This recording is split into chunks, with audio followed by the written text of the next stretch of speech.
y'all don't hear us. Pull up a seat and motherfucking listen.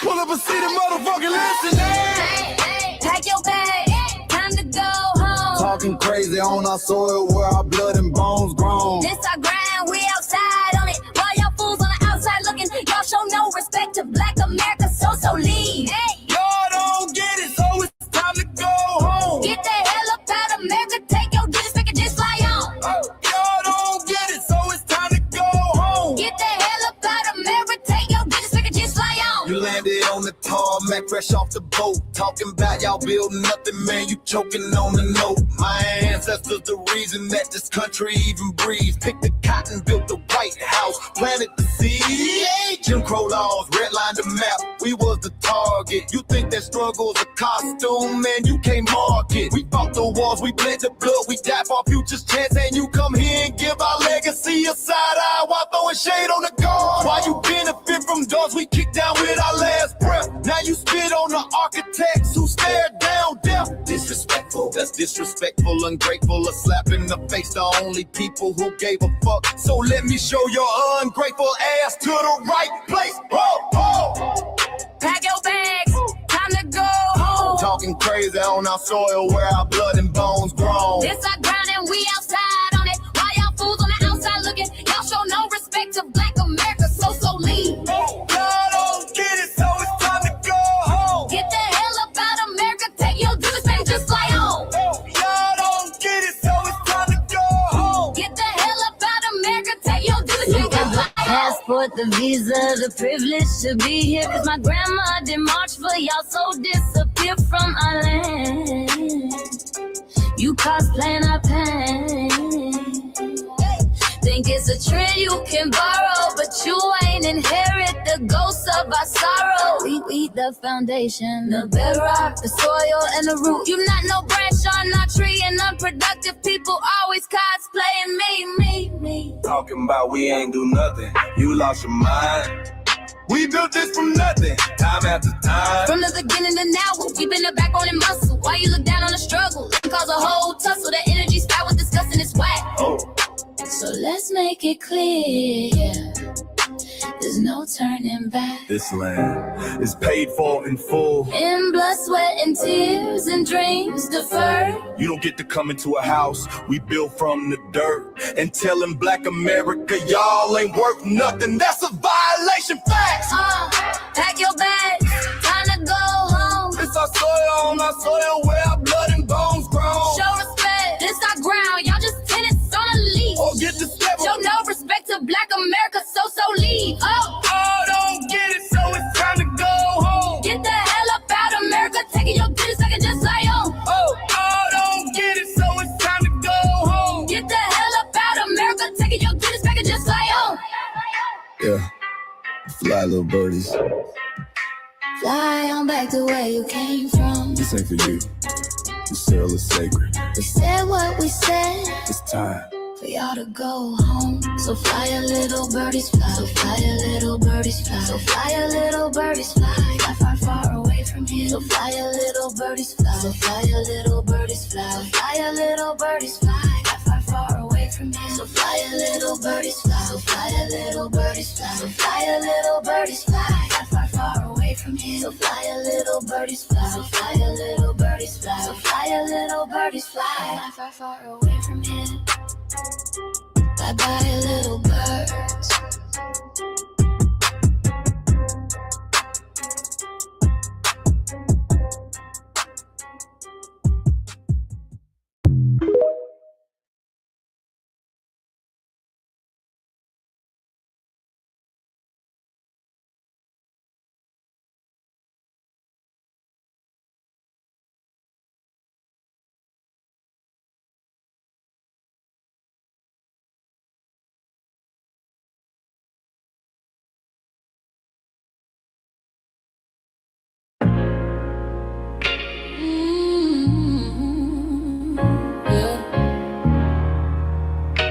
They thought we forgot, but we never forget. This one's for the room. We built this land from dust and tears, 400 years, and we still here. They write new rules, but they don't see. Every freedom they got came off you and me. We planted seeds, they took the bloom. We lit the flame, they left the room. But we back now, no disguise.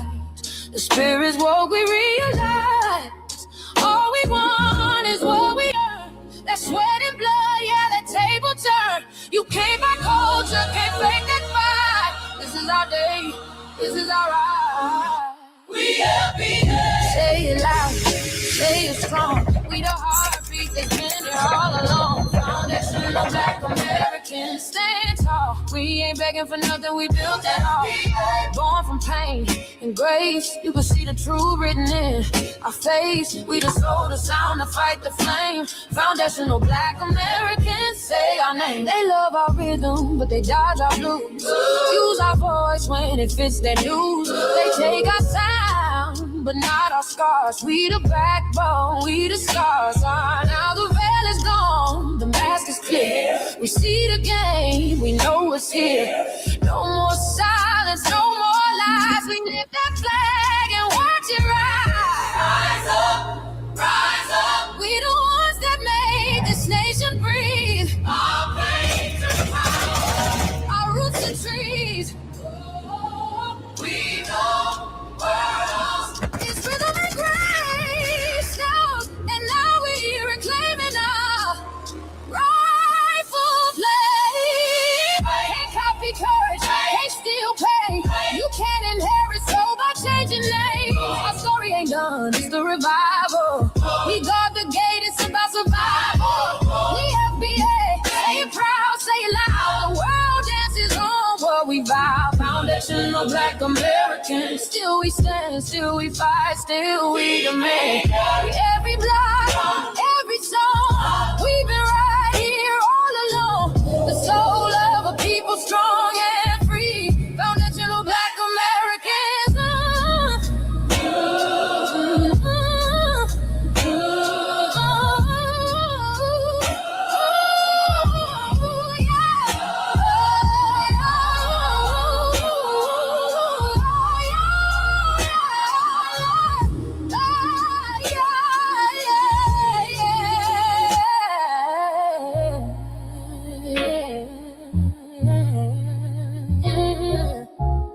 We the first, we the root, we the fire.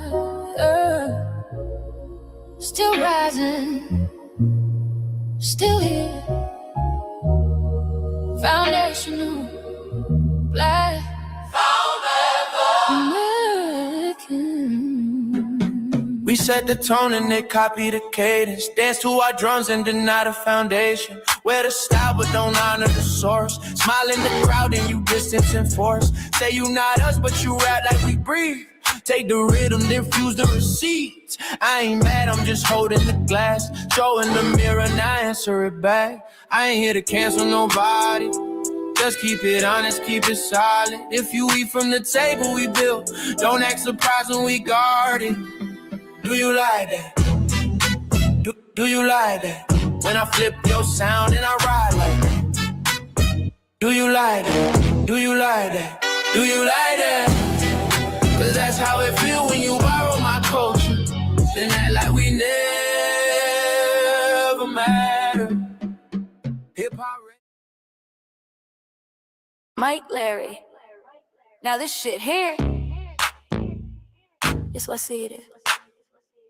We're not fighting your battles. We're not carrying your fear. We're not lending our history to people who erased us while we were here.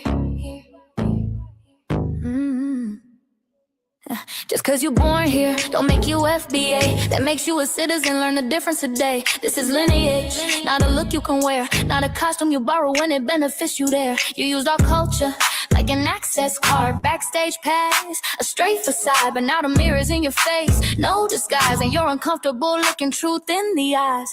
We didn't leave our land to beg for a chance. We stayed, we fought, we took every advance. That's the separation, that's the line you cross. We paid the price, you learned the cost. You waving your flag on our soil, but fighting not to go back home.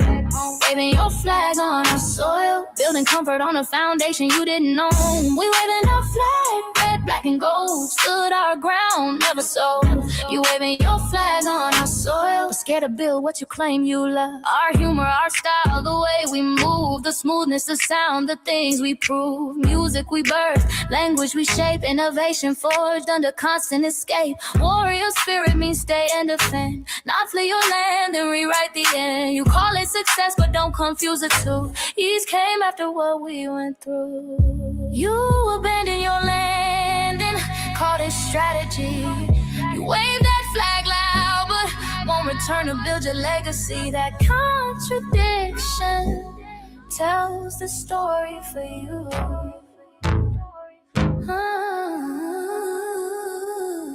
You waving your flag on our soil, we're fighting not to go back home. We waving ours where we were forged, every inch earned, every brick known. We can't be deported, and that truth changes everything. We can't be deported, and that truth changes everything. We know who we are, and now we see who you are too. Just because y'all born here doesn't make you FBA at all. It makes you an American citizen. It's biologically impossible to be us, because it's a lineage, not some damn costume you can just put on to look cool. You immigrants and immigrant Americans has used our culture as an access card, a backstage pass to our culture. Now y'all have to look in the mirror. Our sense of humor, the aesthetics, mannerisms, the style of dress, the smoothness, the creativity, our genres of music, innovativeness, our slang, our warrior spirit by staying on our homeland and fighting and not fleeing to somebody else's land to beg for a better life and shit on the very people who fought to have us there. That's who we are. And we know who the hell y'all are waving your flag on our soil and fighting to make sure y'all don't go back.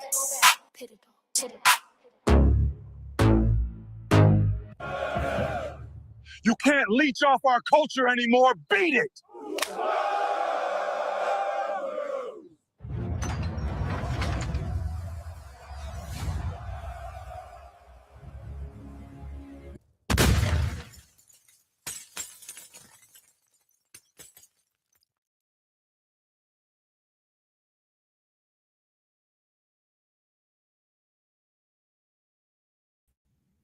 Damn, they took the video down.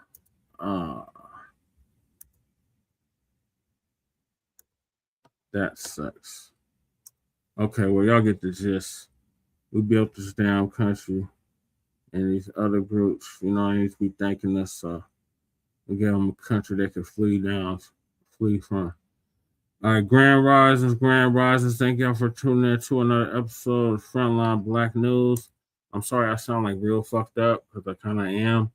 I had a tooth pulled yesterday, so please bear with me.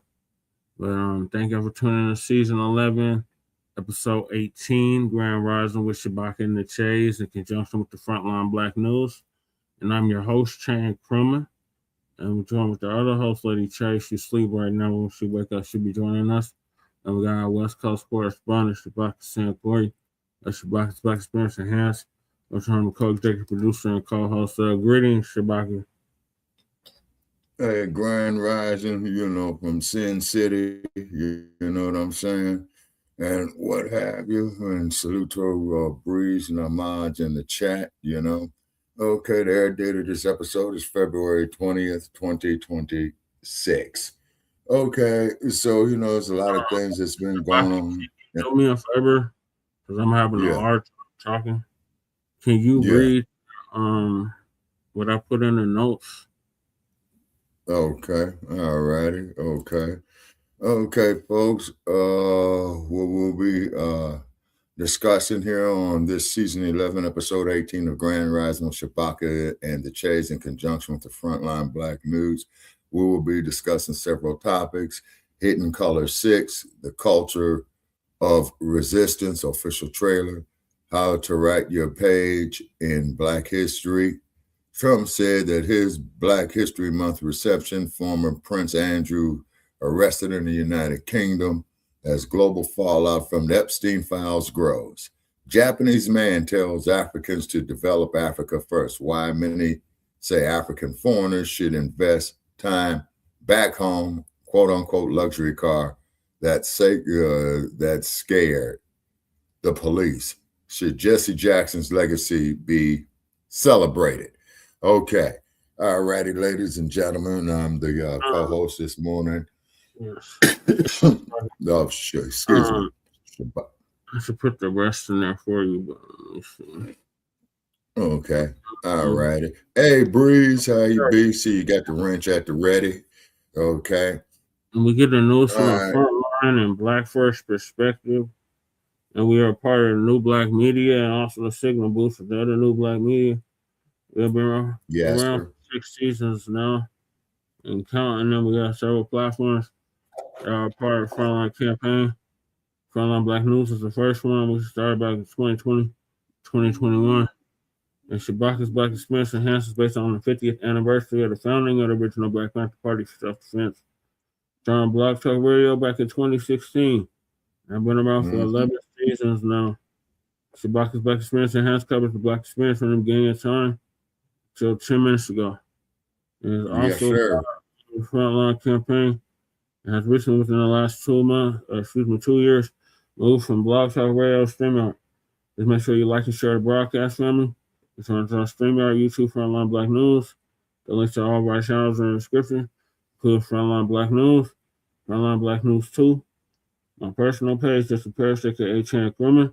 And so we spend all the city council meetings and community events and the food banks. Lady Chase channel, the Revolutionary Agenda. She should be doing one sometime this weekend.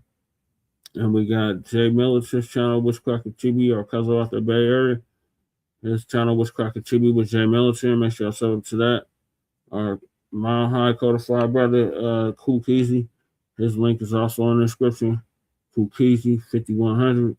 We got our brother Breeze Omega, who's in the chat right now from Virginia, by way of New York.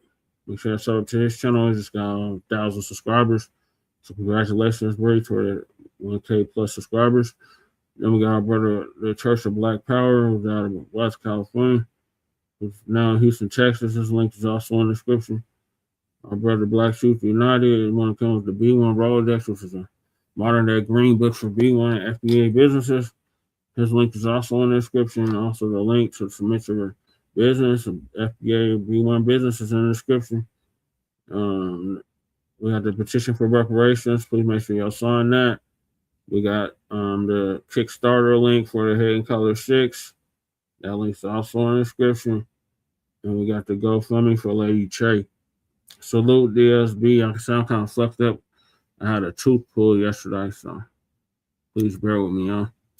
All right. Okay. Salute, twins. Salute. We got that 225 I'm seeing right here. Yeah, DSB. Okay. Good morning there to you. Which YouTube channel are you watching from so I can give you a wrench? And we got copyright disclaimer under Section 107 of the Copyright Act of 1976. Allowance is made for fair use for purposes such as criticism, comment, news reporting, teaching, scholarship, and research. And I do not own the rights to the music. And if you don't understand racism, white supremacy, what it is and how it works, everything else you think you understand will only confuse you. And all 9 areas of human activity, and that is economics, education, entertainment, labor, law, politics, religion, sex, and war. And some say health and nutrition. And I was by the late, great Nellie Fuller Jr., passed away exactly a year ago at the age of 94, 95. ProduceJustice.com. Full life. And when you are a Black person that catches by an erased soldier, you must never flesh, fight, or flee. Okay, you're on the front. Which Frontline Black News? The regular one or the Frontline Black News 2? When you're a Black person that catches by an erased soldier, you must never flesh, fight, or flee. comply and defend yourself in court, also by Nelly Ford Jr. Then we got racism, white supremacy is conscious and subconscious behavior to maintain white genetic survival to prevent white genetic annihilation. That's by Dr. Francis Cress Welsing, the late great Dr. Francis Cress Welsing. Transitioned exactly 10 years ago at the age of 80. And shout out to our FBA brother Tariq Nasheed for paying for her funeral, along with several others. Okay, DSB, thank you for tuning in. So those are the topics. Make sure you hit that like and subscribe button. Like I said, I had heart surgery. I had tooth surgery. I had a tooth removed yesterday, so please bear with me if I sound kind of fucked up today. I am going to try to go to the business channel. Okay, DSB. Okay, thank you, DSB. I'm gonna give you a wrench on this channel too. Share the channel link. Hold on, I'll give it to you, Shabaka. I'm putting in private chat. Right. Okay. And then also too, DSB, how you be? Okay. All righty, DSB 225. All right, so ladies and gentlemen, I'm coming to you here from Las Vegas, Nevada this morning, where there's a lot of snow up there in them there hills. It's about... You're welcome, DSB. We got MD in the building. Hey, MD, how you be? How you be? And then it's a pleasant 43 degrees out here and sunny. The mountains there I see in the distance are covered with snow. You know what I mean? So, yeah, we got snow just coming this afternoon, Shabaka. It's 20, okay, you're getting it from us. It's a pleasant 21 degrees. Oh, okay. So if you're out there in that snow below 32 degrees, definitely warm your car up, and I don't have to tell the people there in the snow climbing with that. And then from what I understand, the great state of California, has got a lot of precipitation. Hey, all right, DSB. And then also too, there were some people who got caught in an avalanche up there around Lake Tahoe, either yesterday or the day before. I think there is some fatalities. Like people, right? Yeah. Yeah. And then also too, people, what happens up there, if you're ever up there in that region this time of the year between Reno and Sacramento, don't go through it, is because that there's the infamous Donner Pass up there. Yeah, and then, of course, joke, y'all. It's similar to the Eisenhower Tunnel we have out here. Yes, sir. Except the difference is it's all outside, and the Eisenhower Tunnel, I believe, goes through the mountain about 12 miles, I think, Brother Che. Yeah, but you got to pass through like 3 passes. When you get to it, you got to go to a pass, and when you get out of it, you got to go to a pass. Yes, sir. And then we most definitely doing this here under the Fair Use Copyright Act of 1976. And I'm going to read our disclaimer, copyright disclaimer under Section 107 of the Copyright Act of 1976. Allowance is made for fair use for purposes such as criticism, comment, news reporting, teaching, scholarship, education, and research. So we definitely want to put that out there. All right. And then, of course, all our haters are out there. Please come in, click the link. If you dare. It is MD. You already know.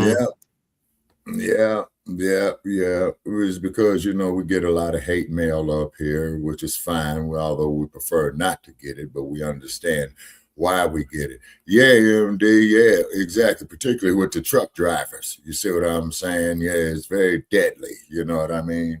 And then on top of it, everybody knows about 1847 up there in said area of Donner Pass, where they had a result of cannibalism in 1847, on which they were trapped up there for quite a bit of time. Also, too, not getting off topic, I'm crumb-bumming on tethers, yassa bosses, and ass scratchers. Okay. I just came across some information, ladies and gentlemen, that France, not getting off topic, Brother Che, but this is a note on my desk right here, that France in the early 1960s had used Algeria as a dumping ground for nuclear testing, by the French. Now, this is the thing about the Europeans, okay, is that they use Africa as a laboratory. They use it as a testing ground. They also use it to come in there with experimentation, biological, chemical, radiation, and what have you. They say, and for all you tethers out there and all those of you on the continent, okay, you're on puppet strings. You know it. I know it. The world knows it, okay? And so therefore, all people who coming up here with negative activity and energy and stuff like that, we're just going to show you the door because we can't do it no more. You say, all right. And so therefore, you got some very, very interesting things. Okay. The federal courts did rule that they have to put the information back up on the horrors of slavery that Trump had wanted to take down there in Washington, D.C. Okay. So also too, you got midterm elections coming up this year. So, hopefully, it'll be a positive change in the U.S. House of Representatives. All right. And if these politicians, regardless of where they are, the U.S., Europe, the continent, what's so funny?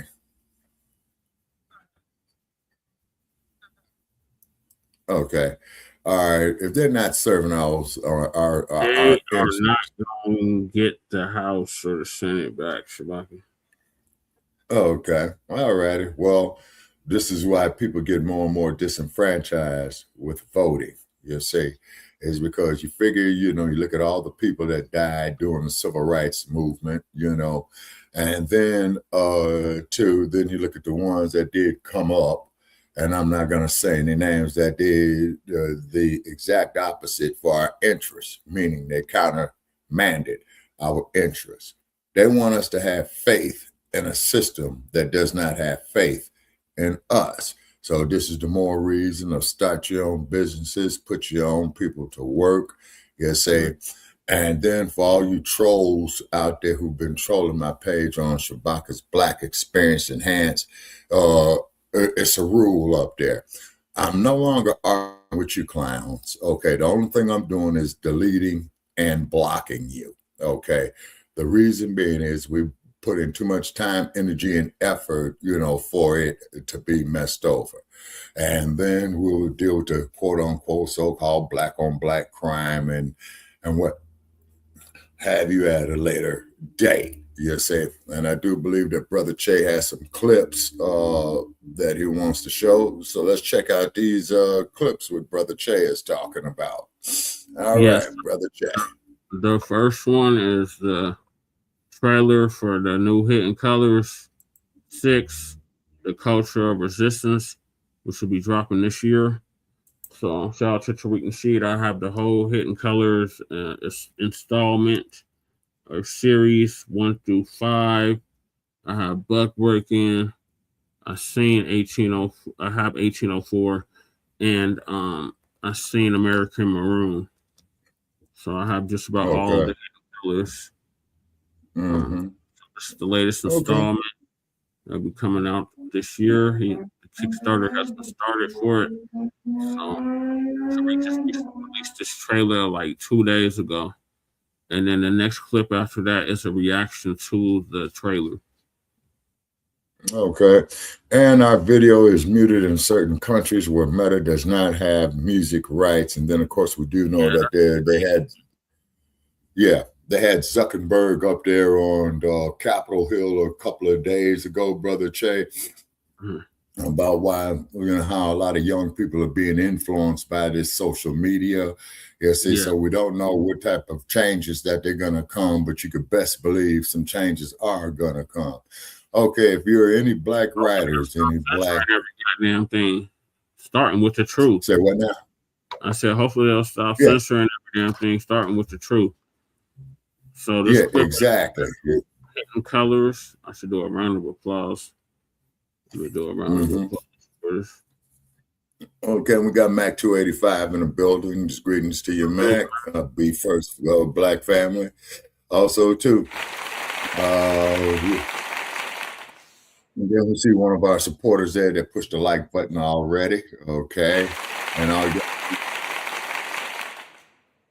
if you want to come in, and they know who they are. Okay, brother Jay. All right, let me do it. Drum roll.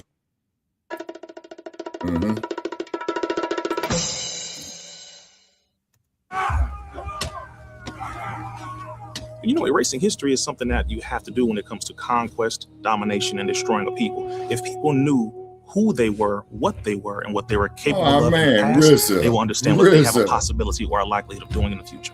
Foundation of Black Americans, we've always had a culture of resistance. We cultivated a culture of resistance on this land, and we've been resisting ever since we've encountered European domination. But nothing was really popping in Europe until the transatlantic slave trade, and that's where they amassed a lot of wealth. One thing that I think is unique about our culture as far as how we resist, how we fight back is just the environment we were put in from day one. Being only 13% of the population, the white supremacists were very meticulous about keeping that population at a certain amount. There's never a period, the encroachment of the white man. They have a natural behavior of authority no matter where they go. That's why they'll step up in front of us in the line at the store. We're not important. They don't even see us. We've never been able to excel. We've never been able to relax. We've never been able to just be, which means that existence is resistance. It must be something in our DNA, our historical background, to when something doesn't sit right with us, especially spiritually, in our souls and in our spirit, we just say no. We live in resistance. You know, from the moment we're born, we're in resistance. And it's handed down generation to generation. And so I think that cultural resistance is actually in our Now DNA, you in our all are starting to catch on. That's what I've been telling you for the last 10 years. So there's almost Shout out nothing to in Dr. America Christina that we Parks. do, from song to dance to politics to the way we talk, the way we dress, having coded languages considered to be slang today. Everything about Black American culture is a form of resistance. Of course, they want to always downplay the global tapestry because they continue to act like our number one export in this country is not Black innovation. Everyone understands that our resistance has been the cornerstone of what foundational Black Americans have always done. We are the life that breathes everything into this nation. The further back you go, the further Black you go. It's just simple like that, brother. And then if I must say, ladies and gentlemen, Black history is world history, and I'm taking personal responsibility for that statement because Black history has been going on since the beginning of time.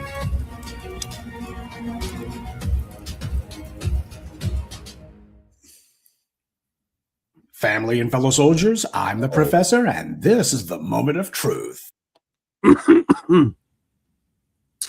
All right, so that was the trailer. Now, the next video I'm going to play is a reaction to the trailer. Just my opinion reviews. Hey, crew. Grand rising to the shy, grand rising to the shy. So, crew, I see it. It's cold out here this morning, true. It's official almost, Shabaka. The Bears are moving to Hampton, Indiana. Okay, so they're building them a new stadium? Yeah, they're planning on doing it. Oh, okay.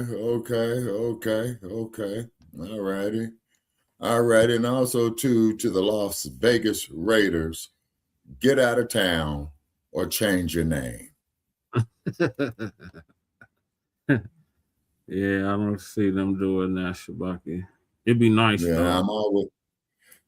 I'm always a Bears fan by default, you know? Yeah, that's too far out of the way, crew. They got to stay close to the shot. Okay, well, from what I understand, crew, correct me if I'm wrong, Gary, Indiana, and Chicago, Illinois are pretty much like San Francisco and Oakland, real close to each other. Real close, but Indiana is a whole nother state. Right, and so they're going to be jacking up all those Bear fans for toll fees going into Indiana. Yeah, Gary is right next to the Shy. It's like almost a suburb of the Shy.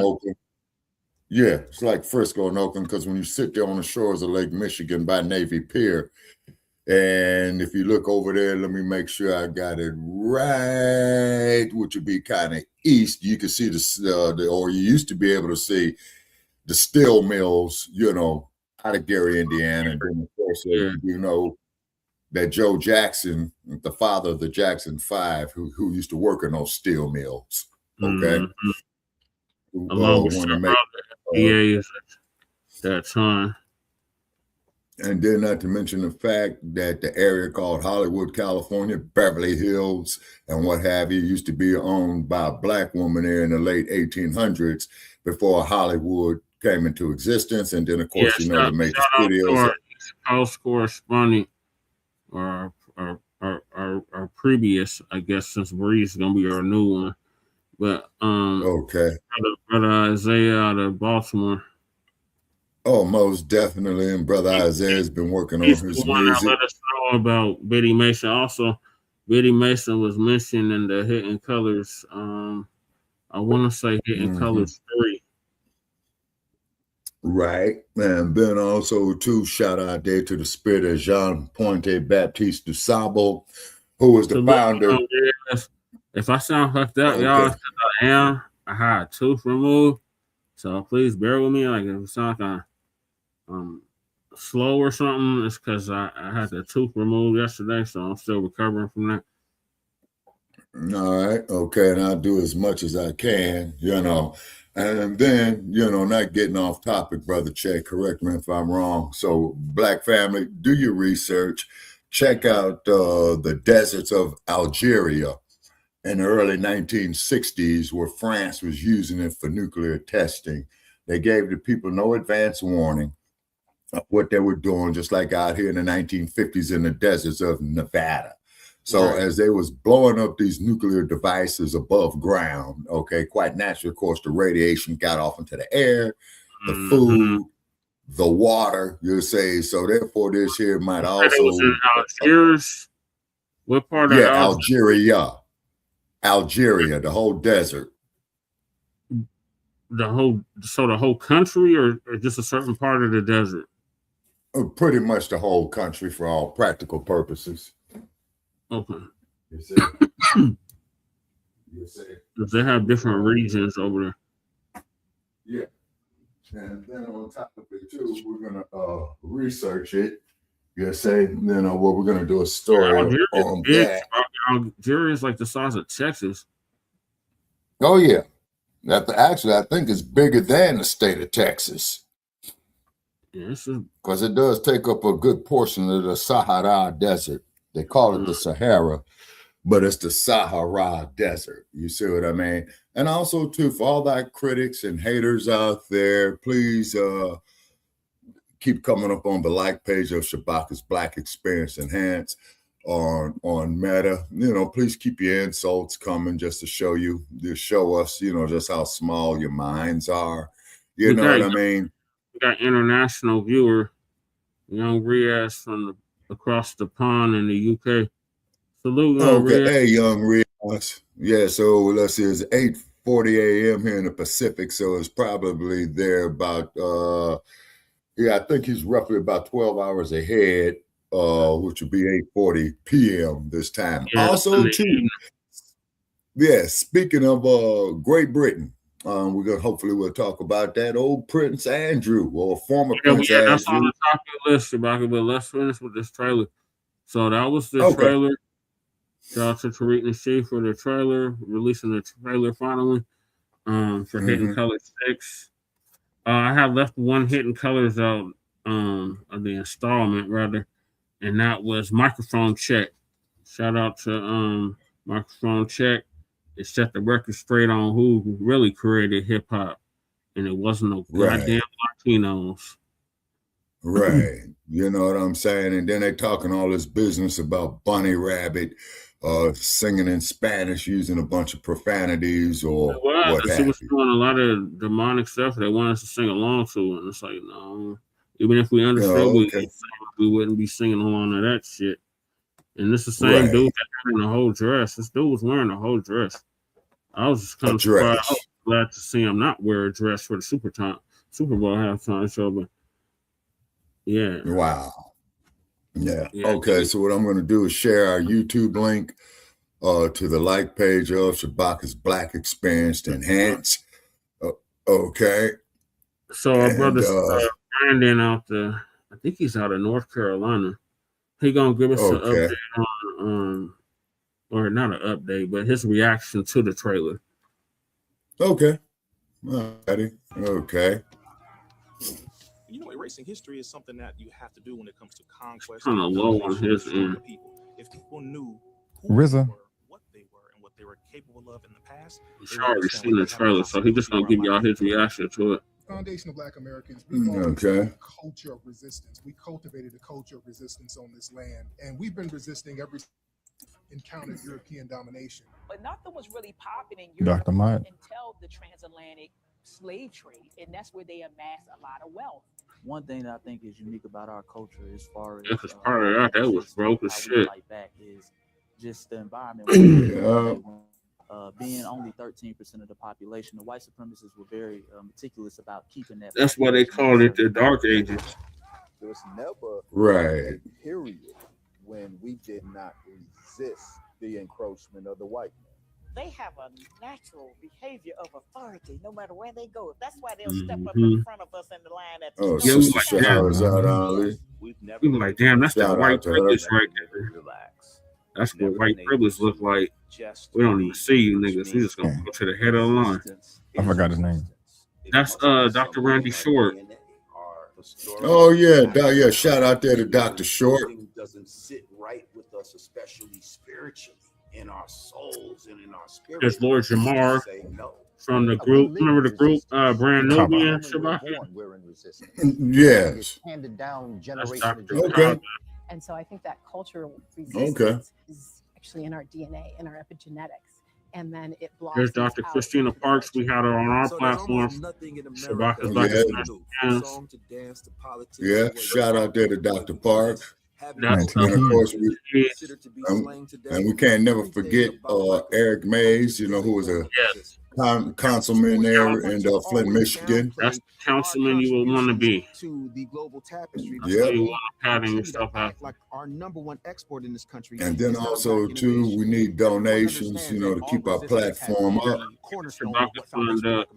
Shout out to Kool Keezy for donating into the Shabaka Fund. Yes, sir. He broke the ice. You know what I mean? So somebody please match Kool Keezy. Yes, sir. Now, another thing that I'm kind of Hidden curious Color of, 6, baby. It's going down. When is it coming out? Sorry, I got the wrong one. The Culture of Resistance. I love it. Yes. HiddenColor6.com. Give me a release date. It's sometime this year, brother. Oh, brother. I say like I want a release date. Hold on, let me I think you're gonna put release this back up here real quick. So yes, y'all. Hidden Color 6, directed, produced, written by Mr. Tariq Nasheed. It is going to release date, but that's okay. I like the trailer. I see, Tariq, that you are using AI in your trailer and your video, because I know some of that is, you know, you do your reenactments and you do a great job at that, but some of the stuff I know it was just impossible to, produce that. So you use some AI, which is fine, because in some of your videos, your Twitter streams that you haven't done in a while, but when you upload it to YouTube, the intro videos, I'm like, okay, this is clearly AI, or Tariq has a hell of a millions and millions of dollars for production. But this looks great. The production is always fantastic with the Hidden Colors series. Matter of fact, let me turn that down. It was something I just saw in the trailer. Like, let me see. That's most likely AI. No, that's just great editing. And yeah, I'm pretty sure this is AI right here. I could be wrong, but you got experts out there. Y'all let me know. But the gist of this trailer is Black people continue to resist, never give up. Don't throw away the sacrifices our ancestors fought for, died for us, so that we can be in the position that we are in today.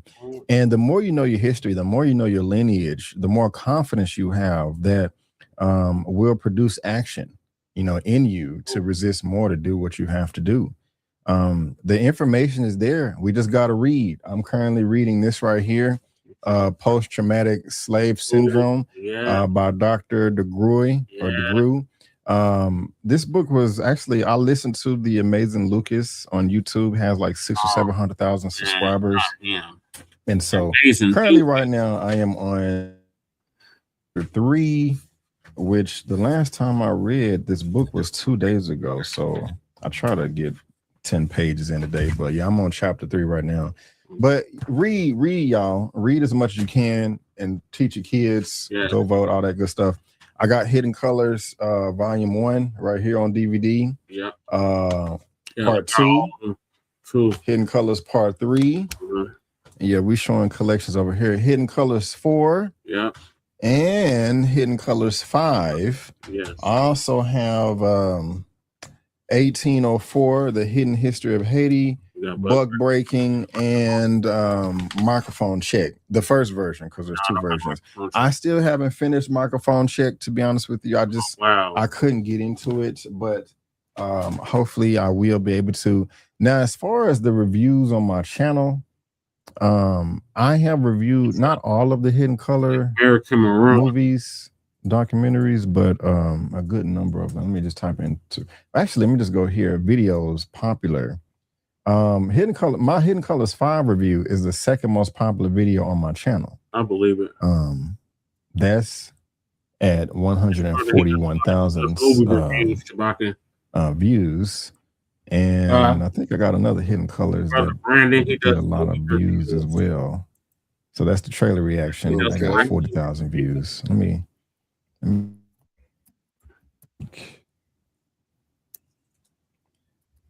so yeah, so there's a trailer reaction for America. I've seen American Maroon. I have it I own it digitally. I don't own a physical copy. So there's a trailer reaction for American Maroon. Here's my review. Damn, 8 years ago. I reviewed 1804 Hidden History of Haiti 8 years ago. Wow, when I had a taper fade. Oh, 2017, man. That's how long I've been doing this a while. There's the review for American Maroon right. Yeah, I actually screened 1804 for an actual Haitian. He was blown away. He was like, we got to show this all throughout my country. We got to show this everywhere. I think I gave one of my copies. So I was like, yeah, you can have it. Go show it to your people in Haiti. Haiti. There's my review for Buck Breaking. So yeah, I'm not necessarily new to this right here. So I don't have a review for Hidden Colors 1 though. So y'all let me know in the comment section. Should I also, in anticipation for this, should I also? Yes, you should, brother. You definitely should. Because them first 4, that's the foundation right there. It's like, once you get the first 4 in your mind, it's a wrap. Like, that's just going to feel the resistance that you have towards your system. It's not only going to learn who you are, but you're going to, and your people's accomplishments and innovations, you're going to learn that we have a different kind of spirit than those throughout the diaspora. We like the name of this new trailer is the rules of cultural resistance, and the cultural resistance. FBA have always been that cultural resistance. We have resisted the racism and white supremacy since day 0. We're the only ones throughout the diaspora who have consistently done that for centuries. So we're the spark for all the revolutions around the world of melanated Black people.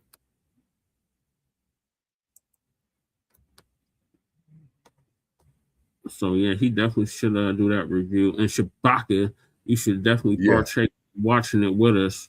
You know what? I could, because I'll get a copyright strike probably if I tried to stream it on here, all 4 of them. It's like it's like a 10-hour show. Wow. Yeah, because the first one was the Aboriginal and Moorish history of Black people in the Americas. That was the first one, Hidden Colors 1.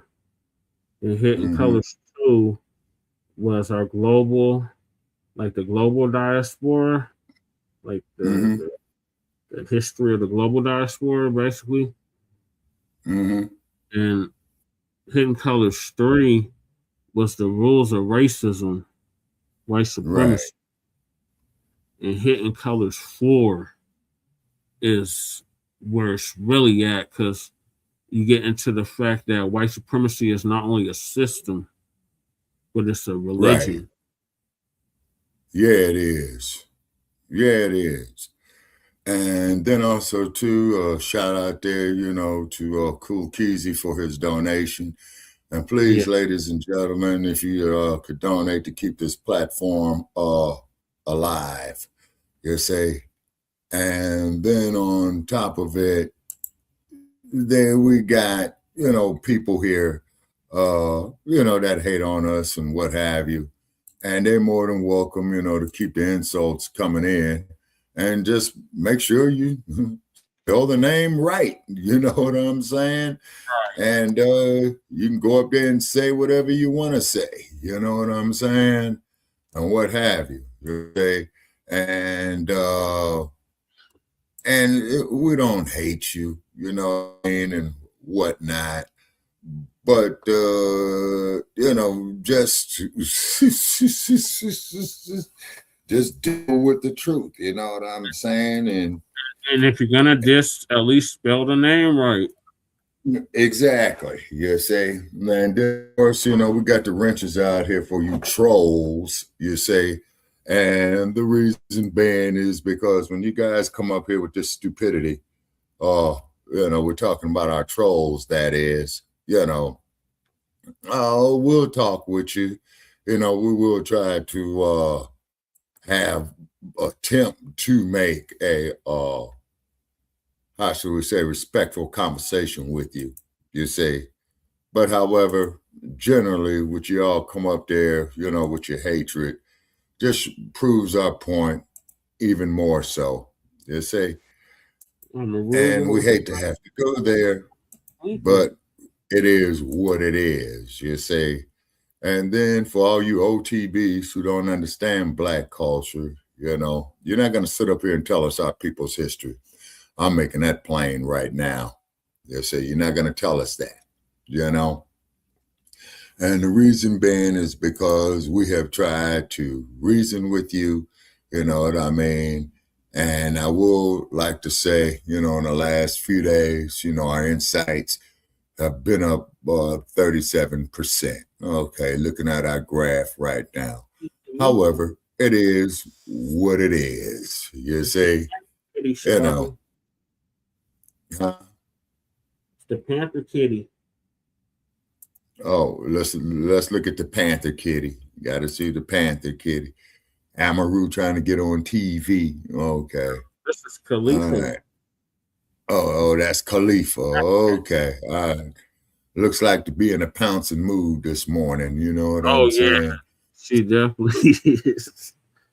See, I'm so missing a whole tooth. Yeah. I know the feeling on that, Brother Che. It ain't nothing nice, but keep hitting it with some peroxide. I know you know the feeling, Shabaka. Yeah. So keep hitting it with some peroxide. Yeah, Lady Che got me yesterday. So now I got to start. And then when you see that sizzling and foaming up, that means it's doing its job, Yeah. All righty. So therefore, the link is out there. We definitely appreciate the donation, and we need more donations, ladies and gentlemen. We understand, do what you can. You know what I'm saying? It's hard out here for everybody. Right. All right. But the thing is, though, is this. What are your thoughts on the trailer, Shabaka? Okay, yeah, I look forward to seeing it, and I am going to give Dr. Parks a call later on today. We're going to try to get her up. And Dr. Parks has always got something interesting going on, you know, and the sisters out there out of the Great Lakes region. So definitely shout out there, you know, to Dr. Parks and what have you. Hey, twin, how you be this morning? We'll see you out there. And then, too, when we talk about our history, and then we're going to get on to Messy Jesse in a minute, okay? We're going to get on to our history next. So I just want to know your thoughts on the trailer. Oh yeah, it looks very interesting. So I'm gonna check it out. You know what I'm saying? You know, for fair use. And then if we disagree, people, please let us disagree agreeably. Okay, we got the wrench at the works for trolls. Okay, and we'll be happy to show you to the door. And then if you want to come up here on this platform, you know what I mean? Hey, we will drop the link. Yeah, we will drop the link if you want to come up here on this platform. But if you're going to put up there a bunch of insults and stuff like that, you know what I mean? Just keep it moving. But we don't mind no intellectual debate or conversation. Right. And then also, too, Black society over here. We actually think it's not illegal yet. Yeah, for real, you know. And then on top of it, the trailer. I'm gonna try to talk. I enjoyed the trailer. I look forward to the new Hidden Colors installment. If I could dig out my collection right now, I would.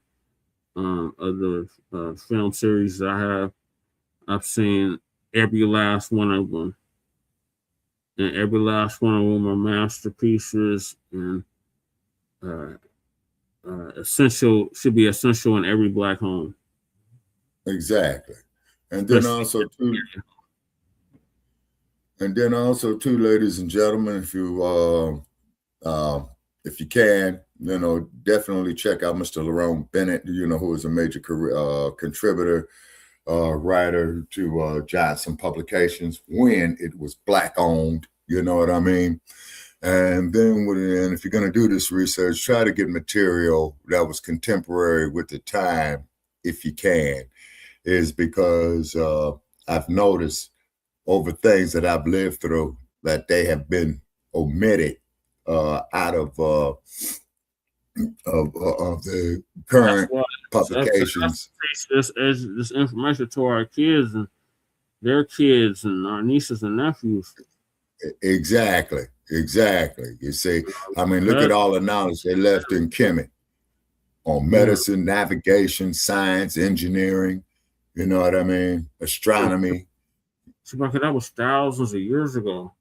None of us living today trace an ancestor or relative to there. We don't know them by name. We don't know them by face. We don't know where they're buried, but we know where grandma's buried. We know where great-grandma is buried. We know where great-great-great-grandma is buried.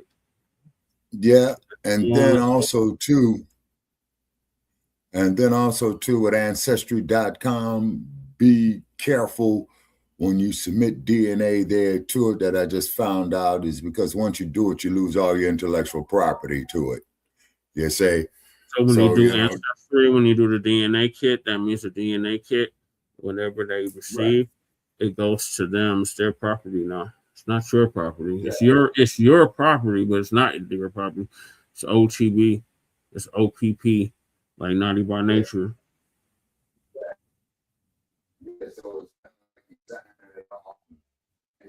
And that's how they've been trying to use FBA culture. Like it's everybody else's culture. And it's like, no, it's our culture. And these are the same people that are telling us we didn't have no culture. So Professor Black Truth gonna give us an update on how to write your page in Black history. Happy FBA History Month.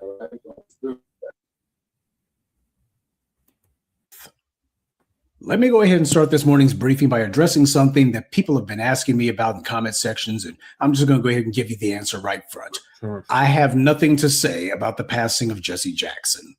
Truth be told, I've been saying what I thought about the man for the better part of 20 years. I'm not going to be repeating any of that here.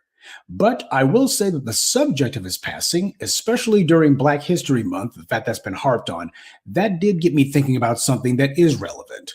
Black History Month bothers me. No, not the existence of it. There's not some Morgan Freeman stupidity here.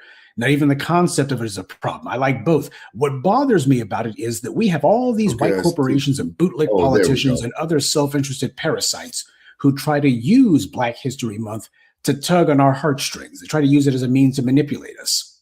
You know, Dr. Ben said that you shouldn't ask for a day, you should take a day. He was telling us to be aggressively proactive in our interest and to not wait for somebody else's permission to do what we're supposed to be doing for ourselves.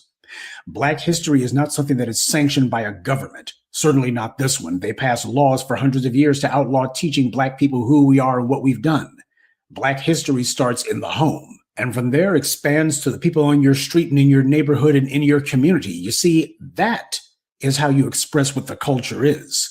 The practical definition of culture, by the way, is the way a particular group of people does things. That's the practical definition of culture. That's what culture means in practice. So that being the case, if we're not going to be taking any of our cues from what's taught in the schoolrooms, if we're not going to be taking our cues from sanctioned mouthpieces like Ken Burns or from idiots like Henry Skip the Truth Gates, then exactly what is it that...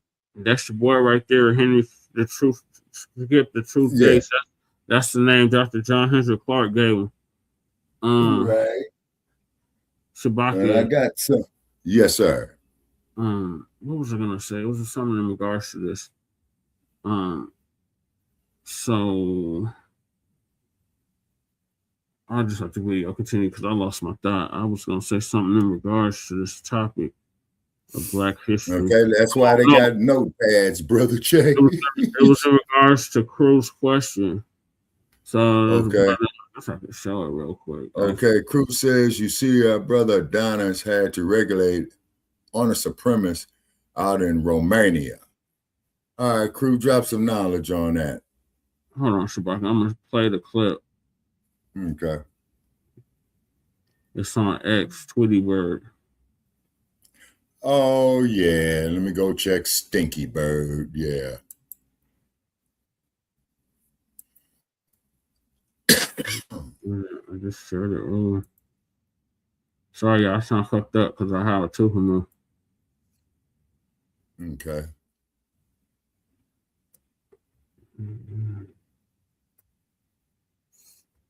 Is this it? Yep, here it is right here.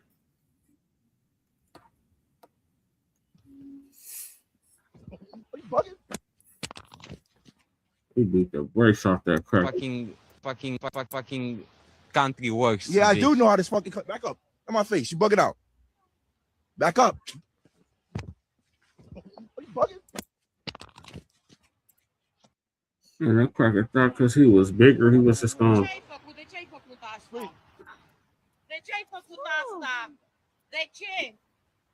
Shout out to Adonis putting the FDA work on them crackers in Romania. Call the police. Fucking country works. Yeah, I do know how this fucking back up. On my face, you bugging out. Back up. Are you bugging? Adonis had to put hands and feet on that cracker. Shout out to Adonis. It sounds like a case of self-defense to me. Yeah. All right, getting back to Black history. So, yes, about the Black history is every month. You can't find it every month. Yeah, 365 a day. So therefore, I'm going to celebrating for the past 100 years, though. That's FBA history. And then, two is that, you know, the haters that we have out there, you know, some clown gonna tell me what Black history is American history. We don't have time to dialogue. I just wanted to get that answer. I'm gonna let Professor Black Truth continue. Oh, okay. That we are supposed to be doing when it comes to making sure that we know our history and that our history is being promoted properly? Well, I would say you should start your journey of foundational Black American history with yourself. We have a number of heroes and sheroes in our lineage, but the stories largely go unsung because the footwork of documenting and compiling that history is rarely, if ever, done. Yes, we are a people under siege, and you certainly can't downplay that. That's definitely not something that isn't there. It is true. But what's also true is not enough of us have thought enough of our own history and our own stories to actually make sure that there's a record of it. Whenever I think about an example of that, I can't help but think of Bass Reeves. You know, I had done some reading up on the story of Bass Reeves years ago, though. When I saw David Oyelowo would be playing him on TV, my eyes predictably rolled up into my head. Personally, I don't have anything against David Oyelowo necessarily, mainly because I don't know enough about him to say yay or nay. He personally just isn't important enough for me to take an interest in to the point of forming an opinion like that. But I do know that every time I look up, he's playing yet another real-life foundational Black American historical figure. From the Tuskegee Airmen to Dr. King to Bass Reeves, and word around the Jollof Bowl is he's scheming to play Joe Louis next. David Oyelowo is British, and while I don't think that he's as obnoxious as, say, John Boyega, I do think that he's making quite a career for himself out of playing people who he has no real connection to. Shouldn't he be focusing on the history of Afro-Britons like himself? But of course, when you look at Britain, what you see is the people over there have not done the groundwork of actually fighting for their representation in popular media. You see, that's the difference between us and the rest of the diaspora. We made a concerted effort to dig in our heels and make it clear we are going to not merely be here, we're also going to be seen. There is no substitute for that. I'm not trying to be messy here, but it's a fact that Hollywood has gone way out of its way to avoid presenting FBA talent in popular media. We have plenty of talent across the board to produce and portray our icons. There's absolutely no excuse to keep constantly going to anyone and everyone else, except that this is what the white media has always done. Sidney Poitier was not from our lineage, but the white media made it a point to push him as the first major respectable Black actor. That's what they wanted to make him into, precisely because of the fact that he came from abroad. Okay. Doing that over and over again, it's meant to push the lie that, well, there's just no FBA talent good enough to be on screen as FBA people. And then you see how these foreigners talk and what they say and do. And you realize this was the point. Since we don't get out there and make fools of ourselves and invalidate our history and our experience and the evil of white supremacy, they instead hire some carpetbaggers to do it for them. Hey, greetings there. We have foreign flags who love to try to tell us that we have no history and that we don't really have a culture. Meanwhile, they're the ones imitating everything we do and trying to legitimize people like Cynthia Erivo masquerading as our historical figures. So the first part of pushing back against that is back personally. Document your own journey. Learn about the people that you come from. One of the good things that came out of Alex Haley's Roots is that it started a real drive for Black people in particular to begin doing deep genealogy. This was back in the 1970s, mind you. You didn't have to wait for some white website to do it for you. Black folks were doing it 50 years ago. Any serious discussion about FBA history ought to start there. It ought to start with you. And as you dig into your own past and begin to document it and to make sure that there's ways for future generations to be able to see what it was that you had done, what it was that you had to do in your walk of life, you're also going to start digging into your own family history and gaining a deeper understanding of that. As you start to unearth those jewels and gold pieces of the past, you'll see that your understanding of history begins to grow exponentially. That's what Black history actually is. It's a living, breathing thing. But you got to make sure to breathe life into it. We have a history, all right. In fact, our history is the most inspired account of a people who began the longest lasting, most sustained, significant freedom struggle in human history. And look what we have done as a completely beleaguered and oppressed people under these circumstances. We came to the point that we define the very society that is oppressing us, and we have spread our name, our influence, and our reputation throughout the world, with other people trying to imitate us when it comes time to either fight for their freedom or to assert their basic identity. Everybody looks to us for that. We are a unique people. Talking about your ancestors and your forebears and the people who contributed to your culture and your history, that's crucial and important because that's how you literally tell the world what you're made of. And knowing your history is a key component of self-affirmation. It demonstrates that you understand the world that you live in and your place in it. That's important if you're expecting to change your place in it. We are a peculiar people. And when I say peculiar, I mean it in the biblical sense. We are a people apart. We're built differently. And we shouldn't be bashful about saying it. If the rest of the diaspora had taken our lead, then things would be very different today. We extended the hand to everyone else. We invited them all to join with us. And they spat in our faces, told us they were better than us, and that all the racism and evils that we railed against, well, that didn't really exist. Instead of trying to be a unique people, they were trying to find ways to assimilate to a dominant society that hated them, and a lot of them just couldn't even tell the difference or didn't care. That's why today they're singing a different tune. They're proving why we became the singularly significant people that we are. Everyone else had every chance there was to graft themselves onto the tree of fire and empowerment that we represent. But they refused. And they said that they didn't want to be part of our history. In fact, a number of them said that we didn't even have a history. And that's the reason why we're showing everyone that we defied white supremacy, and we will defy anyone else who tries to disrespect us. We have titans and giants in our history. You have titans and giants in your history. We're not supposed to be depending on the institutions and the apparatuses of our enemies to teach us our history. All they'll do at best, and I put best in quotes, is to hideously distort and edit our history so as to leave out their own crimes. Or at worst, they'll outright lie about it and try to ban it altogether.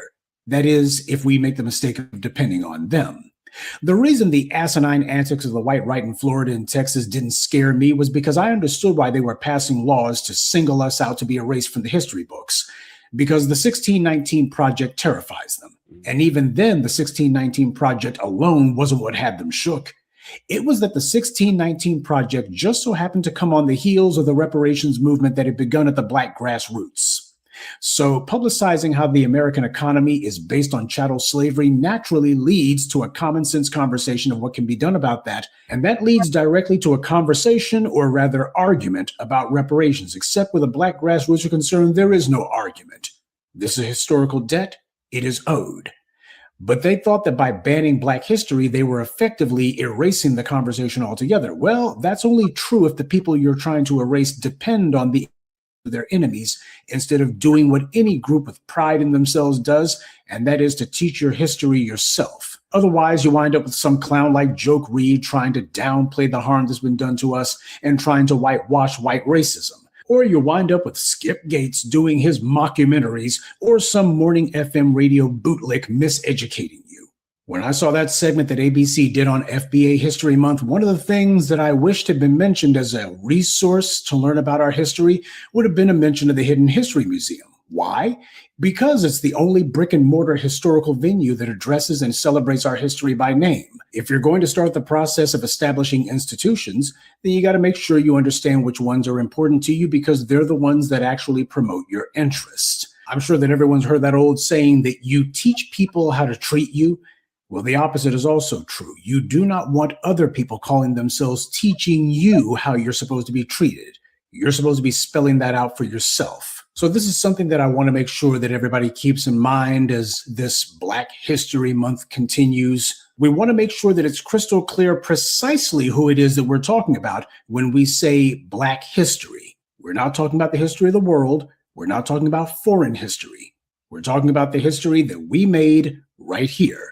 And that's something that a lot of these immigrants do not like, because they have to be pointing to things that came outside the United States, mainly because of the fact that they were not the ones who established the culture of the country. They were not the foundation of the culture.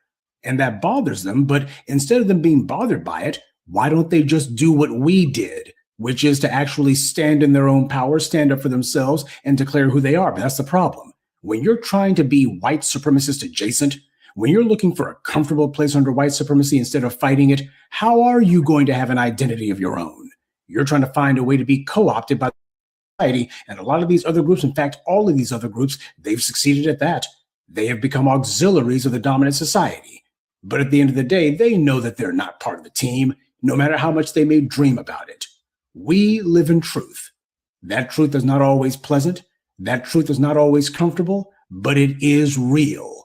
And that's the reason why we stand on it. And that's the reason why the rest of the world, they hate us, because of the irresistible reality and truth that we actually stand for. They look at us and they see all of the integrity, and they also see the fortitude that too many of them know that they don't have. And you know what? There's nothing wrong with pointing to our history and letting everybody know, yes, we are exactly who and what you think we are. That's right. As Dr. King once said, when the history books are written in the future, somebody will have to say there lived a race of people of Black people who had the moral courage to stand up for their rights, and thereby they injected a new meaning into the veins of history and of civilization. Those words come from Dr. King's Montgomery bus boycott in 1955. See, that's part of the real Dr. King that the white media doesn't tell you about. He wasn't sitting here talking about it's going to be everybody out there. It's going to be Black people and white people. No, he just said, let the world say that there lived a race of people, a Black people, who injected new meaning into the veins of history and of civilization. Yeah, he specified his people.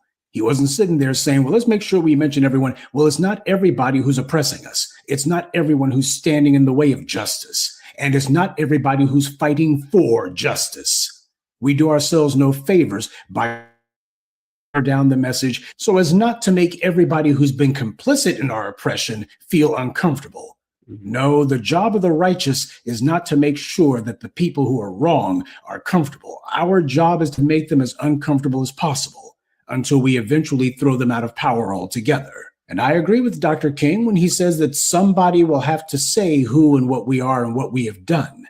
Somebody should say that. And that somebody should be us. That's right. As I've always taught you, history is the collective memory of a people, and it's crucially important that history be told accurately. So that being the case, history is also too important to be left up to just anyone. We should be writing our own history.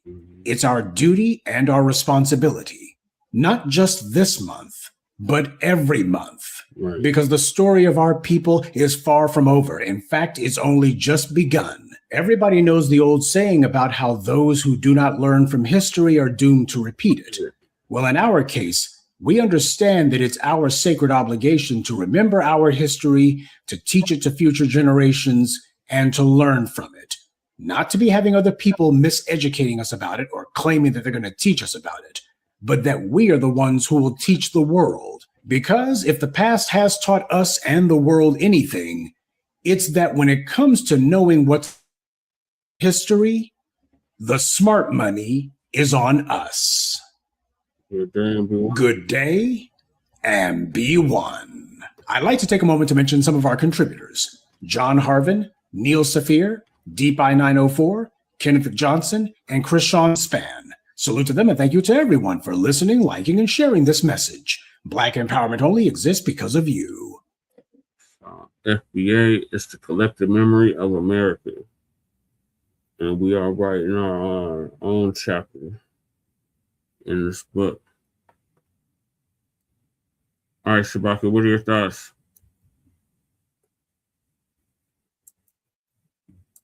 Shabaka? Yeah, can you hear me? Yeah.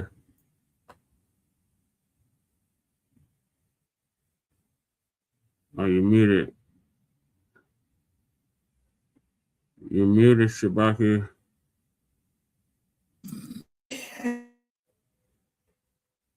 Something's going on with your mute button.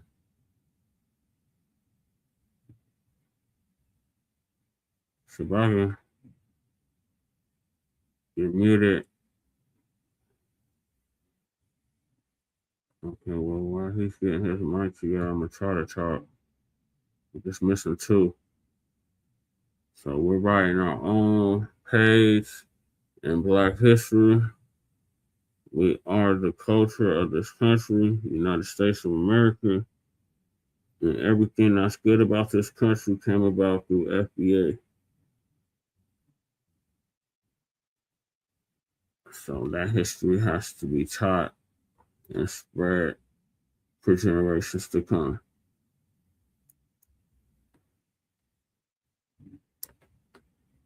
And we still coming to Washington to get our goddamn check for reparations in the form of direct lineage-based cash payments for past, present, and future atrocities that have been brought against our people and continue to be brought against our people in 2026.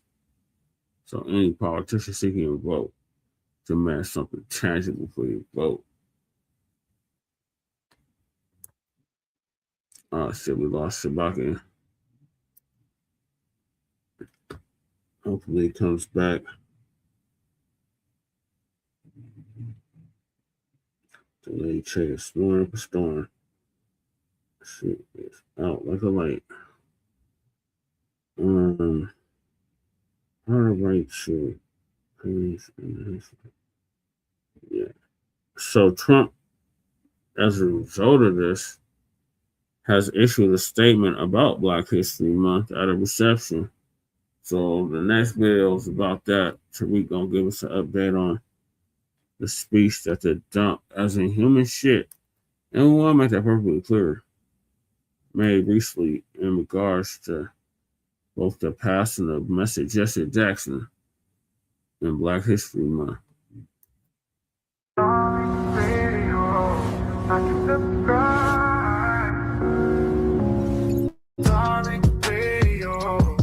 Subscribe.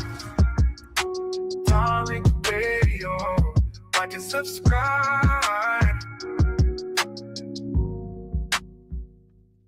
By the way, family, yesterday I said I was going to show the trailer for Hidden Colors 6 next week. I said I was going to do it next week. I said I was going to show the trailer for Hidden Colors 6 next week. But family, we're going to do one better. The trailer's coming out tomorrow. The trailer will be out in the morning, ladies and gentlemen. And we have a Kickstarter campaign that we're going to go along with the film so that you guys can get involved. But the trailer for Hidden Colors 6 on my YouTube channel, Tariq Radio, will be available 7 o'clock. I didn't get your thoughts on the writing on page and the history.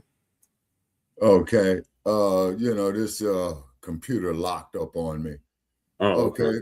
Yeah, so it's up to us to take care of ourselves, okay? And in regards to the history, Shabaka, it's also up to us to write our own page in history.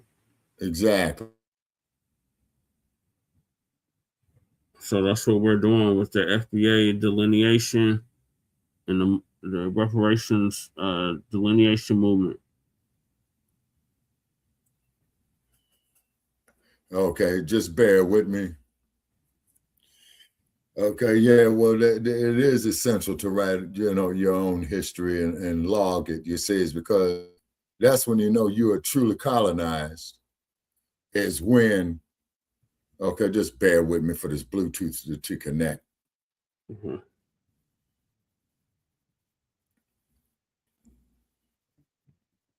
Okay, all righty. See, so that's the problem when you have your colonizer write your history.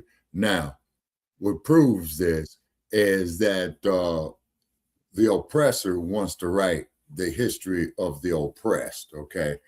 And our sister over there in Azania, Miriam Makeba, gave a presentation on that. Because, Mark Green, we don't deserve reparations, you're saying. Okay, well, bring it up, man. Come up on the screen, man. Request a link, bring it up here. Now, for all you people that's going to tell us what we don't deserve and all that, come up on the platform. Now, when you do not come up on the platform, just proves our point even further. You say? Yes, so Mark Green even ordered to hit this link. So he hit the link. Yeah, exactly. For you. Yeah, and you tell us why we don't deserve reparations, and I'll give you 10 reasons why we do. Because your whole U.S. economy benefited from our slave labor. Right. Say, and we're not interested in other groups. See, Mark Green, that's his name, Mark Green? Yeah. Okay, you see, Mark Green, the thing is that you having problems with is that the day of the ass scratcher and the Yassa boss is over. You see what I mean? And that's what you have problems with.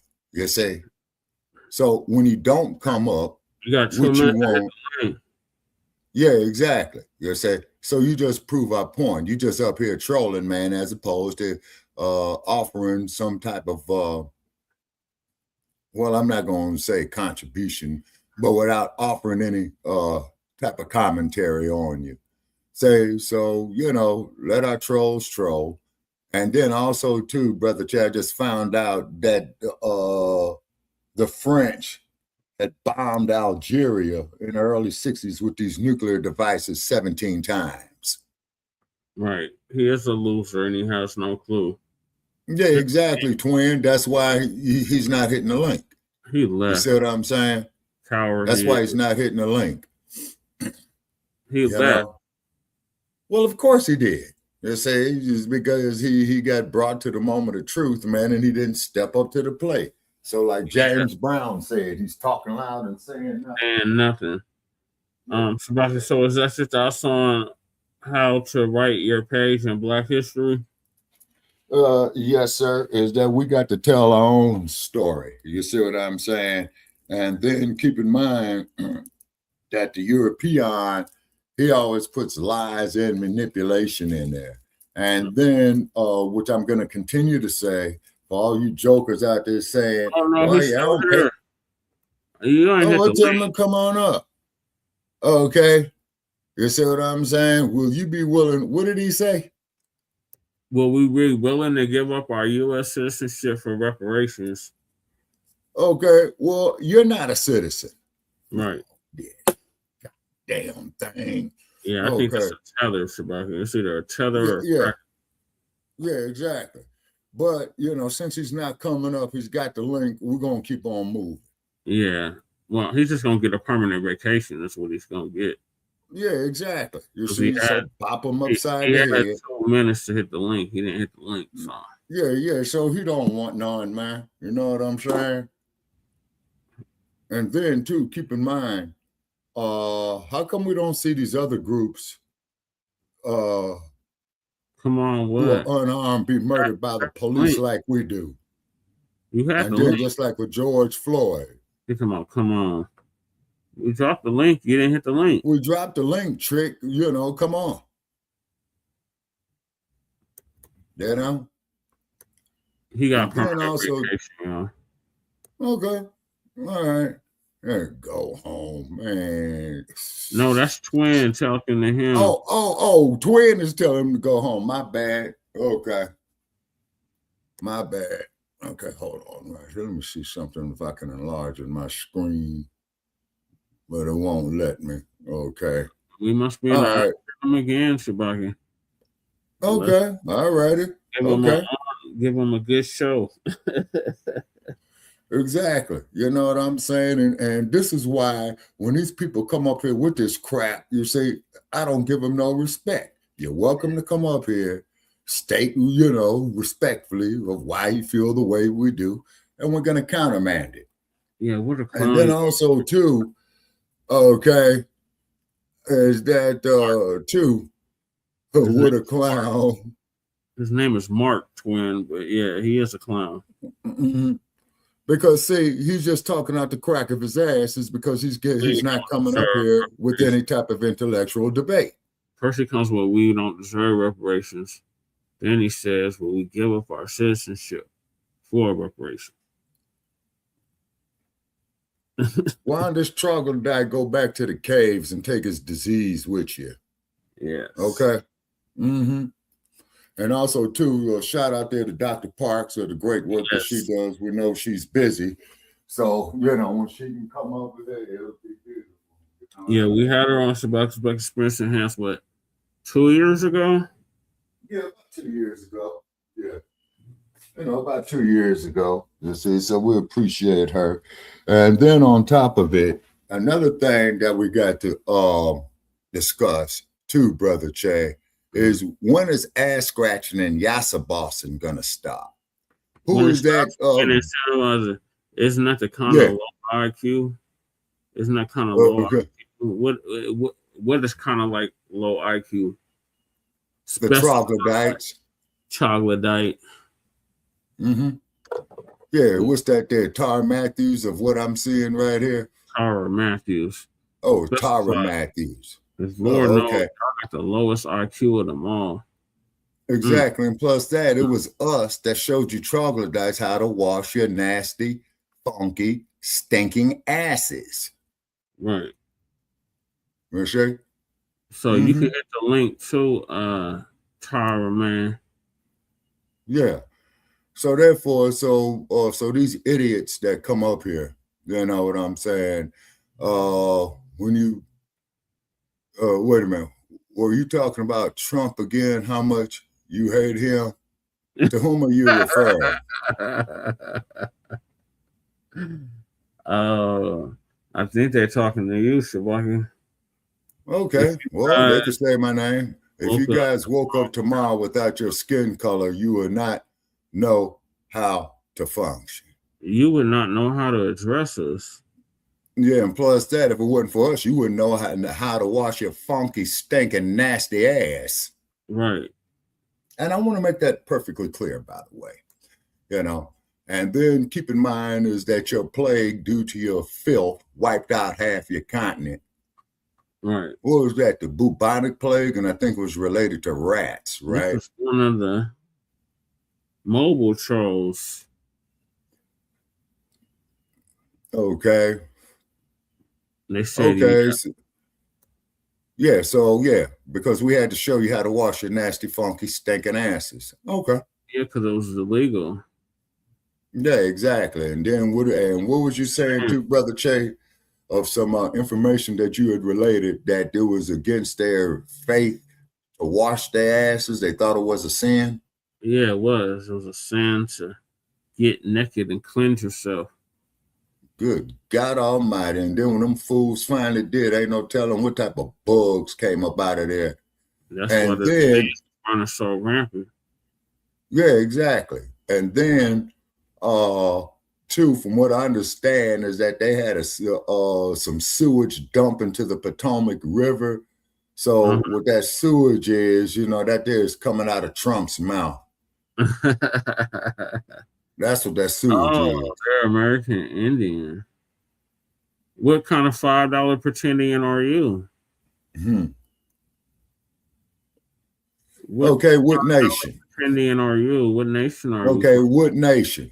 Because I visited your little bighorn, and I did it by myself. I wasn't alive then, and you don't know my family tree.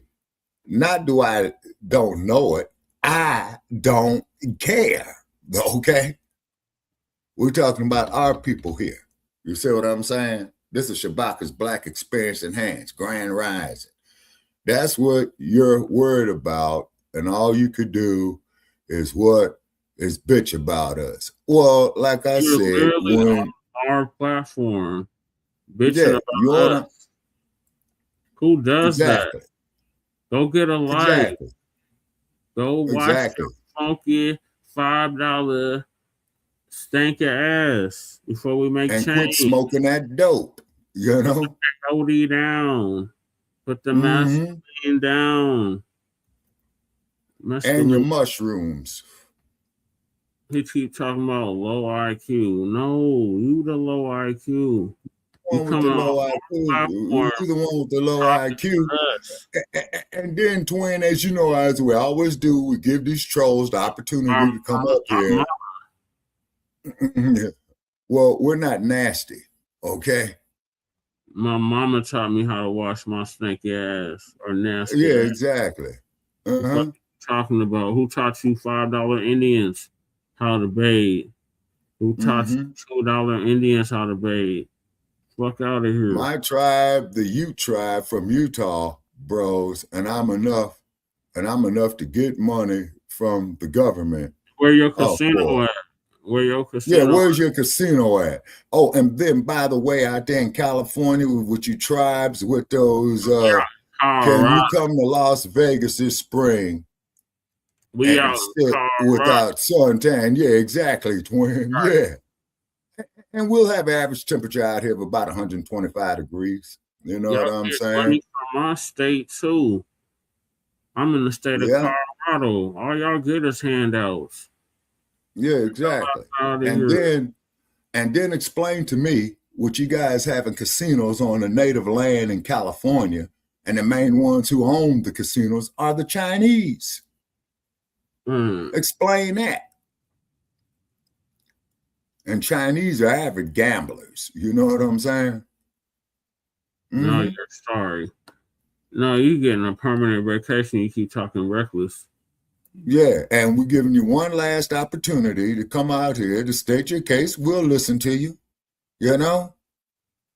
Y'all getting handouts. We don't deserve reparations. Yeah, exactly. And how come we don't deserve reparations? Oh, and then let me put it up. When you talk that bullshit, well, your own people sold yourselves into slavery, and what you troglodytes don't mention is that the ones that did the selling got captured also. Be sure to mention that. Yeah, later on. It wasn't right away, but yeah, they got captured too. Yeah, and keep in mind, Brother Che, this didn't happen overnight. You know what I'm saying? Because they didn't have the internet back then. Can you imagine the fool, man? Yeah, the enslavement didn't happen overnight. Yeah, exactly. It was So a process that took hundreds of years. Yeah, exactly. You see what I'm saying? And then for you tethers over there, and particularly you sisters over there with your blonde wigs, oh, I'm finding that there incredibly amusing. Deep down inside, I feel sorry for you. You know what I'm saying? Just like who was the one Brother Che says, "Oh, I just come here to take." Yeah, that And if you're Ugandan black tether, ass, the Ugandan tether, and if their black ass came in 1962, they would be saying, yes, "Me no black, me no black." Exactly. Mm-hmm. Mm-hmm.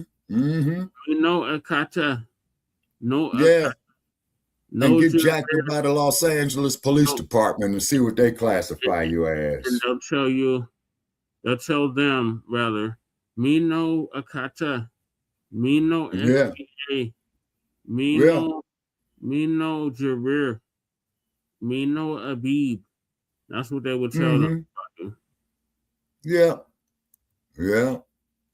We have And documented too, footage of Africans in 1962 talking about how they get treated differently because they're Africans.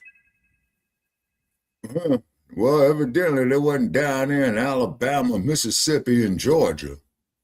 No, they were in the South too. No. But I'm gonna play this next clip, Shabaka. I got a call. Oh, okay. All righty.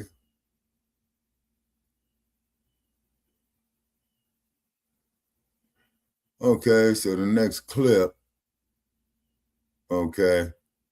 In the morning, West Coast time, 10 o'clock East Coast time. You guys are going to see the trailer for Hidden Colors 6 because we need it at this point. I'm like, we don't need to wait. Right now, things are getting heavy. Our history is deliberately being erased. They're going out of their way to erase our history, ladies and gentlemen. Hold on one second. Somebody. Hold on. Who said something? Haitian boy, hop on. Haitian boy, hop on. Haitian boy, hop on. And I know you're trolling in the room, but hop on in here. Haitian boy, hop on in here. Haitian boy, hop on in here. Haitian boy, hop on in here. Yeah, hop on in here, Haitian boy. I'm sorry for. All right, hop on in, Haitian boy. Say what you got to say to me. Say what you got to say to me.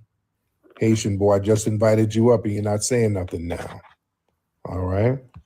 I invited you up and you're not saying nothing now, Haitian boy. Don't be in the chat room like a biatch. We don't do that.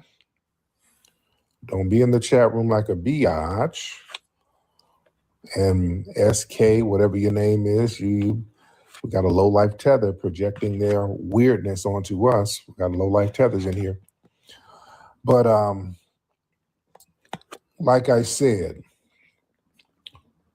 right now, history is very important. They are trying to erase our history, especially foundational Black American history. So this is a very pivotal time right now. Like I said, this generation, they have to psychologically work on this generation so that you are not lineage conscious. They want to collapse you and your identity into a global minority identity, which will eventually just basically erase you. That's not about unity whatsoever. This is about erasure. This is about erasure. I don't know what. Hi. Hello, ma'am. How are you? I'm good, sir. How are you? Oh, I can't. Yeah, it's just a still picture of me, but it's me. Oh, okay. Listen, All right. where you from, sis? I'm from Maryland. Where are you from? I'm from Los Angeles. I'm from LA. Respect. Oh, okay. I mean, but Yes, I'm sir. in LA. I live in LA. Yeah, but I'm Tariq, from I know Maryland. LA Yeah. very well. Okay, let's do a battle a little bit later. I just got on, so we'll do a battle later. I don't feel like doing a battle now because I do want to talk to the family. I don't want to start the battle stuff now. But yeah, family. Have y'all noticed, family, they keep trying to crowbar all of these foreigners into Black History Month. It's real heavy, man. They keep trying to.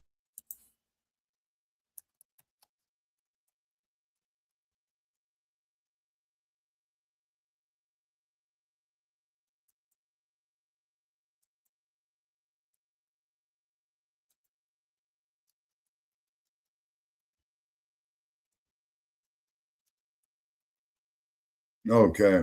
All righty, people. It's obviously, we're having some technical difficulties again. Okay. Black history, ladies and gentlemen, is 365 crowbar days a year. continental Africans, Afro Latinos. They're really trying to crowbar Afro Latinos into the shit. Oh, I'm sorry, Shabaka. Y'all couldn't hear me. I thought I was unmuted. Oh, okay. Yeah, we hear you loud and clear now. And I just put up there in the. Hold on, Shabaka. Hot off the presses, renowned scientists who discovered water on distant planet shot dead on the front porch. What? Yeah. And this was a scientist, you said? Yeah. Dun, dun, dun, dun. Okay, so for them to go to that extreme, for them to go to that extreme shows, in my opinion, repeat, in my opinion, that she was on to something that they didn't want her to share. You say, and when we do this here, Black family, hey, Mac 285, and as you know, too, Mac 285, our colleagues, ourselves, we are subjugated to, how should we say, extreme prejudice, and connect the dots on that one right there. We're in the algorithm, so that's good.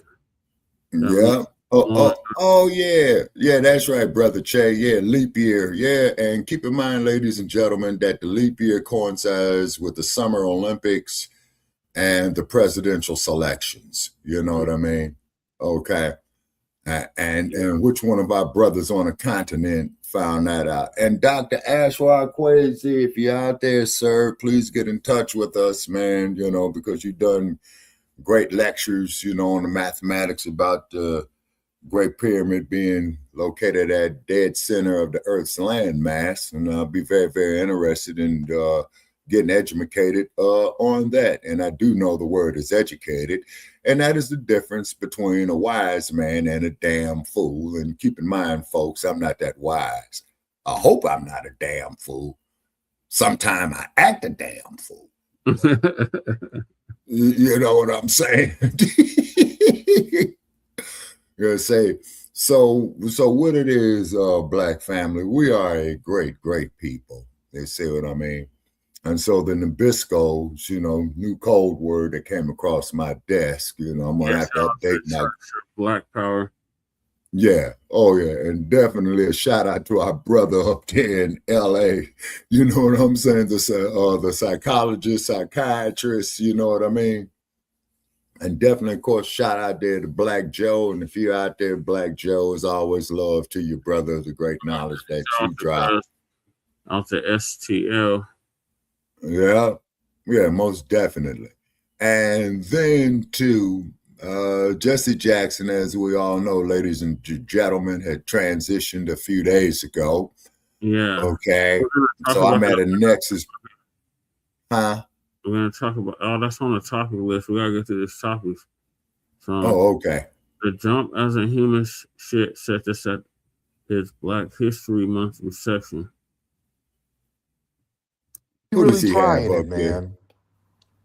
It's real, ain't it weird? I'm like, oh, whoa! Every time I turn around, they're elevating, talking about such and such Celia Cruz this and such Puerto Ricans that did this, and save that for Latino Heritage Month. Why are y'all crowbarring that into our stuff? Right. The name of the game is to dilute us. Mm-hmm.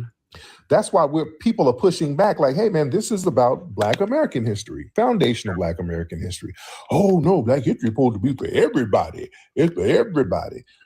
Family, it is up to us to stomp down on this lineage thing. Right.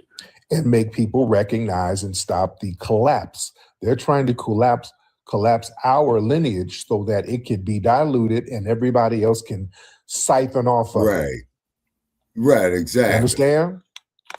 I call it There's a reason sucking. why, again, the Democrats made a call to ABC News to get them to take that story they did about foundational Black American history off their site. But, you know, it was ineffective. Sorry, Brother Che, couldn't hear you. They took the video down, the one I played for you about foundational Black American history month. The Yeah. ABC one, remember? Yeah. They took it down. Okay, and when we use material here on fair use, we want to definitely keep emphasizing that. No. Criticism, comment, news report. It wasn't the show. It wasn't our show they took down. They took the video down that I was sharing. Oh, okay.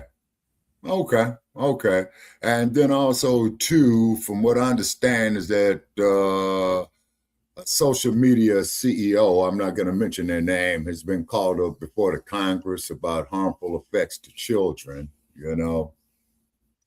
And then on TikTok, I'm debating of opening up another TikTok channel. You know what I mean? Sure, we could go live on there too. But okay.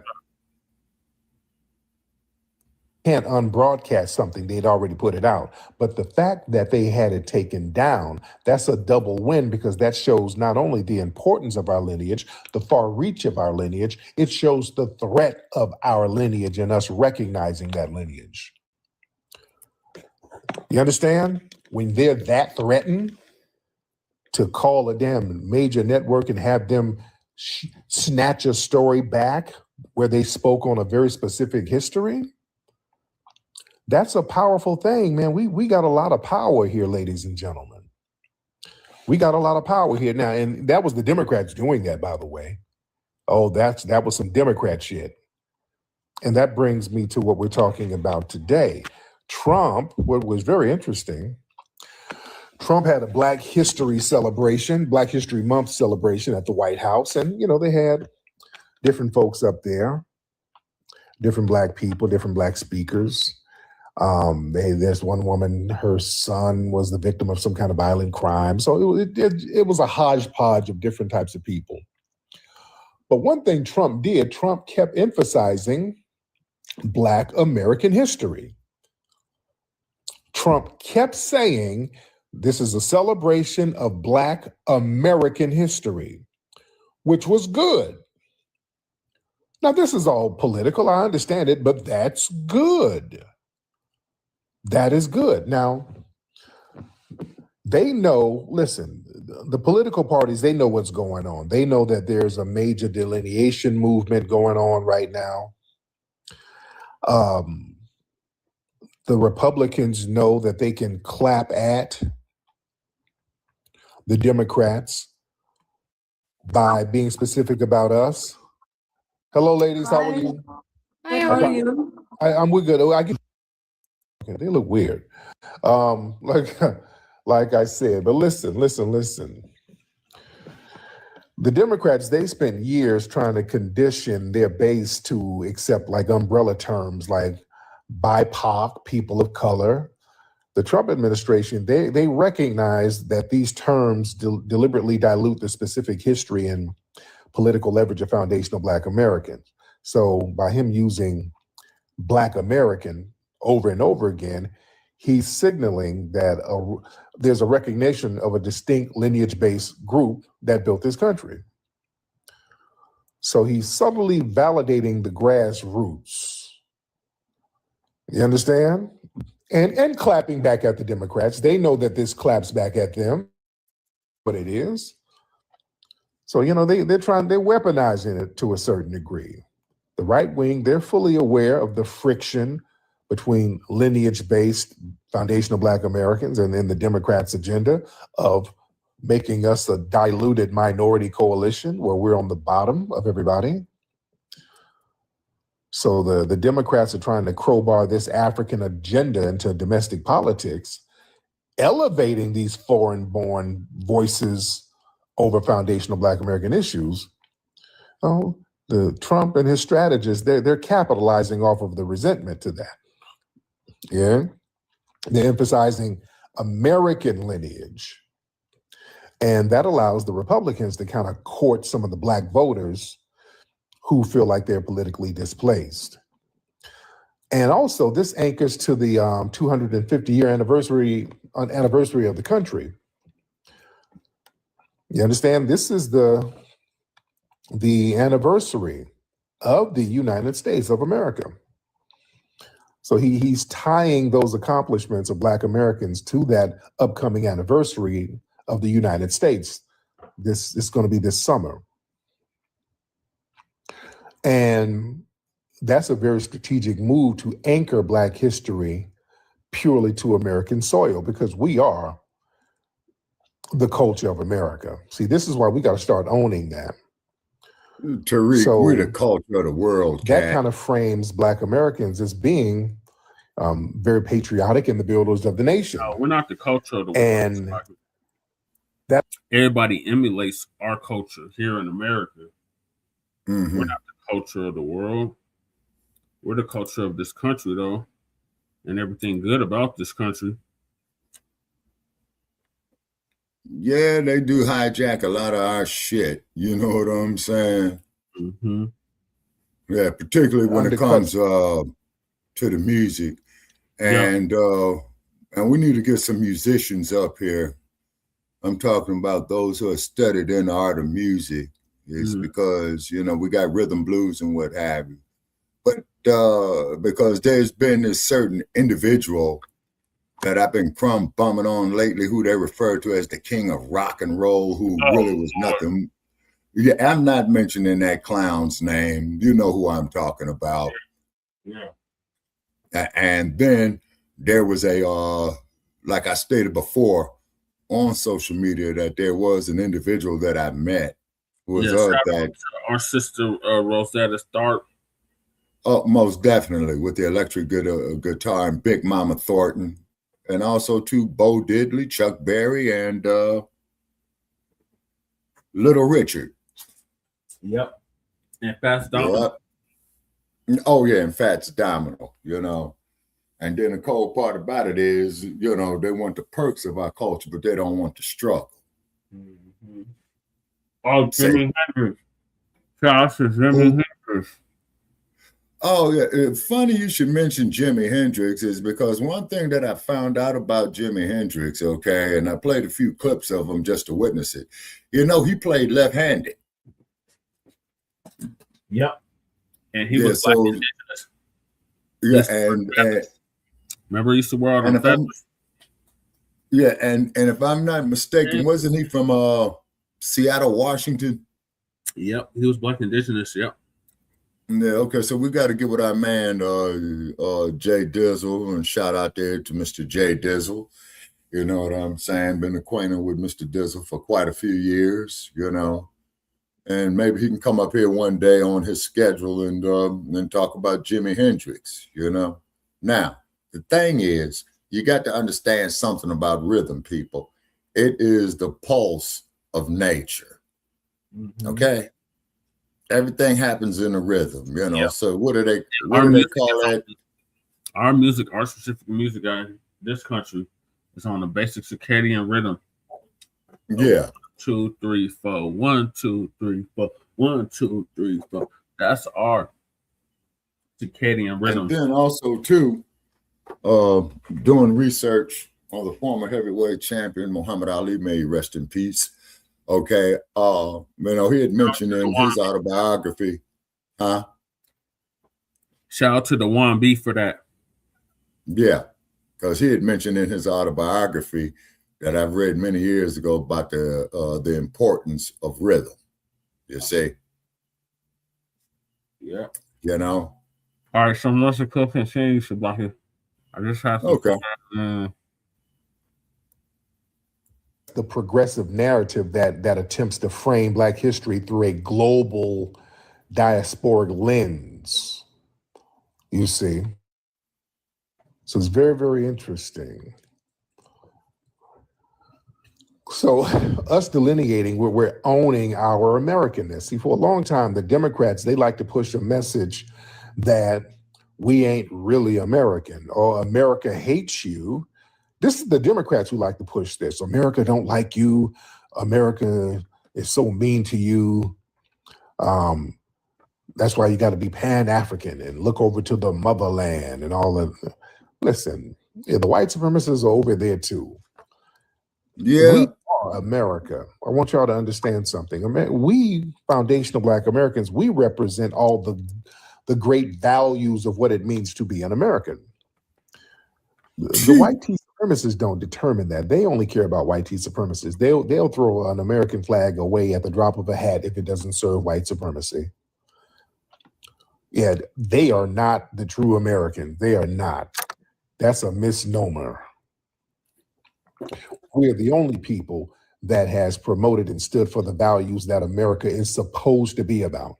Fairness and equality. That is us, ladies and gentlemen. Equal treatment, equal justice. Sorry, treatment Tariq, I under the disagree law. with you on that one, was buddy. something It's that about we us dealing with pushed. ourselves. So remember, we pushed the respect 13th and and 14th equal Amendment. treatment. That was a grassroots movement that we made them change.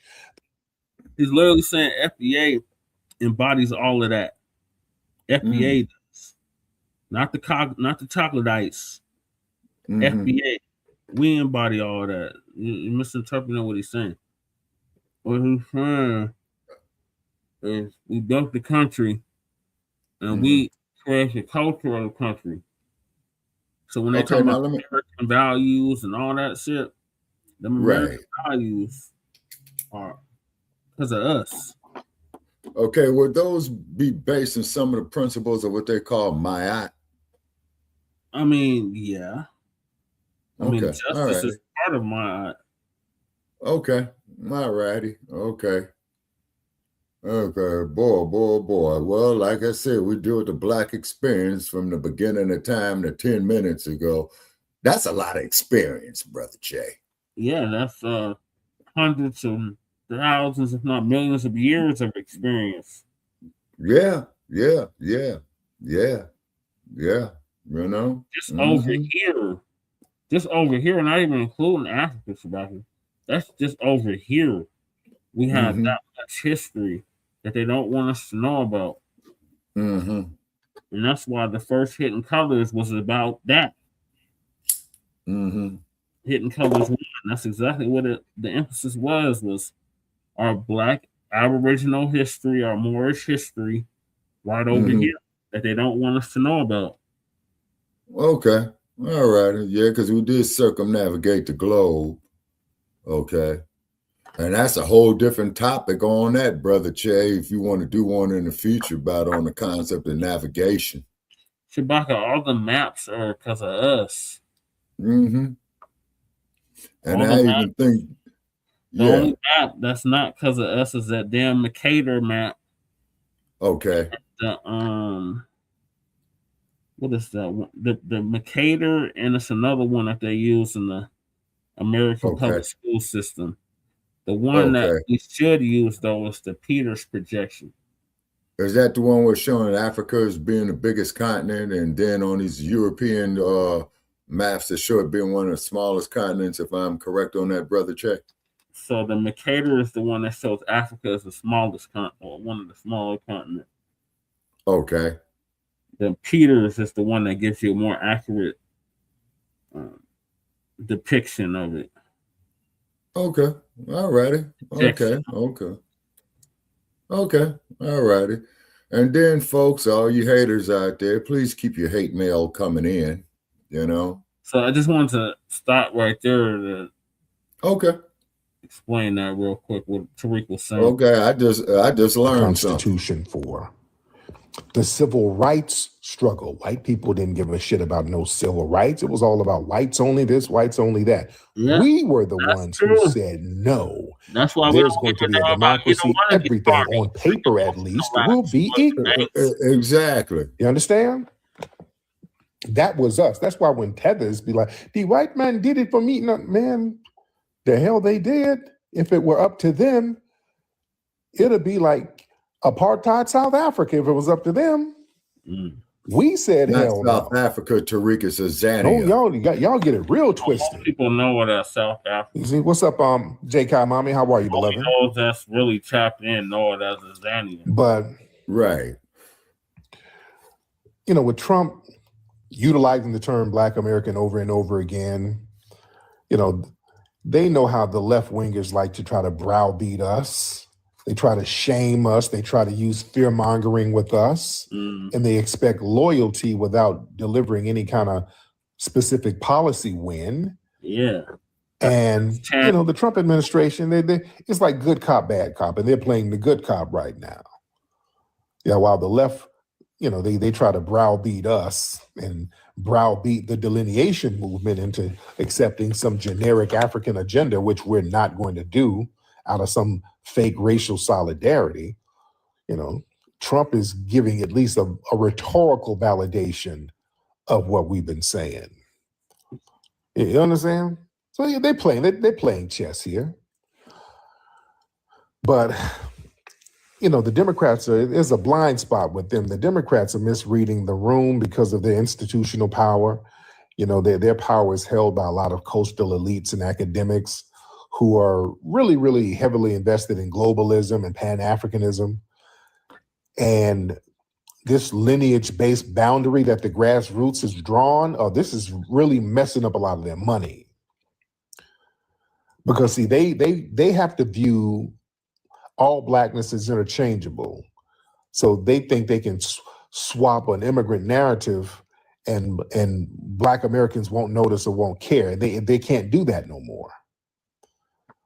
So they're just blind to the localized and the organized energy of the grassroots out here right now. And it's leaderless. This is why they don't know what to do with it. So, you know, the right wingers are going to take advantage of it. Yeah. They're going to play good cop, and, you know, it will work to a certain degree. So what Democrats, all you Democrat shills, what are y'all going to do? Because y'all strategies are not working right now. And let me tell you something. The minute the Trump administration, I'm telling you, man, if they all they got to do is put a policy together using the term foundational Black American, just one policy, and the Democrats, y'all are done. Yeah. Y'all gonna be done for the next 6. Yep. I agree, Tariq. All they gotta do is put a policy together specifically for foundational Black Americans, and y'all asses are done, Democrats. It is a wrap. Yeah. You are done if that happens. Because again, the Democrats are invested into globalism, and they need us to be a collapsed generic group so that everybody can feed off of us.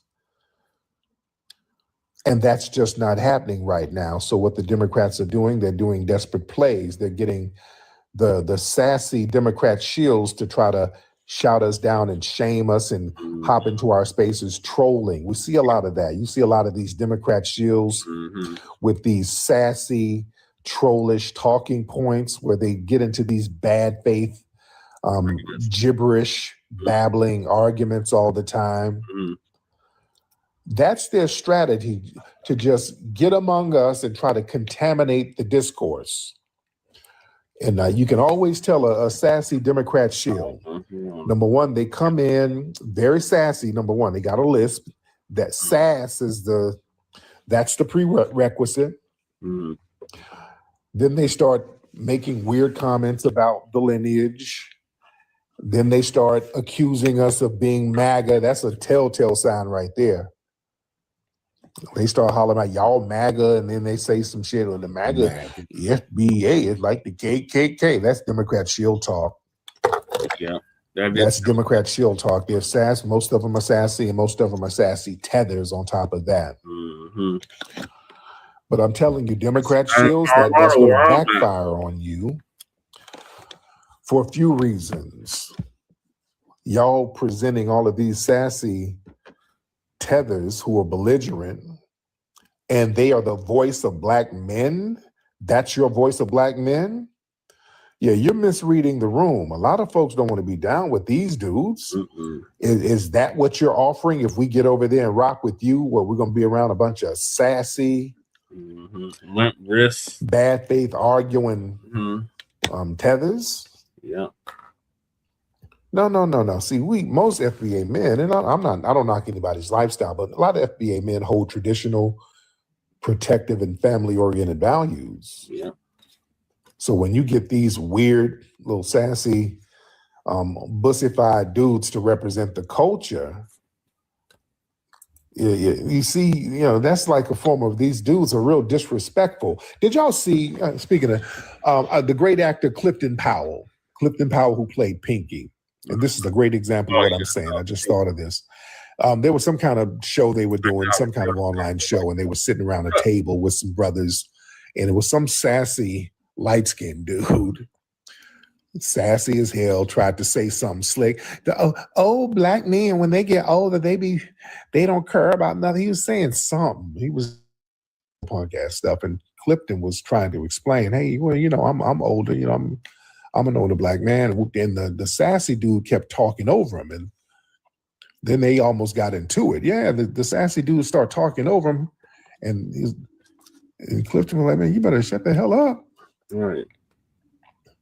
Yeah, it kind of went left, but yeah, the dude wanted to get sassy with Cliff, and Cliff wasn't really having that. Cliff ain't playing with you.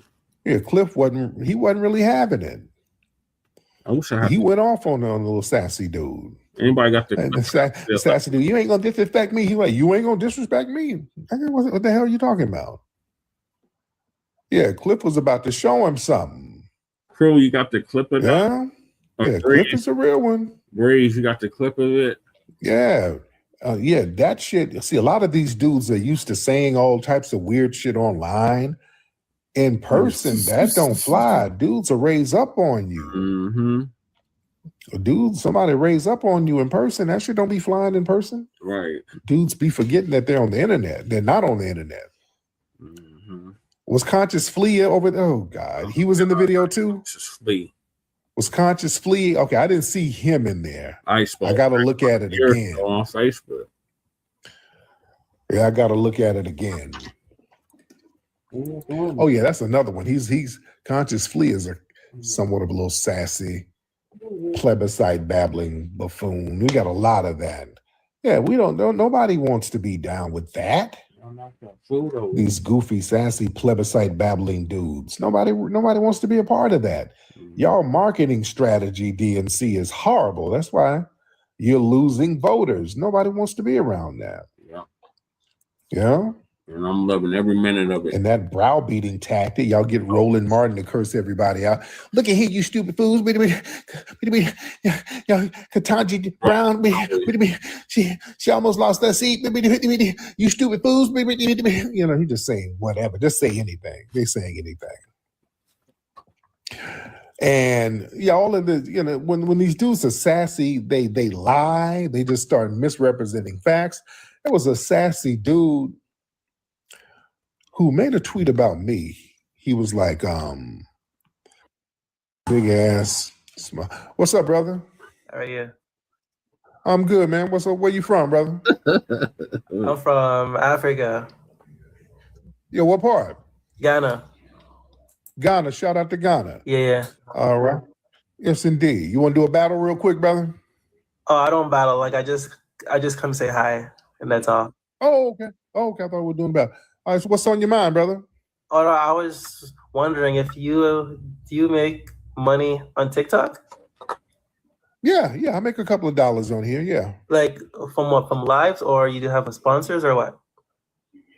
Just from the live. No. Why? Okay. Why'd you want to know that? No, I was just curious. Do you do you're in the US, right? Yeah. You do TikTok Shop? I don't. I buy stuff from there, but I don't have a TikTok shop. Okay. Yeah, I was just wondering. Okay. He trying to get some pussy or something. So much, brother. Thank you, brother. Okay. See, this dude out here campaigning. What the hell are you asking me all this weird shit for? I can watch him like. So, you buy some stuff off TikTok shop. Do you buy some shoes? You got some flip flops? What you like? I'm gonna send you something. Okay, nigga. What? Okay. The hell? What kind of question was that? What is he asking me? Hey, I don't want to Bree. bat. I just wanted some men to talk to. I didn't want to say hi. What the hell? Man, if you don't get your musty, wide Bantu bussy up out of here, what the hell you trying to do? What you on, homie? Right. The hell, man. You made some money on here? How much? I'm here pocket watching. Did you make some money on here? How much money you make? Can I have $20? The hell you asking me? Good freaking grief, man. Yeah, he started grinning like hell. Okay. Cheesing away. The hell is this dude asking me all these questions for?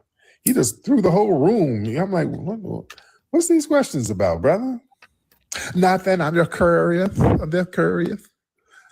Okay. Hi, y'all. I want to say hi.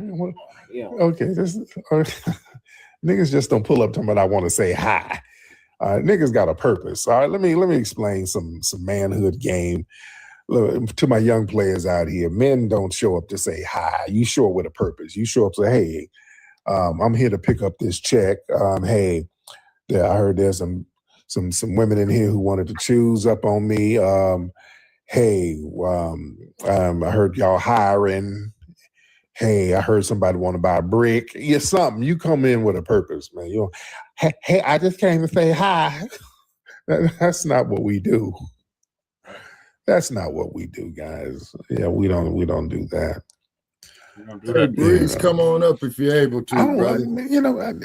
I don't like casual conversation. I'm one of them. I'm like a grumpy old nigga now. I don't like casual conversations. I don't like purposeless conversations. Is that just me? My wife complains about me I'm very grumpy. I'm very grouchy. I don't like casual chit chat. I don't. If somebody called my phone, it better be some money or something. I don't have people calling me. I just call to say hi. And what you doing? What the hell? He's prepping for tonight. The hell? No, I don't do that. Okay, Breeze. Be sure to send us the link, is it the man. gout that makes me grouchy? It might be. You got. She says, you're very grouchy. You're grouchy. He's got to do what? Says that. Sub up to his channel. I just by the same I don't YouTube, want to hear no right? bullshit. Yeah. I just don't want to hear no bullshit. All right. I do before the day's out. Okay. Lord. All right. Let me see who we got. Excuse me. Let's see who all we got in here. Shout out to everybody in here. And for those, before I forget again, listen, you guys are going to see the trailer for Hidden Color 6 in the morning. Yeah, we played it already. The trailer for Hidden Color 6 will be on my YouTube channel, 7 o'clock in the morning, Pacific time, West Coast Pacific time, East Coast time, 10 a.m. Yeah, we already played it, Tariq. All right. You guys are going to see the trailer for Hidden Color 6. It's a vibe. And we got a Kickstarter crowdfunding page because we need the family to get involved. We need you to put hands on it. We need everybody involved. We got a month to... Yes, indeed. Hidden Color 6 trailer coming. But when I say this thing is needed more now more than ever, because we ain't done a Hidden Colors in a long time. So yeah, it's way. And this one, family, it's going to be family friendly. Shout out for the gift. Boy, that's a good gift there, brother. It's going to be family friendly because I want you to bring the whole family to the theaters. It's going to be in theaters later this year. And we're making it so that you can bring everybody, the kids, mom, dad, grandma, great grandma, bring the entire family. to see the film. They will absolutely love it. Yeah, I agree. And have the family gather around to watch the trailer tomorrow. All right. So this is needed. Yes. Because, our history is just being erased for real. They're aggressively erasing our damn history. Mm-hmm. And again, with Black History Month, they're playing a lot of games. They're tethering up Black history heavy. Yeah. They're tethering it up heavy. I heard producer DDG, he was over in Trinidad. Did y'all hear this? He was over in Trinidad. They got Carnival over there. And, we got Mardi Gras here. Yeah. We got Mardi Gras here. And shout out to New Orleans. Boy, I've been seeing the Mardi Gras images and videos coming out of New Orleans. That damn city. Boy, y'all had that mama turn up. Well, they turned up heavy for Mardi Gras in New Orleans, man. Yeah. Man. I set foot there before. They turned up so heavy in New Orleans. Boy, y'all, man, I hate that I didn't get to go down there, man. Boy, that shit looked like it was so popping. Yeah, Mardi Gras cracks. Man, they were going there. Man, I'm hating. I'm like, God damn, y'all having a good ass time out there, man. It broke records, huh? It was packed out there. People having a good ass time. I really hate I missed that. They looked like they were getting it in, man. That's good. That FBA energy was flowing heavy. That's good. Love that. But yeah, I'm gonna still get down to New Orleans, man. I love New Orleans. Yeah, I like this. But they had Carnival over there in Trinidad, and DDG was over there, and they said something about he got on the mic at some event and some dude cut his mic off because he cursed. And then I saw a lot of Trinidadians kind of crapping on him, on DDG, and then start crapping on us. They're like, yeah, those Americans need to stay out of Trinidad. They don't know how to act. Yeah, DDG was cursing and they cut his mic. That's what he gets. These Americans need to stay out of here. I'm so tired of these Americans coming over here. So I'm like, really? Really? Yeah, a lot of Trinidadians. Yeah, you look at Twitter, they're crapping on us because of DDG. And we don't be going over there like that. Now, you might have some passport bureaus who might go over there, but we don't be over there like that for them to complain. But yeah, they're like trying to be on some gatekeeper shit with that Carnival over there talking about, yeah, he cursed. So yeah, you got to respect the Carnival. And people are like, wait a minute. Y'all walking around there with thongs in your ass. Some of y'all are boning each other in the crowd, and him using profanity on the mic, that was a bridge too far. Yeah, you walking around with your coochie and your nipples out and your ass shaking, but okay. So now we got to be into wholesome family fun? Is that what we doing? Really? Really? That's what you own now? Y'all over there popping ass, stank as hell. But him saying something on the mic, ooh, that's just too much for your sensitive ears. Give me a break. Give me a damn break. They do the most stank stuff over there at that damn Carnival. Then women insides of their damn uterus, they do, man, the hell out of here. Oh, you gonna draw the line on him saying some profanity on the mic. Get the hell out of here. Hey, ma'am. Hey. How you doing, dear? Good, how are you? I'm good. What you listen to? Afrobeats. Yeah, well, okay. Where you from? DC. Okay. Where are you from? I'm from Los Angeles. I'm from California. Yeah, no LA very well. You try to battle to be away. Let's throw a battle up while we chop it up. Okay. You know how to throw it up? I don't know. I don't know how to throw the battles up. There. There you go. How do you do that? How do you put the battles up? How do you do see the little punches like this at the bottom? The who? The little two gloves like this at the bottom? Oh yeah. That's yeah, it? hit it and then say start. Oh, cool. Okay. I'm you thought you was frozen that? Why you have a picture? Why you have a picture of? I do because I don't like having my nose and face all in the camera when I'm talking. And, the camera moves around and all that stuff. So I didn't feel like doing all that. Yeah, my camera be dropped. My phone be falling too all the time. Yeah. So I just keep a stationary picture up. It's me. That's what I look Got like. like big hitters over there. Wait, calm down, you guys. Wait. Oh, there we go. I'm swooping on her. Just whoop on it. I'm whooping on her again. Now, where's your family from? Dear, your family from Ghana somewhere? Where your family from? No, Virginia. Okay. Yeah. You listening to Afro beats? Ain't no Africans in the family? So you can't listen to Afrobeats if there's no. What? No, I mean you can. You can. I'm not judging. I'm just saying. I love the music, and most of the people that support me are based there. So it's like I listen to what they want to listen to for sure. It's much love. Okay. Now, where's your family from? Where's your family from? Your grandparents? North Carolina and Virginia. Oh, Hi, Silva. There you go. Thank you guys for tapping the screen. Thank you for the follow, Charles. Now, what you do? I think what you do in DC, Crystal? What do you mean? What I do in DC? What you do in DC? Y'all DC girls be into all types of shit. Y'all either do something real legit or do something very, very scandalous. I'm in childcare. I work with special needs kids and infants. Oh, cool. How long you been doing that? For like over 10, 11 years. Oh, that's beautiful. Yeah. You have your own kids? You got kids of your own? No kids. Okay. How old are you? What do you? You 27? How old are you? 27? No, 30. I was close. Yeah, you're close. Do you have kids? I do. I have a whole bunch of kids. I got 5 of them. Oh, okay. So where's your dude? How you know? You didn't ask me if I was single, anything. You just went right to it. You got a dude. You got to have a dude. Your hair is laid too fly. You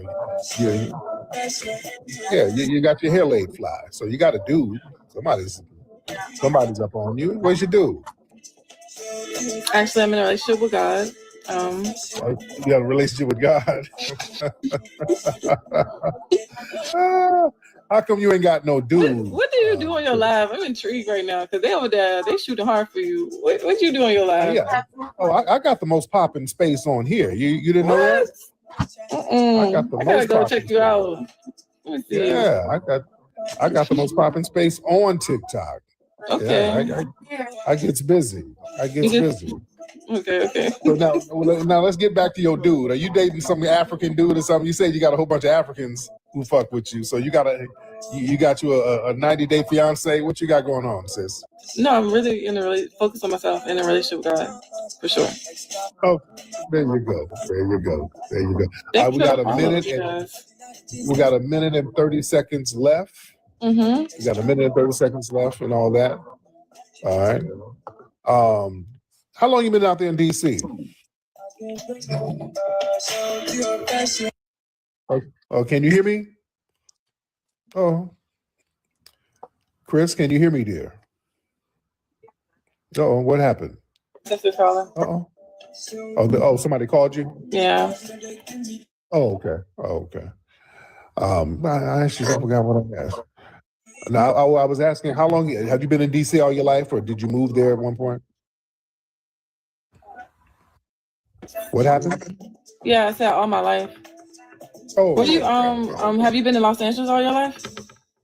No. I've lived in Rosie, but most of my life I've been out here.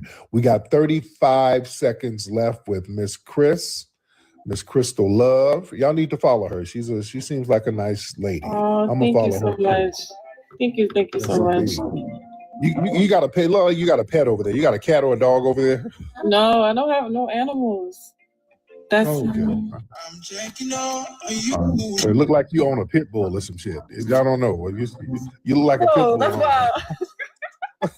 You're doing well for that.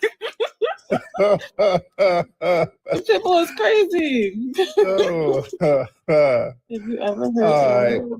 There it is. All right. So won that battle. I got 7 wins in a row. That's all gravy. What do you do for a living? You asked me what I do. What do you do? I do a whole bunch. What I look like I do? I don't know. That's why I asked. I don't like to pass judgment on people. No. Yeah, I'm a filmmaker. I do films. Why people say you got a foreign accent? Yeah, I do movies. Yeah, you don't have a foreign accent. I don't. They're saying you No. got a foreign accent. I'm a little I don't. country because my mom's from North Carolina, but Yeah, yeah. I don't hear a foreign accent with her, but she's you're a cool. pastor?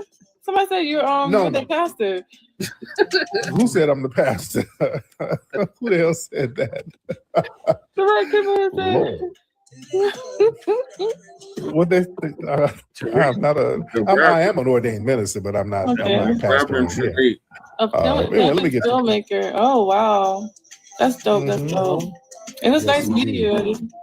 Nice meeting you too, beloved. Thank you so much, dear. All right, that's Crystal Love. All right, that is Crystal Love. All right. I didn't hear no accent. I didn't hear an accent. All right. All right. Yeah, let me see who else we got in here. Let me see. Shout out to everybody in here. Shout out to everybody in here. But yeah, folks, they want to gatekeep their culture and then bark on us when we want to gatekeep ours.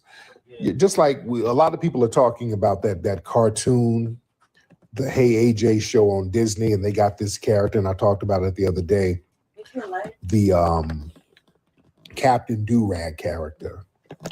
So this Jamaican woman, she said she's half American too, but a lot of people are questioning that because she's been hollering about identifying as Jamaican. Her mother, somebody's Jamaican, and she's on that.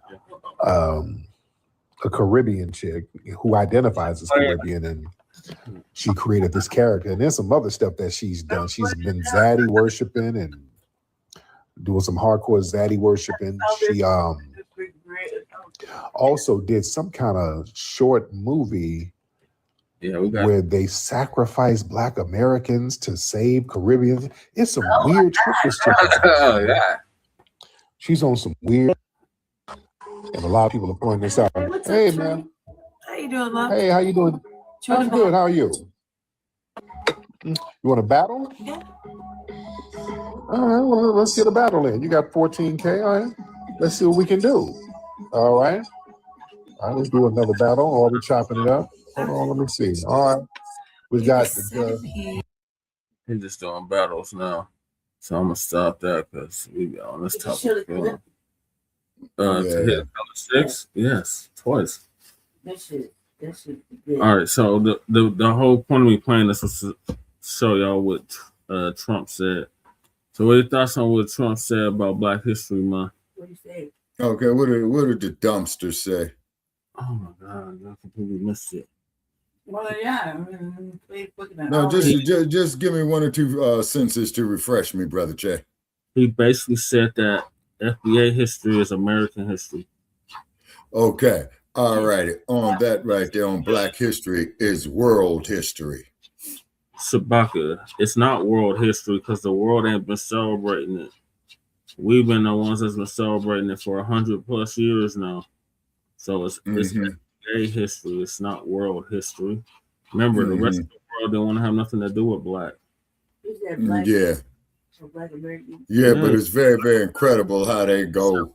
American history is American history. That's what he said. Well, Black history's been in long existence before this place America was called America. Not necessarily, Shabaka. Not everywhere. They don't call everybody Negroes everywhere. Yeah, well, Negro Spanish niggas Black. everywhere. Yeah. They call us Black. And we've been celebrating this for over 100 years. It's been exactly 100 years. Yeah, wait a minute. You're right, because I think it did come above 1926, Carter G. Woodson, if I'm correct on that. Yep. Yeah, okay. All righty. I would say from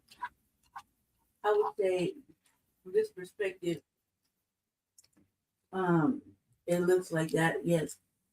I would say from this perspective, it looks like, excuse me, I'm sorry. I was chilling, I'm sorry. From this perspective, it looks like everywhere in the diaspora does not like Foundation of Black Americans, or at least treats them differently in their face versus behind their back. And we are the only ones that celebrate our heroes and stuff here during this month. Although this month kind of feels flaky. This Black History Month feels flaky and overshadowed by Latino. by the immigration stuff, by the Epstein files, by the lady's mama going missing. Oh, and then don't forget the latest on Prince Andrew, Lady J. Yeah, that's a perfect segue to our next topic. Yeah, Prince Andrew getting arrested and shunned, and I mean the way they did Prince Andrew is like goddamn. But then Prince Andrew brought that on himself, Lady J. But you kind of wonder why ain't nobody here doing the same shit that they do to Prince Andrew. There's a lot. This is democracy here. Because it's the United States, this ain't the UK. You can't lead by example. They said they haven't arrested a royal in 400 years.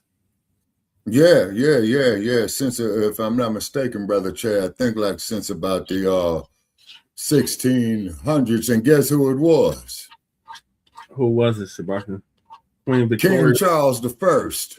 Oh, King Charles. The first. Great daddy. King Charles. Not the current one. Okay. What is the current one? Is he King Charles the Fourth? No, he's King Charles the Third. Oh, the third. Okay. Right. I mean, this is stripping over all his titles and rank and everything. But the part that really kills, man, I got to put this out here. Okay, they always want to put it out there, you know, to in the Black community worldwide about these monarchs of France, England, Portugal, what's that other raggedy ass country over there? The Dutch, you know. Yeah, Italy. But they don't never want to talk about none of the African monarchy. You see, and I think our girl, Sister Shahrazad Ali, had did something on that years ago. Yeah, you say, but they don't never want us to know about our Kibulanian, African, whatever you want to call it, monarchy, like with Her Majesty Queen Nzinga, you say. And I've been getting a lot of flack on that one right there. They still have monarchy in Africa. Mm-hmm. And what used to be Swaziland. Yeah. Oh, yeah. Funny you should mention Swaziland, because I'm sure he died. I forgot who the king was, but he was the world's oldest living monarch at that time. Yeah, they changed the name. It's something else. Yeah. Yeah. But he was the king of Swaziland. You know what I mean? At that time, it was Swaziland. Now it's something else. Yeah, exactly. It's because, you know, as soon as these the Nabiscos find another raw material, like with the silicon and all that old type of stuff, they want to go down there and keep changing shit. You see what I mean? It's in its name. Yeah, but it's just, yeah, but it's kind of like when you look at Western culture, right? They don't put no emphasis on the knowledge that comes from Black people from from Africa or what have you. And not even just they don't want to acknowledge Black history in this country either, or in this continent, or and in the Americas, period. Okay, but who was the monarch that there was throwing out all the Europeans? What was that? Namibia, I believe, Brother Che. Yeah. What they're just saying is, if you're a European, sun dodger, Nabisco, you're shaking a spot. You know. So let's get to Prince Andrew, or former Prince Andrew. Yeah. Unfolded. Already alluded to. Former Prince Andrew arrested in UK as global fallout from Epstein file grows. Yep. Democracynow, democracynow.org. I'm Amy Goodman with Nermeen Sheikh. We end today's show with breaking news. In the United Kingdom, police have arrested former Prince Andrew, the brother of King Charles, on suspicion of misconduct in public office. Authorities say they're investigating a complaint over allegations that the former prince had shared confidential material with the late convicted sex offender Jeffrey Epstein. The former prince was the UK's trade envoy between 2001 and 2011. Back in November, King Charles stripped his brother of his title as Prince and Duke of York and evicted him from his royal residence over his relationship with Epstein. We're joined now by Michael Walker, contributing editor at Novara Media, where he hosts the organization's flagship live news program, Novara Live. Today is, I was going to say Prince Andrew's, but it's Andrew Mountbatten Windsor, and he has been arrested on his 66th birthday. Talk about the significance of this. Yeah, I have to say, I'm still calling him Prince Andrew because I don't think the royal Happy family birthday can get to out of his this ass. so easily. Just saying, we're taking the title off him. It's got nothing to do with us, Gov. They obviously knew he had a relationship for a long time before they stripped his title of that. In terms of this particular case, it's actually remarkably similar to the row. Well, it's more than a row, isn't it? The investigation into Peter Mandelson, which is that what these emails appear to have revealed is that when there were powerful men in positions of responsibility and influence, they used that influence, they used that access that they had to forward on confidential information that was that should have been kept secret to Jeffrey Epstein.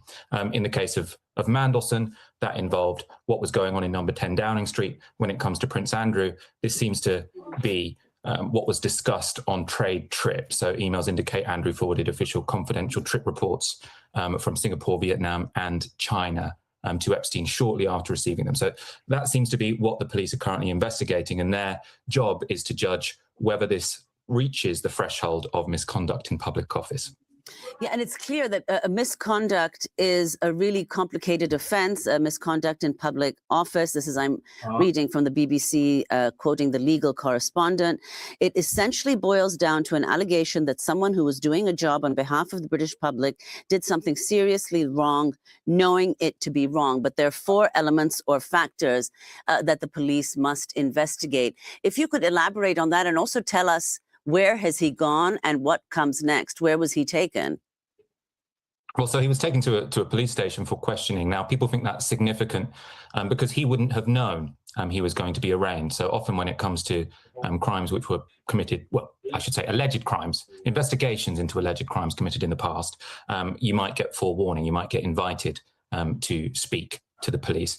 Now, it seems they didn't want to give him forewarning. I suppose there is an understanding that Andrew is someone who likes to prepare for interviews, and I suppose they wanted him potentially to be a bit more candid, to not have his lines prepared.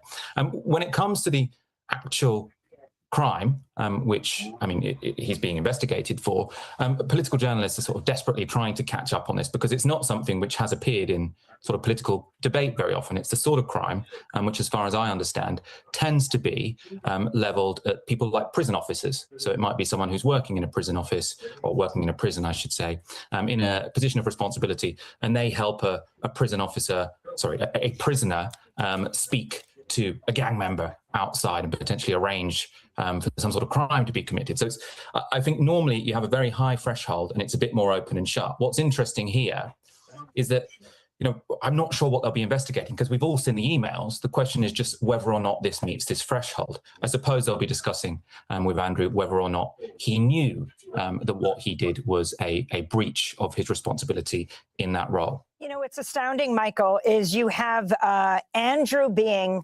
arrested. And here in the United States, we have not seen as much fallout. In fact, I think President Trump just said that the millions of pages of documents have exonerated him, though he was named over 1,000 times. Next up could be, man, don't put that stupid shit up there about me, man, with that bullshit.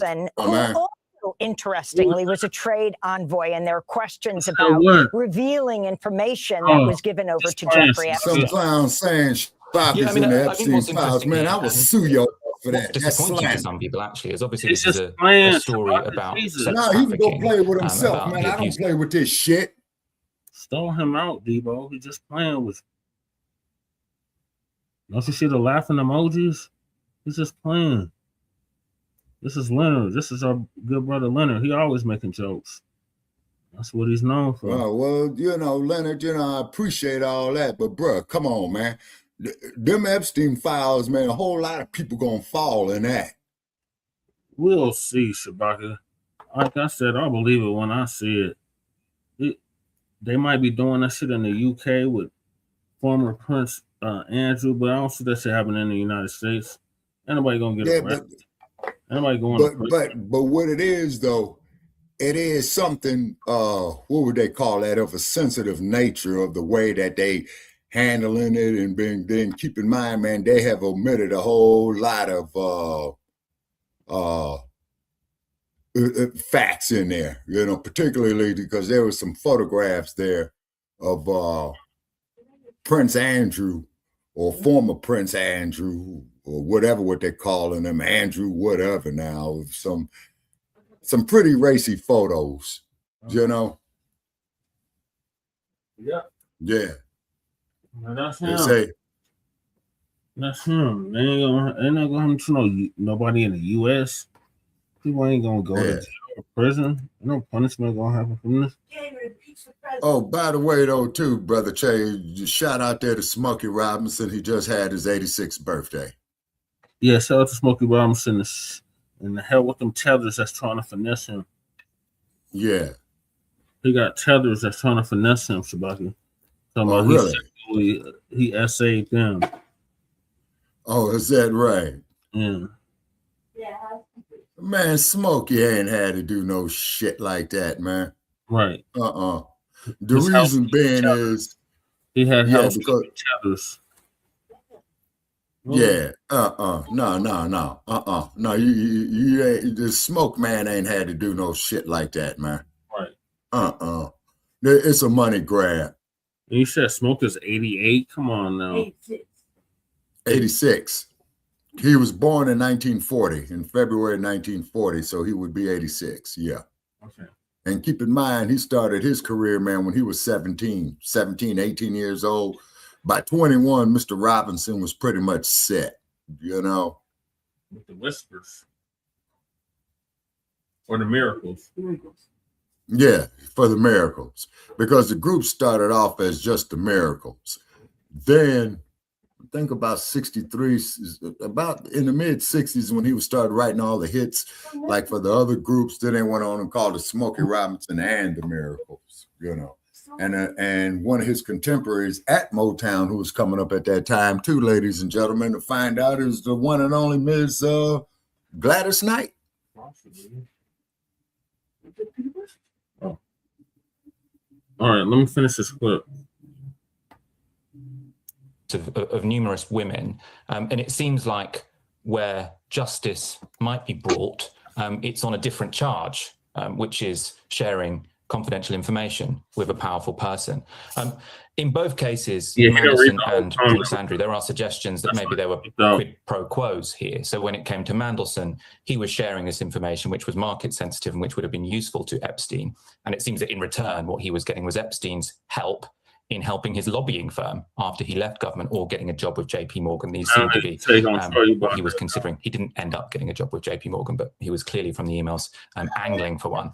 With Andrew, no, you ain't going to troll me forever, Cat. We thank you so much for being with us. Actually, Leonard, you one of our biggest contributors to our material, so why you want to go trolling, brother? Why mess up a good thing, homie? On the air, our first show, February 19th, 1996. We've got a show, Nermeen, as well here in this image. On Monday, we'll be celebrating Riverside Church in New York. Guests will include Angela Davis, Naomi Klein, Maria Ressa, Michael Stipe, Wynton Marsalis, Masaba Butoha, V, Hooray for the Riff Raff, and more. We'll be streaming the event live at democracynow.org. Happy anniversary, everyone. Happy anniversary, Nermeen.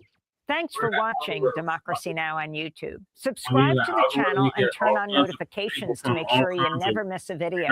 And for more of our audience-supported journalism, go to democracynow.org, where you can download our news app, sign up for our newsletter, subscribe to the daily podcast. It's all good, Leonard Day Joda, because you actually, man, you're one of our biggest contributors. In Great Britain, former Prince Andrew arrested. Look how Arrested sinister in he connection looks, with his y'all. ties Don't he to look Jeffrey sinister, Epstein. man? It follows weeks of new revelations about their friendship Yeah, he looks following the sinister. U.S. Justice Department's release of millions of files from the Epstein case. NBC's Andrew Raf the Sanchez Sinister. is in London for us. Raf, good morning to you. First of all, what have you been able to learn so far? Craig, good morning. This is a fast-moving situation, but here's what we know so far. British police took former Prince Andrew into custody early this morning, local time in Norfolk. That is in the east of England, since he was forced out of his royal home in Windsor earlier this month. Now, police are not officially naming him. They are saying at this point that they have taken a man in his 60s into custody. And the allegation, Craig, is misconduct in public office. This is effectively an allegation of corruption.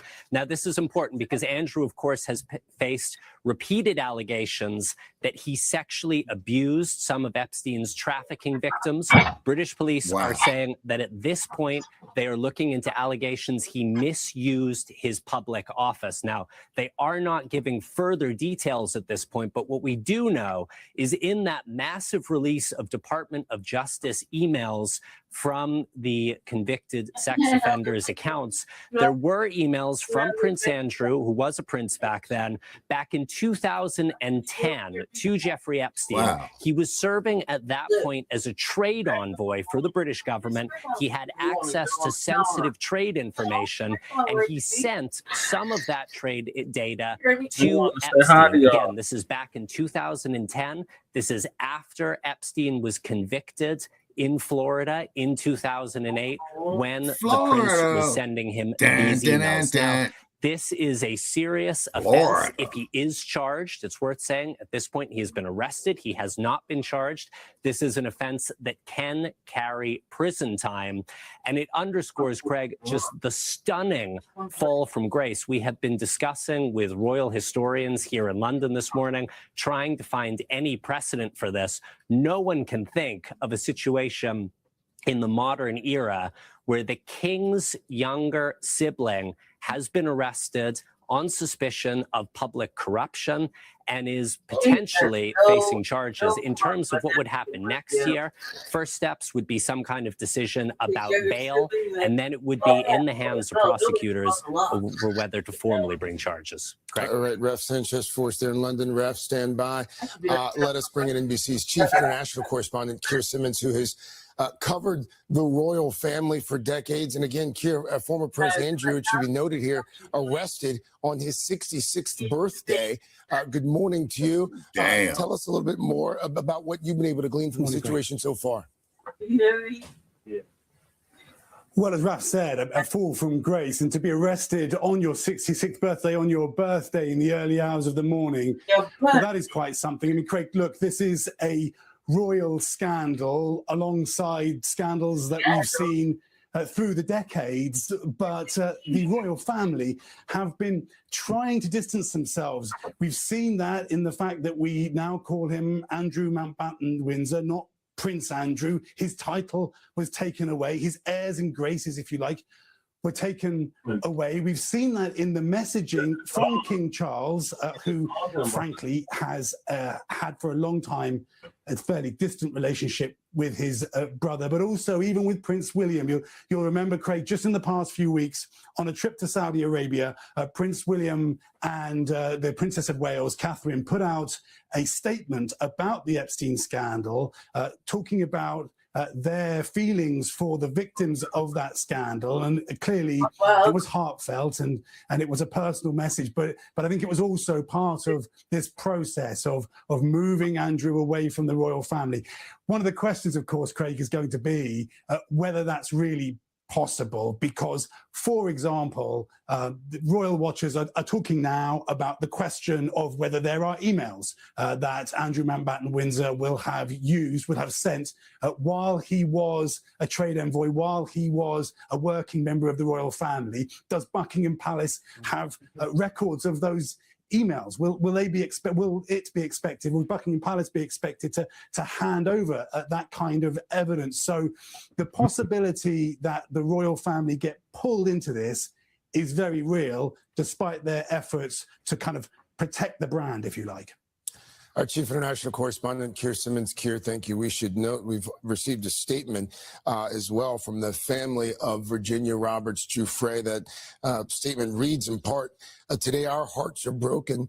Our broken hearts have been lifted at the news that no one is above the law, not even royalty.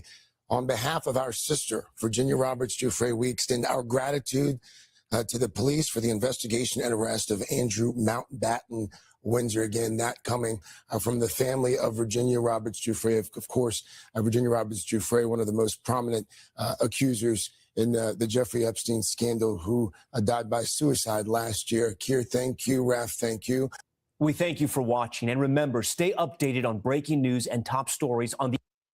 Died suicide, huh? Huh. Mm-hmm. Is that kind of like what they say in the U.S., Brother Che, suicide by cop? No, she actually killed herself. Oh. All right, what are your thoughts, lady Che? While you're eating. What are your thoughts, Shabaka? Book them, Dano. Right. I'm impressed. Considering the United States can't ever punish or fine nobody. Yeah, it probably is, because I wouldn't be surprised. You know, the way they've been shutting his ass, he one step from being, living in a cardboard box. Yeah. So Okay, Leonard says here, hell no, that fool on the other channel is Israeli intelligence doggy. He's the Messiah. Yeah, I wouldn't put it past him, Leonard. I would not put it past him, man, because there ain't never a dull moment here, boy. I tell you that much. Shit. Wow. And then, so the thing is, though, is this. Now, is it that, because a family member told me one time years ago, that these people get so rich, right? All their thirst is quenched. Mm-hmm. Then their mind starts going off into the bazaar. Mm-hmm. Okay, now let's look at a dope fiend like Sigmund Freud. They call old Sigmund Freud the father of psychology, but keep in mind that he was a dope fiend and a practicing homosexual. Mm-hmm. Now, I find it kind of interesting that a person who is a practicing homosexual is going to tell heterosexual people about, as you say, human activity. Yeah. I mean, is it a paradox or is it a contradiction? And then, of course, we do know that a paradox is a contradiction that is true. But at the same token, that a contradiction cannot be true. But you do have what they call the paradox. And the example that you always hear me use is that of the, not the bumblebee, the hummingbird.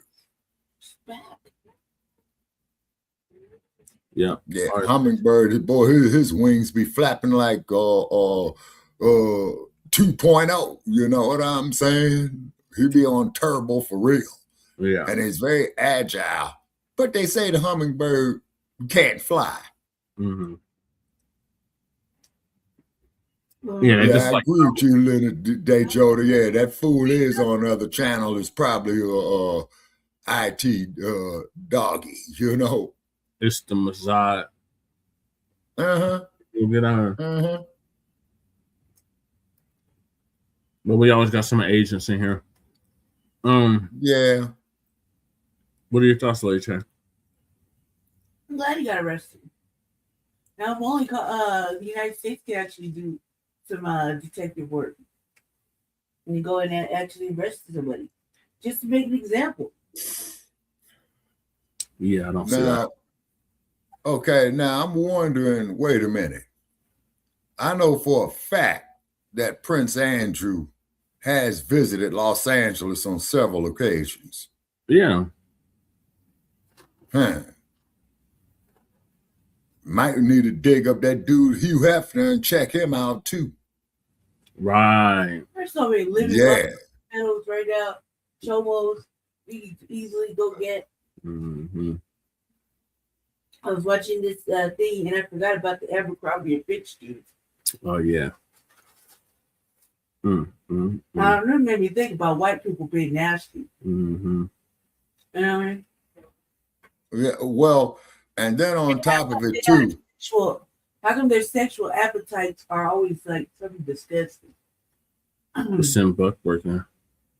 Yeah, okay, yeah, on the buck breaking, and then of course, as we did, shows in the past on Black Friday. You get it.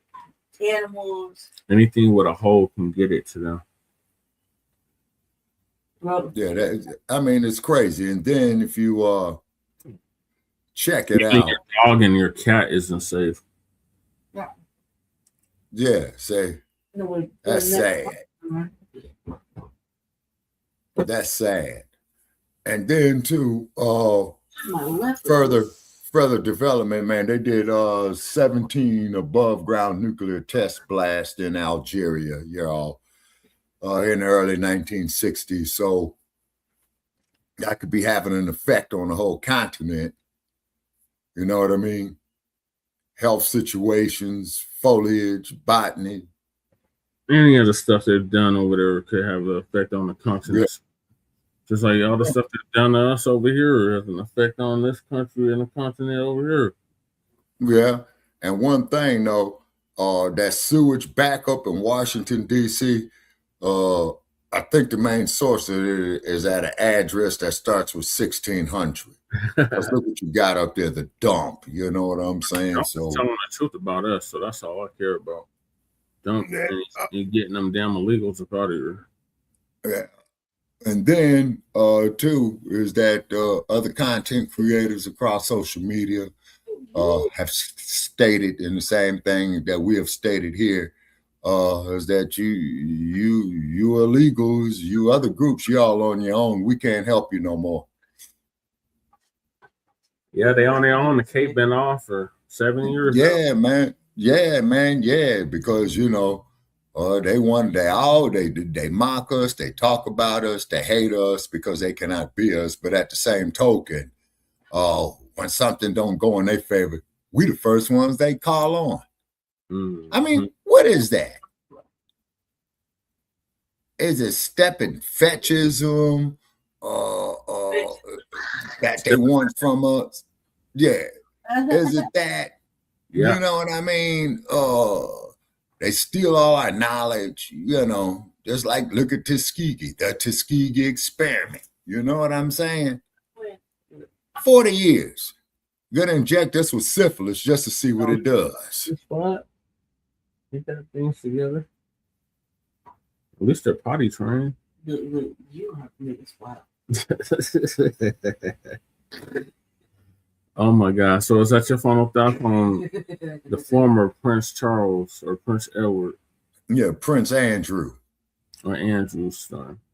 Now if I got it right, Elizabeth had 3 children: Charles, Princess Anne, and Andrew.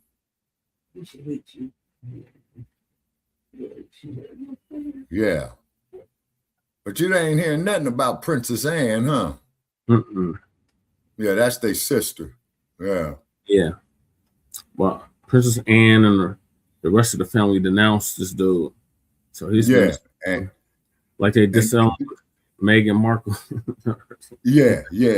And then I think of the one that married Prince Harry, right? Yeah, Prince Harry. And then what's the other prince name? Harry's brother. What is that dude's name, man? Prince William. Yeah. So Prince William is the next one in line since Andrew had got, passed over. Mm-hmm. Yep, I think that's how it goes. Yeah, you're gonna say. All right, so moving along. Next topic, which is Japanese man tells Africans to develop Africa first. Where's the lie? All right, let's see what he's talking about. Family and fellow soldiers, I'm the professor, and this is the moment of truth. The first thing is, how did these people came to Japan in the first place? What do they give to the society? What advantage do we have to have them in my country? Tell me about it. What benefit? What do you give? Pay little tax? Don't care. Now, what do we need? We need to deport those third worlders who is living in Japan right now. It's good that the problem is not coming in. We have to get the problem out of my country. Now, what is she about to say? Tell me, where is she from? Republic of Nigeria. Oh, ho, ho. Carry tribalism for it. The world is turning against us. The world is turning against us. A country that is filled with intelligent people. Now animals they rule now. The world is turning against us. A country that is all over the world. If you see those who are Hey, carrying Michael, see Michael in the building. Stop. Hey, animals ruling them? What? Who the f is speaking like that? Ruling now. Really? Calm the f down, bitch. The foundational Black community has been the most welcoming and accommodating group of people, particularly to the diaspora. And the reason why is we know what's out there if we don't stick up for people. There is no substitute for the legitimacy that we bring. And these other groups, they know that too. For generations, foundational Black Americans have tried to come to Africa and to help build it up. We didn't seek to colonize them or to rule them. We were trying to build with them. That was the goal. We kept at that effort for over a century. So if we were in the trenches on that one for over 100 years, what went wrong? Well, what went wrong was the Africans, from the rank and file citizens to their highest governmental officials, insulted us, disrespected us, and did everything they could to put barriers between us. Meanwhile, we watched while they rolled out the carpet for literally every group of non-Black foreigners from around the world, especially from Asia. So their former colonial masters, they were making nice with them. The Arabs, they allowed them to get a foothold. And the people from Asia, they allowed that too. And this has been the result. This taught these foreigners that the Africans liked being mistreated, and worse, they would even reward you for it. Now, it's understandable if the Africans are feeling some kind of way because they're getting blocked from these Asian countries. But the sad fact is, the Africans are still allowing the Asians to freely enter Africa and not putting any restrictions on them. When are the Africans going to put in place reciprocal policies? When are they going to be saying, hey, if you're singling out Nigerians, then the Nigerians and every other African country will prohibit the Japanese from coming there? And of course, they'll go ahead and double down on it, requiring enormous proof of income before they allow Japanese to even get a visa. But they won't, because they can't. They literally cannot afford to. And people like this guy, they know it. One of the many sayings I've developed over the years is that if you want someone to like you, then just go ahead and say yes to them. Say yes to everyone and they'll pretend to like you because you're a doormat. But if you want to be respected, then you better start learning to say no. However, that only happens if you have self-respect and if you're not dependent on other people. When you have an entire culture of fleeing and then making up stories about one's failures and deficiencies and being puffed up with false pride and phony confidence, everyone can see it.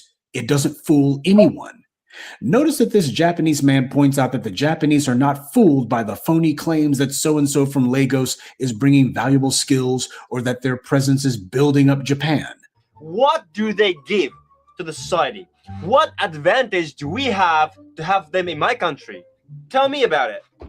These talking points may be allowed in the U.S. because immigration is used as a political and demographic counterlever against foundational Black Americans, but that paradigm only goes in the U.S. In the East, it doesn't fly at all. Now, before I go any farther, I don't have any illusions about this guy. He is a typical Asian racist. Full stop. That's what this guy is. He can pretend to himself that if he doesn't use racial slurs, that means that he's better than that, but he's not. You can just smell it on him. So let's not kid ourselves about that one. But understand, the only reason he's sitting here talking trash like this is precisely because he's talking about his home country. He's admitted that he's a hypocrite, that he lived in Spain. I came back to Japan as a Japanese. I used to live in Spain or Malaysia in total 8 years from teenage years. Like I sacrificed my whole life for the country. Generation will live good life here.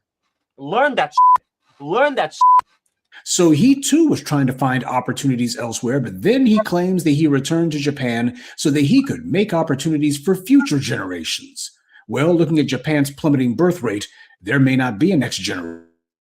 So something else this guy conveniently forgets is that Japan wasn't colonized by the West. And also after World War II, the U.S. instituted the MacArthur Plan, which rebuilt Japan, putting untold hundreds of millions, if not billions of dollars into rebuilding Japan as a bulwark against the rising power of communist China. Japan's rapid redevelopment in the post-World War II period was not simply a matter of Japanese staying there and rebuilding home. First of all, the Japanese had made themselves largely undesirable over most of the world.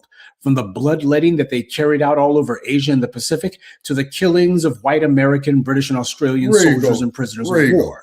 The Japanese couldn't exactly show their faces outside of the home island. So that's the first reason the Japanese had to stay in Japan after the war. Secondly, they stayed because the US was footing the bill to rebuild their country. Development is a hell of a lot easier when somebody else is paying for it. Now, those weren't the only factors at play, but like a lot of these non-black people, our big mouth bigot here conveniently forgets what really happened.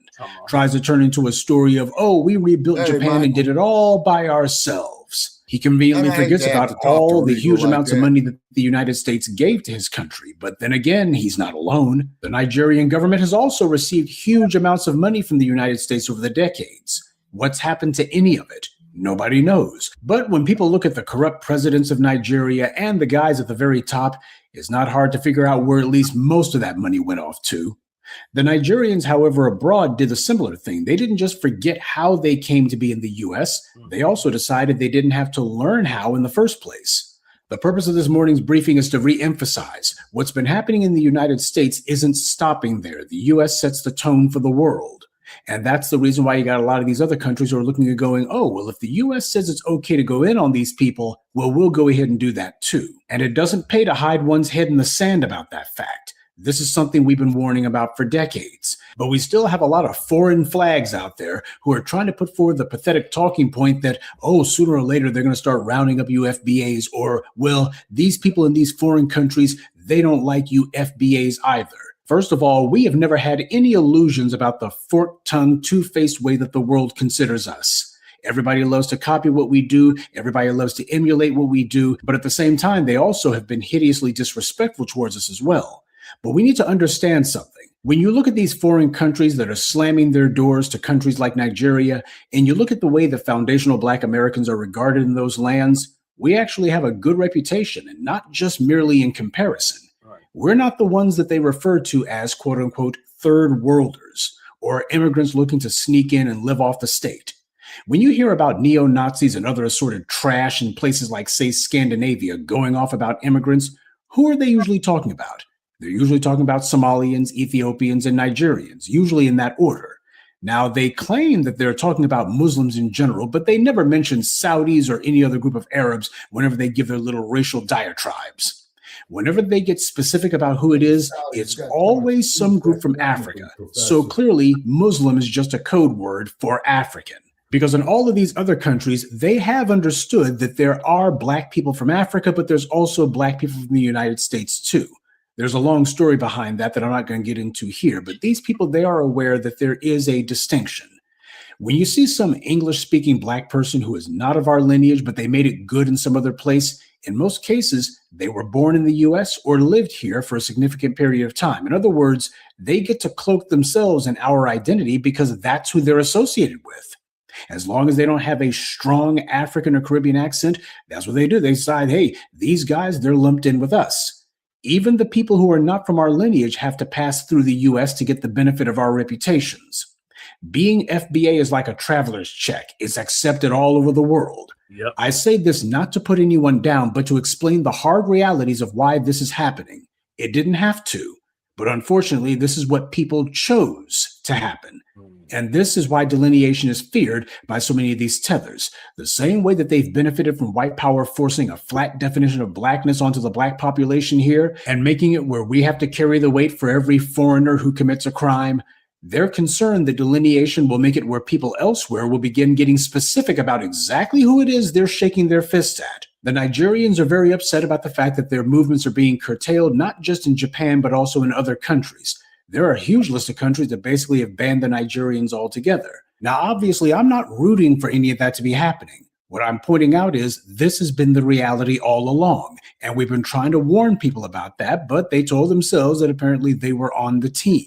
They had a bunch of delusions, but reality always gets the last word. Now, that's what's going on. What could be done about this, at least at the individual level?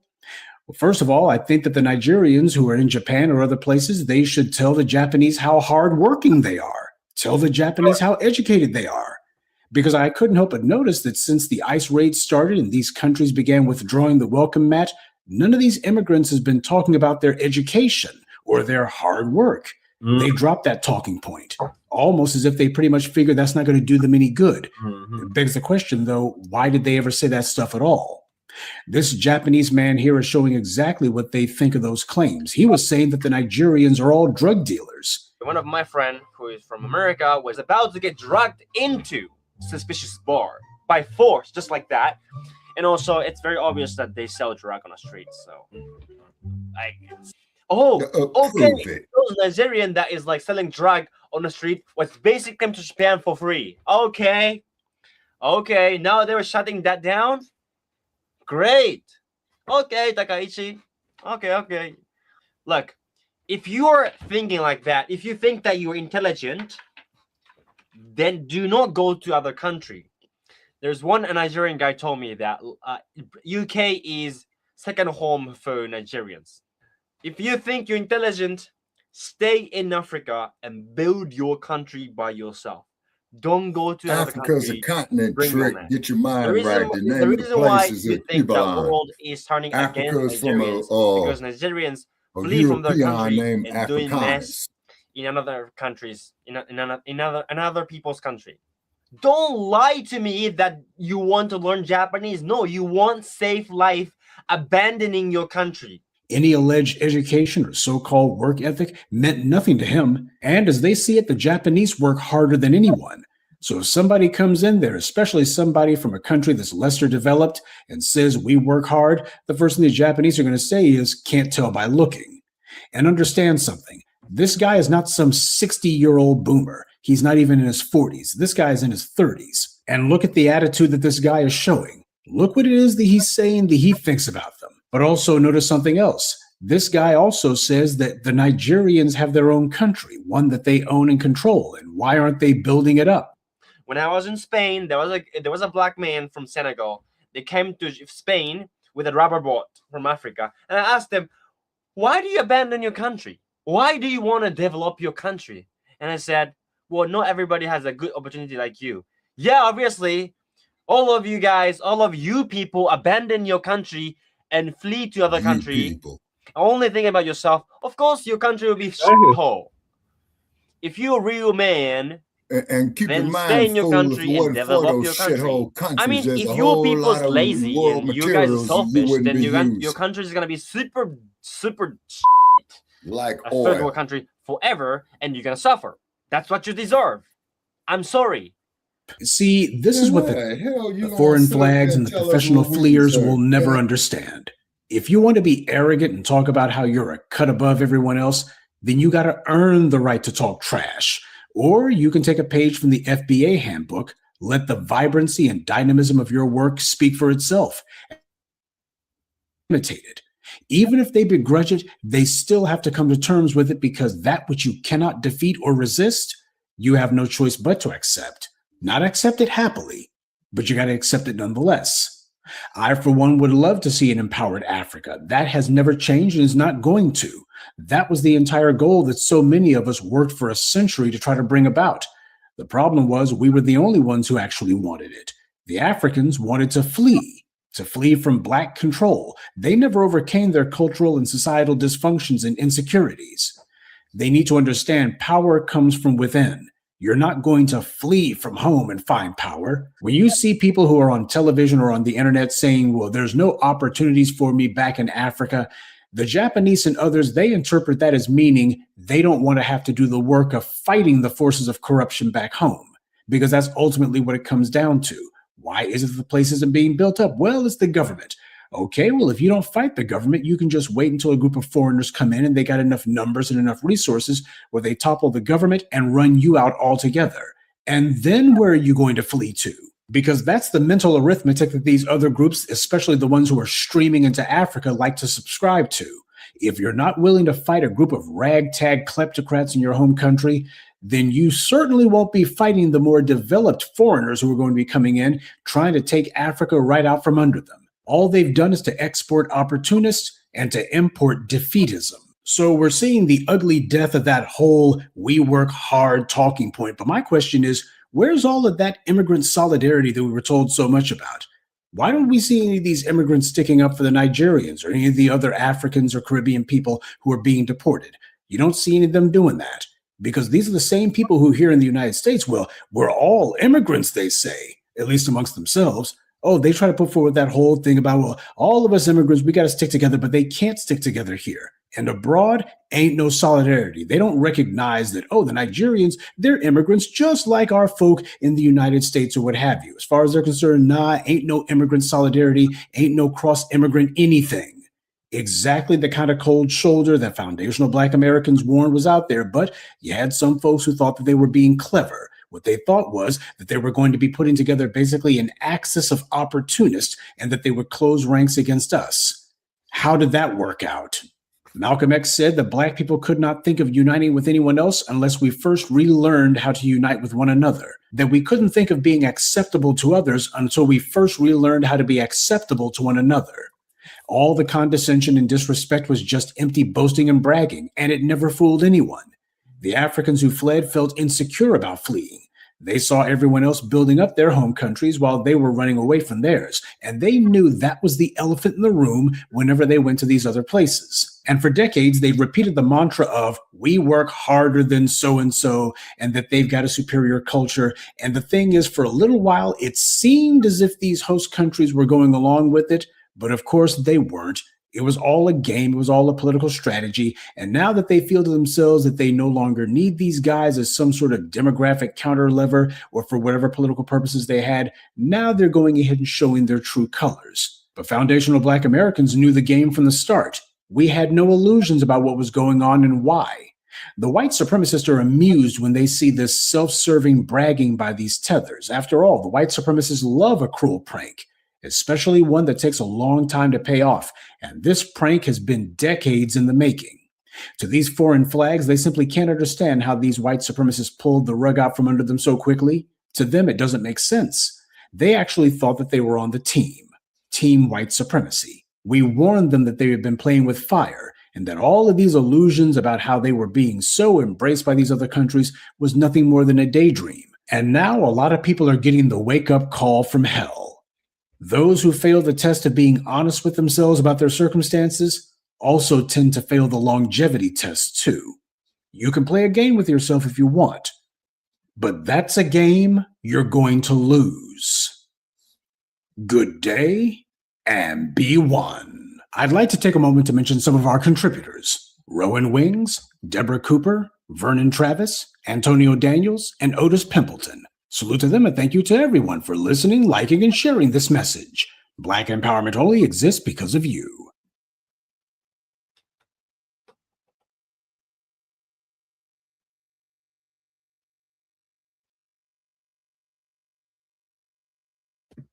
Shalom, family. Good to see you all here. I hope you're doing well. These last 24 hours have been something else for me. It's been something else. But hopefully, after I'm healed, I won't feel all of this pain anymore. So they removed quite a bit of the nerves in my arm. So they did tell me I would probably feel numb for several weeks, or it even could be a couple of months before I get the full feeling back in my arm. But I thank you all for your prayers, your support, your donations. It all helped tremendously. And the Give, Send, Go is still up. I'm going to keep it up until the very end of the month, and then I will conclude doing anything for the campaign, So, See, Young Riaz came on. y'all, we are going to talk I'm sorry, the y'all. African immigrants and why they really need to go home and fix Africa. Yeah. You know, it is so bad all over that continent when it comes down to politics. Oh shit! I'm sorry, Shabaka. We didn't get the dialogue on the last video. Yeah. What are your thoughts? So,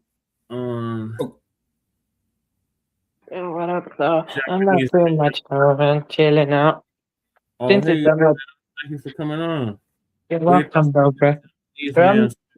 Ramadan's going good for me, bro. This is the third fast right now. Lady J, happy Ramadan.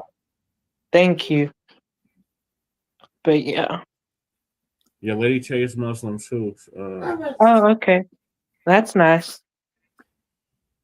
Wait, okay. how is the fast going for her? How's the fast going? He has. Yeah, basically. She said, "Wish she'll hurry up." Oh, she messed it Okay, up. are you guys in No, it's Ramadan now okay. by any chance, if I got it Yes. right? Yes. Yeah, but you know, if you Okay. eat by mistake, it's okay. You can continue fasting. If you did it by mistake with no intention, so it means you can continue doing it. But if you actually did with intention, it's broken. Okay. Okay. And Ramadan usually lasts 30 days. Am I correct on that? Yes, you're correct. Okay. Okay. Okay. Okay. Okay. Yeah, and also it's also interesting as well during Ramadan as well. Say like for the ladies, when they're on their period, they don't have to fast. And if you have medical problems, you don't need to fast. Or if you reach a certain age, you don't need to. But right now I'm capable, so there's no excuse. Right. Okay. And then also too is that, for Muslims who are in Ramadan right now, okay, I've just blocked a whole bunch of troglodytes who is disrespecting those the faith of Islam during Ramadan. Yeah. One troglodyte says to this Muslim person, "Oh, you need to go to McDonald's and get you some pork and rub pork grease on your What? car." That's Okay, extremely now I'm gonna tell you disrespectful. something. An individual saying some asinine shit like he needs his ass whooped. Right. Okay. For the simple fact is, this is why it's called faith, regardless of your faith in the Almighty. You see what I'm saying? Oh, Yep. and then also too, I was gonna say, then Shabaka, also the main. Also, I was gonna tell you though, bro. I had to cut you off. I was gonna say during Ramadan, the go main ahead. stuff is also that we have to learn to control anger too, though. That have to learn to control anger and remain disciplined, and also better, to better myself, within 30 days, better than the whole year. But at the same time, we have to carry that on, daily, basically. But learning to control anger is a part of fast too, though. Yes, there may be moments of that though, but then Right. sometimes though, we actually have to learn how to deal with controlling that though, because that's what the whole point of fast is though. We're not just fasting from food, we're actually fasting from bad habits. So any bad habits I have, that's what I'm supposed to do, Right. Okay, all right, That's I'm the learning true something meaning. here. Okay, because I'm gonna tell you something. Riaz, okay, I don't know if you saw this clip here, Brother Che. Okay, and excuse the language that I'm gonna use. The former heavyweight champion, Muhammad Ali, may he rest in peace and Yeah, power. rest in peace to Okay. him though, actually. I respect him a lot. He's like one of the reasons I'm very proud to be a Muslim though, When Muhammad Ali, basically him doing, him, practicing and showing how the faith and everything like that makes me and many Muslims feel proud though, Yeah. Okay, because somebody had insulted Ali, okay? Up on he was doing a press conference, Brother Che, and looking at his age at that time, I would imagine this was the mid 1970s, right? So somebody had ticked Ali off, and excuse my language, Riaz, these are the words of the former heavyweight champ. And then they pissed Ali off, and Ali said, "Well, I'm mad enough to whoop your ass if you fuck up," quote unquote. And that was very, very rarely that you would hear Ali use such language. You know Yeah. what I'm saying? It's Yeah, because I don't somebody. blame. Wait, but if you had to keep it real though, I don't blame him for doing that though, actually. I Yeah, actually exactly. understand because look, he's very patient though, and look, he can, he can speak, like with his tongue, he's quick-witted and stuff like that. He's smart, intelligent. He can Right. keep doing that at some point, but then when they keep pushing him around, he'll have no, like literally, they Oh pushed yeah. him past his limits to the point he will literally, he'll go off and then people will be surprised. I don't blame him for doing that. And plus, I don't worry anyways, though. Since my fast ended, though, anyways, though, it's all right, though. Yeah. Yeah, and then So keep in mind though. I want to get us back on topic because I gotta get through Okay. one more topic before we end the show. Okay. Oh, okay. Shabaka and Young Rios, what are your thoughts on, and Lady Che, what are your thoughts on a Japanese man that tells Africans to develop Africa first? Well, Okay. some kind of way. It's a paradox. Well, that's what we've been telling them. Stop. Yeah. Stop. And of course, we know that. And go build Right. Africa first. Yeah. Right. And a paradox is a contradiction, which is true. Okay, it's because the only one that I'm seeing that's trying to upgrade the continent, in these contemporary times, right, would be Ibrahim Traore. But like I Oh, keep yeah, I heard emphasizing about on, him. I heard but about I'm him. He's hoping. trying. Yeah, I'm hoping he's doing the right thing. I'm hoping he's doing the right thing. I'm hoping he's doing the right thing. Is because he had offered people of African descent in America to go to Burkina Faso. Yeah, he rescinded Then that. he did. Okay, I'm going to get off into my theory of why he rescinded it. And I think the reason why he rescinded it, Brother Che, is when they sent the 4-star general over there, Langley, and Traore said, yeah, well, I didn't mind talking to the U.S., but what this dude is talking about is a bunch of garbage. And the sad part is they send a black man over here to me with this. So that's just my theory. I could be totally wrong, but that's just my theory. Okay, so do you believe Africa should rebuild Africa first? Yeah, it should. As they say, universal law and principle lead by example. They say, but you still got those neo-colonialists over there. Say, Oh, yeah. it's Yeah, the on that though, I neo-colonialists. feel you on that. Wait, that's what I was gonna tell you though, bruh, as well. Like the born Pakistanis, right? You know what they tell me and the ones born in different countries, they say, oh, we're better than you, though, and you guys should come home and stuff like that. But that's like a contradiction. They're very hypocritical, bruh, because they're telling me they're better, but at the same time it is though, bruh, in the same sentence, they'll just go over there and they when they go over there, they act like they become the sellouts though, but they call me the sellout for not being born on their land. That's like a pure hypocritical statement telling No, me that's exactly that what it is. It's hypocrisy. they want to be like me, but I tell them, look, this is what life is really like over here. Are you sure you can handle that? And they don't want to listen to me. And once they actually come here and they go through the same thing as me, instead of being like me and just endure through it, though, they just cry and they say, nah, why didn't you tell us? You abandoned us, you sell out. And I'm just like, you didn't want to listen to me. What can I do to you? Right. They should be lucky, though, that I'm actually empathetic enough to care for what they're going through. Because one day, if they treat me like that for more and more, I would have just left them. Then they can call me an abandoned sellout for sure. Then they can call me a real Western sellout if they keep acting like that. Because I'm trying to actually care for what they're going through, Yeah. Oh, yeah. Now, to prove your point even further, there's this guy that we knocked off our platform, you know what I'm saying, by the name of Regal, right? Now, listen to this. Regal, he says that he just purchased some FBA barbecue and it was greasy and burnt. I hopped in his Mercedes, which are nothing but taxi cabs down there in the Caribbean, and drove straight to his usual spot where, quote unquote, where the white people eat real barbecue. Okay, this is troll shit. You see what I'm saying? Okay, you see, this is what this is. Now, this joker ain't got nothing better to do than some BS like that. And then, as you know, Riaz, we always send the links out for people to come up here, to state how they feel, who are against us, and I think we get, what's that, Brother Che, the count is 1 out of 1,000 that did it. Because remember when we was on Blog Talk, the white supremacist called up there, called me. He called me everything but a child of God, the NGR term, you know what I'm saying, and this, that, the other. So that's why you keep you some power tools, you know. Okay, you're right, Michael. We started the BBQ in the first place. You say, you know, and that goes way back, you know, way back.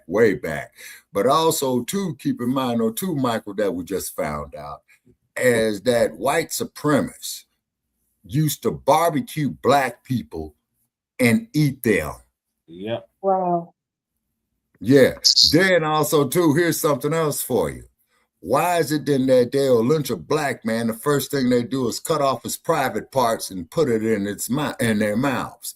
They say, jealousy. Yeah, that's not racism. That's psychotic. Jealousy. Well, there you go.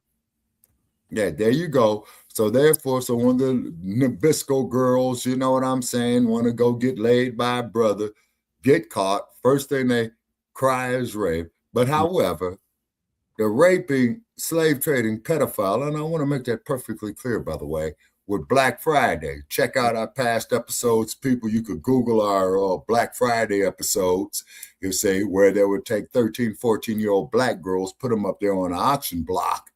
You'll say where white slave traders will buy these young black girls, you know, for their sons. You see what I mean? So what had happened is that the white male, he will go get with the sister. So then what happens is the white female will go to the black man, and you all saw the motion picture man Dingle, so you know where I'm going with that. Yeah. They say, and then, yeah, Michael, you're right. They did make leather coats, okay. Shoes, okay. Also, too, pelts, yep. You see, exactly. You see, so this is beyond genocide, you see. Just like old Leopold, you know, when our people there in Central Africa didn't want to pick the rubber trees. He'll amputate their hands and arms. Look what they did to Patrice Lumumba. Yeah. They killed him. And then dissolved his remains in acid. Yeah, so based off of all of that, Shabaka, should they be African first? Yeah, you would think, but still, they got the string of neo-colonialism on them. Yeah, you know, it's actually called it's not just neo-colonialism, it's called post-colonial syndrome, like the mindset they have, though. Like, basically, I agree with you on what you're saying, but I have to say post-colonial. Wait a minute. Because the reason why it's called post-colonial, whether people have actually lived under that system or not, it's actually, you know, it's a deep, you know, and the people that went through it so badly, it's like a generational curse that went through the entire bloodline, though, and it's like in their head. You're right. Yeah, same thing here in the United States, too. You see what I'm saying? And because who was that there? Dr. DeGruy that wrote Brother Che, the post-traumatic slave syndrome, I believe. Yeah. Showed the book earlier. Oh, yeah, I've heard about that, though, when you actually talked about it. Yeah, I heard about that. That's just kind of like basic. You know, the symptoms of post-colonial syndrome is depression, anxiety, identity crisis, partition trauma, colorism, and I think, you know, identity crisis as well. So basically, and also, I forgot, preference of Western culture over their own. Like, you know, basically, it's like one thing, okay, look, you're born here and you like what you like, but the way they put that over their own mean they hate themselves. Okay, now to prove your point even further, and Brother Che, you could attest to this. During the old black Hollywooders that they would call it, Michael, the films that they made in Hollywood in the 30s and the 40s, because like I grew up in Los Angeles, right? So this is why I'm always going back to this. All right. So they would press their hair, put chemicals in it to straighten their hair, right? Yeah. So what had happened is that I came across some information from Mr. Robinson, Smokey Robinson, that is, who just turned 86, is that he was saying is that 1964, they were talking about Sam Cooke. That anytime that you saw Sam Cooke perform, he always had his natural hair because James Brown used to slick his hair. Smokey Robinson did it. The Temptations did it. Junior Walker did it. So then everybody, quote unquote, went with the natural, as they call it, because you're letting your hair grow naturally. You see what I'm saying? And then you're right, Michael. Medical experiments were done on Black people for financial reasons and the concept of reinvestment or venture capital, as they would call it. Well, we got X amount of dollars right here. Let's research this here to see what we're doing. And currently they're doing it like with AI. Yeah, we were the first sold on Wall Street, but I got to get us back on topic. So now there's an Africa First movement that has sprung up. While many African foreigners should invest time back home. So let's give us an update on that. You know, when you and then go after back this, and I'm you out because I see, got to do my chores for today. Go ahead. That'll be the last topic, Shabaka. All right. Okay. the politics and all the corruption, but you know, still that's up to y'all to fix that. You know, you got to sometimes put your foot down. If these politicians are not doing what you want, you know, I understand, but you running to other places, that's never going to fix your homeland. That's never going to fix it. The government. And you always looking for opportunities elsewhere and not in Africa. That's a problem in itself. Right. You know, not to mention, you know, I was looking at Jason Blacc, shout out to him. Shout out to He was talking about how other countries want these Africans gone. Mm-hmm. And you know how they've been coming around us and acting like they are so needed. They want them here. No, actually, no, they don't. No, they don't. And y'all don't always have such an easy time. And I'm starting to see those videos of Africans admitting, you know, they are facing the racism here. And at times they don't even feel welcomed here. And you know who's doing that to them. You know, the ones they like to kiss their butts all the time. Yeah. And we could have told you that. Right. If you are melanated and you come from another country, yeah, you're going to face racism. It's unavoidable in America. Miss April Showers in the building. So, hey, April Showers. Hey, April Showers. That's all the more Miss reason. April, hey. Yeah, that is interesting, though, man. You know, it's more of you than it is politicians. And, you know, it doesn't sit well when you come from another land and you come over here to us and then you want to give advice to us. No, you know, that's never going to go over well. It's never going to be well received.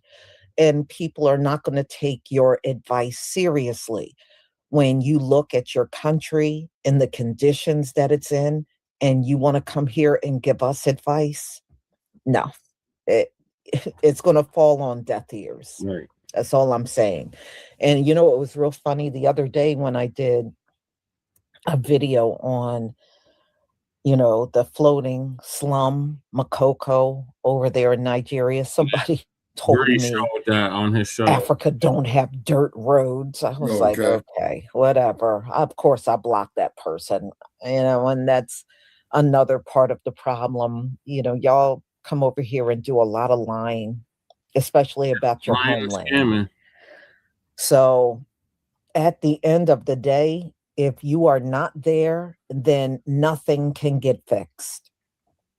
And that is the truth. Nothing can get fixed if you're not there. Right. So y'all, let me go ahead and share my screen. Okay, Lisa.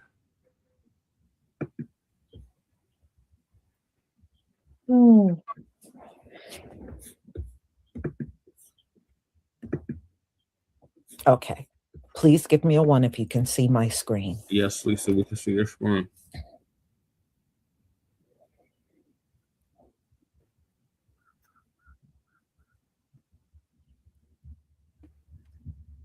Thank you.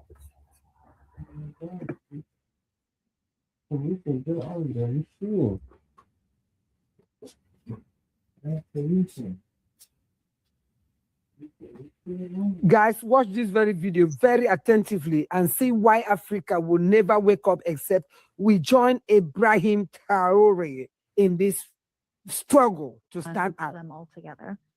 So, thank you. I have a question. What's the difference between the U.S. debt and the debt that African nations own? Because the U.S. debt doesn't keep the U.S. from being one of the leading powers of the world, but then African nations can't make it because of that debt that is strangling them. I talk? Okay.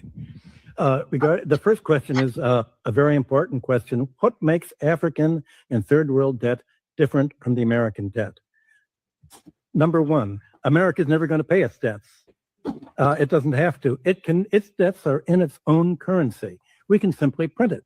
The African debt is not in its currency. The African debt is in US dollars.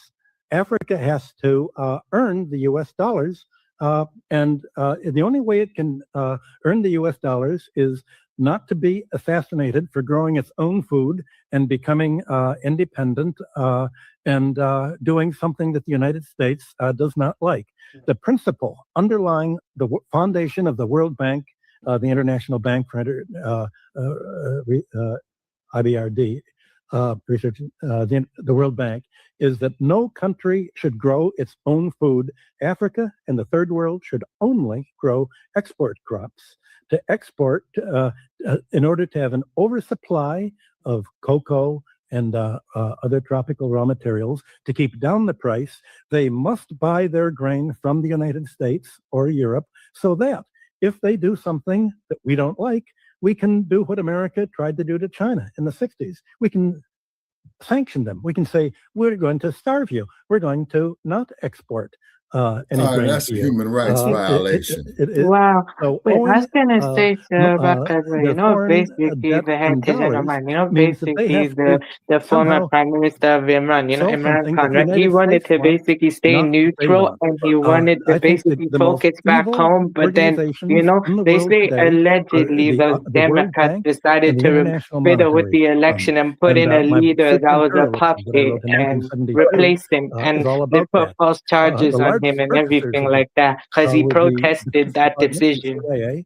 I Yeah. was immediately, the organization I worked Yeah, for was because given the reason I don't 75,000, support, 85,000 that government Department they've got contract now for me to because it's come to not, explain to because them I got how family American connections imperialism to worked, Imran, and they used it basically. as I've got a how they cousin used who's it. They connected thought to it him. was just All right, can somebody please tell me why these Africans have so many ideas about how to fix Black America and how to fix America, but they can't even fix their own countries? They can't even fix Angola. They can't even fix Ghana. They can't fix Nigeria. They can't fix Jamaica. They can't fix Haiti. God knows they can't fix Haiti because that has been a hot mess for generations. But yet, they come here and they have all these ideas about what America should do for Black people and how America has failed and how America should be fixed and how Trump is bad and how Republicans are bad and how what Black Oh, so Americans this Negro's need. a dumpster, I huh? will tell you this, Africans, please go fix your own countries. Please take all of this energy and all of these ideas to your countries. Take them to Haiti because Haiti's a hot mess. Take it to Nigeria. Know what's going on in Nigeria. Take it to Angola, take it to Ghana, take it to Jamaica, take it to all of these different places, but you don't want to do that. Instead, you want to come over here, insert yourself into Black American issues, and by the way, use everything that we have fought for and built for to go insert yourself into places but that quite frankly you have not earned. All right. So the message from this Black American and my family has been here for generations, baby. I'm not some African. I'm a Black American. And so my advice to you, all right, use a house your own nigga. country, Okay, fine. you come tell us about our issues. Now I know how to deal with you. Every one of us is watching what's going on in Minnesota. Because what just recently happened in Minnesota is a disgrace to America. I'm sorry. It is a disgrace. They are killing humans like animals. They They are been killing doing that. humans like animals in America as we're speaking over simple stuff. They've been doing that to us. I feel like, Yeah. like Kanye West once say, at this point, we at a war with ourselves. Oh God. Because Yeah, that's the episode we to did shoot on Blog somebody in the Talk, head Brother Che, the enemy within. in broad Yeah. daylight, Oh yeah, okay. Yeah, This that is both true of them actually. not The wanting true to get out enemy of the is car. within though, actually. And mind you, You're this person is basically not a criminal. fighting not just the external forces, you're fighting internal ones too. It speaks so much volume to this country. this brought this resurrection. And it's and it hasn't even end there. They Yeah, are but like you know, there's a unified right now in that reason, in man, Minnesota. that I use the term Just British looking for born. You know, if I say British Pakistani, right, you're gonna, you know, Sometimes you're like the not ones even that doing moved to the UK and the ones anything. born in there, though, sometimes it's hard to tell the difference, You're though, right? scared. Because we Just look looking the for same, trouble. though, basically, in a way.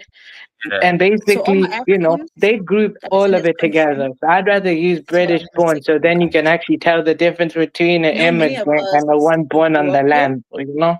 and we don't Okay. have Even though I'm any still an foundation immigrant, but back there's a home. little difference, though. And sometimes, you know, sometimes some of Yeah, us, you're like a I mean, second, some of us third doesn't have generation like immigrant. too Yeah, much I'm third blood generation. My family back father's home. the second But I generation. want to say this to us. Okay.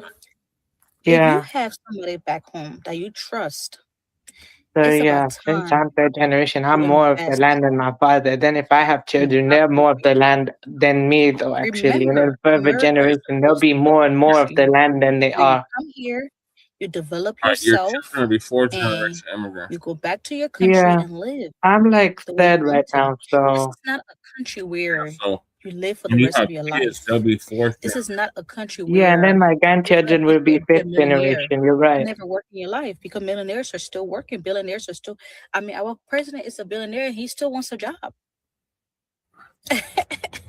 He still wants a job because being a president is not free.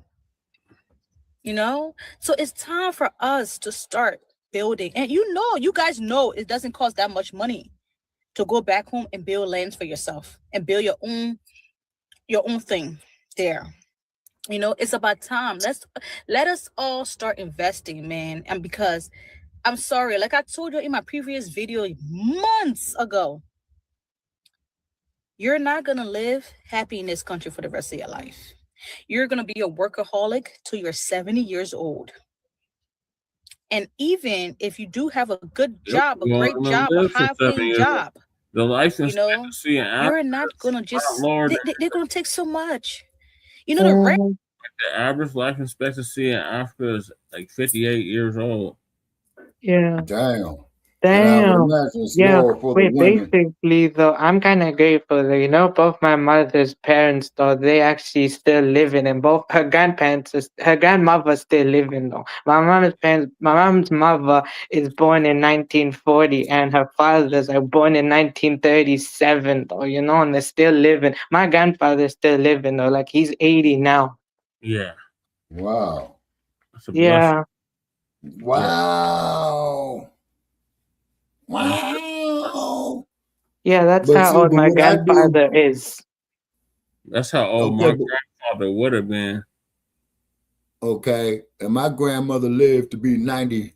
My great grandmother lived to be 95, and her daughter, my grandmother, lived to be Yeah. 92. Wait, but you know what's also interesting as well, Shabaka? My family never really fled anywhere though. They got to keep their land, they got to keep their farmland, everything. It's just that some of them choose to stay and some chose to just basically, you know, leave because they Right. feel like, you know, they want to go somewhere else though. So like my grandfather was like one of them that just chose to just Like, go to the UK and just, you know, make a difference for himself.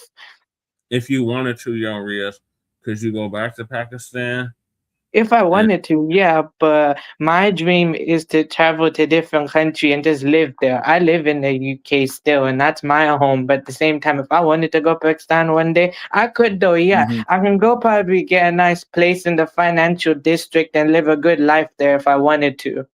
in Azerbaijan, Yeah, and also though my currency over here is worth more over there though, so I can just transfer up.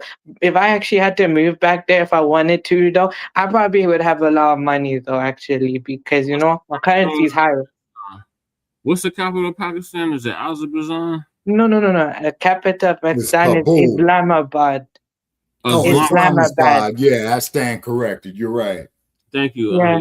There's Yeah, another. Kabul is the Yeah. next Yeah, so largest city basically my in there. family's from the Punjab region because they're Indo-Persian. So the tribe I belong to is from like strong independent. Punjab.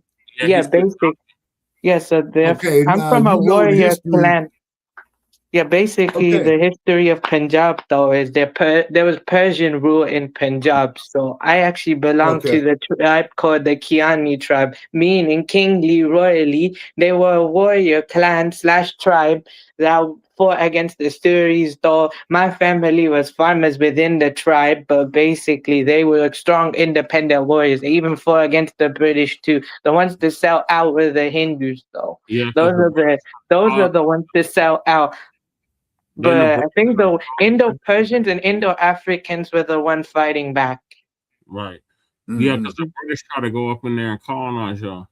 Yeah, Yeah, basically, exactly. You see, they and what was that they there? started out small, but what they did is they tried to spread their influence to local rulers there, though, and local Hindu Right, rulers, though, just exactly. agreed to basically let them do that because they Imperialism. think, they did that divide and rule or divide and conquer tactic. They put both sides against each Right. other, and then they literally basically found a weak spot and literally, though, made the Hindus overthrow the Mughal Empire. Big mistake, because the difference between the Mughals when the Muslims ruled in the continent though is they invested in the land though, basically, even though they when they come from different places, they actually invest in the land though, so they can come from wherever. They invested in the land, so they made the land pretty good enough for the people there, so that's what the Mughals did though. So it was called the Indo-Persian era, and they were rich.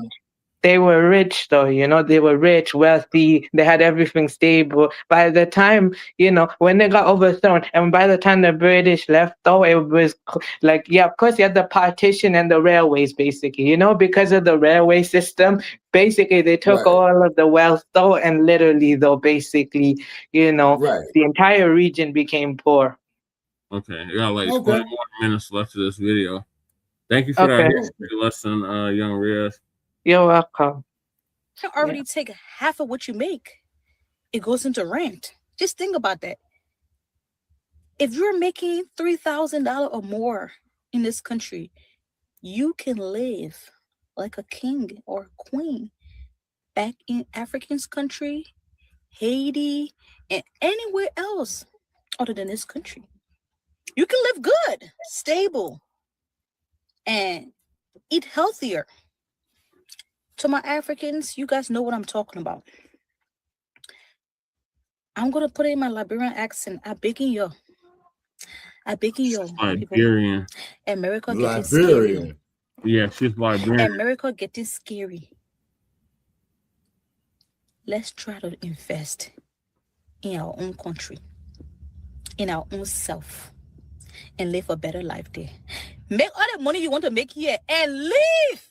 Don't be here forever. Especially if you have children in this country, let your children know your country. Take them every year. Let them visit. This country is for us to make money. It's not here for us to stay forever. And to the other people that always asking why we're here, it's to make money. Okay, oh, you can't make money in your country? I can make more money here. I can make more money here. So, my Liberians, invest in your country. Invest in yourself. This year, this 2026, must be the year you go back home and find a land and start building. Go back home to your country. Get a land and start building. That income tax they're giving you every month. That's your month. I'm sorry, my bad. That income tax you're getting every year. Yeah, that was the American colonialism. And start building. You can make That's business. Exactly what I was going to get to. And the capital city of that place is named Monrovia. That they named it after a slave trader named James Monroe, who was of French descent. Yeah. You hearing me? Goodbye. So no. That's correct. So no, don't sit over there in some foreign land talking about what it is that you would do in America, because if you were born on this land entrenched in the funk and the foulness that exists on this land, you would be just as mentally enslaved, just as mentally entrained as the people who are here. So don't think that because your trauma is different than ours, that there's something better about your trauma. Because if anything, just the mere fact that you even dream, that you salivate of going to another land, shows and tells that there's something going on yours that needs to be fixed. So rather than going off and talking about all of the things that you would do in America, please fix your government, rise up, do whatever it is that you need to do on your land. All right. A lot has been happening to us as a nation lately at the age. And to be honest, they are not good news as it were. It's not more a news that our brothers in the African continents are beginning to have problems with Nigerians. Recently, though it's been happening in South Africa, but recently again, South Africans are asking Nigerians to leave their country.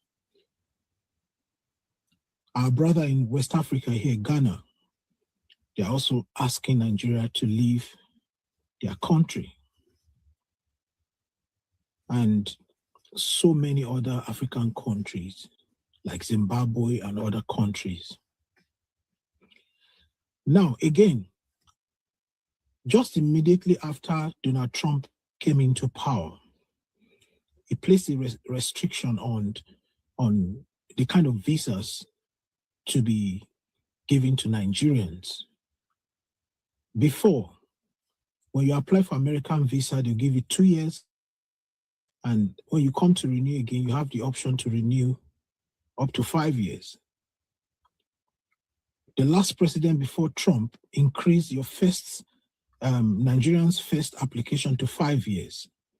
And when Donald Trump came, he reduced the visiting visa to 3 months with just an option of one entry. If you enter today and come out tomorrow, that visa is null and void.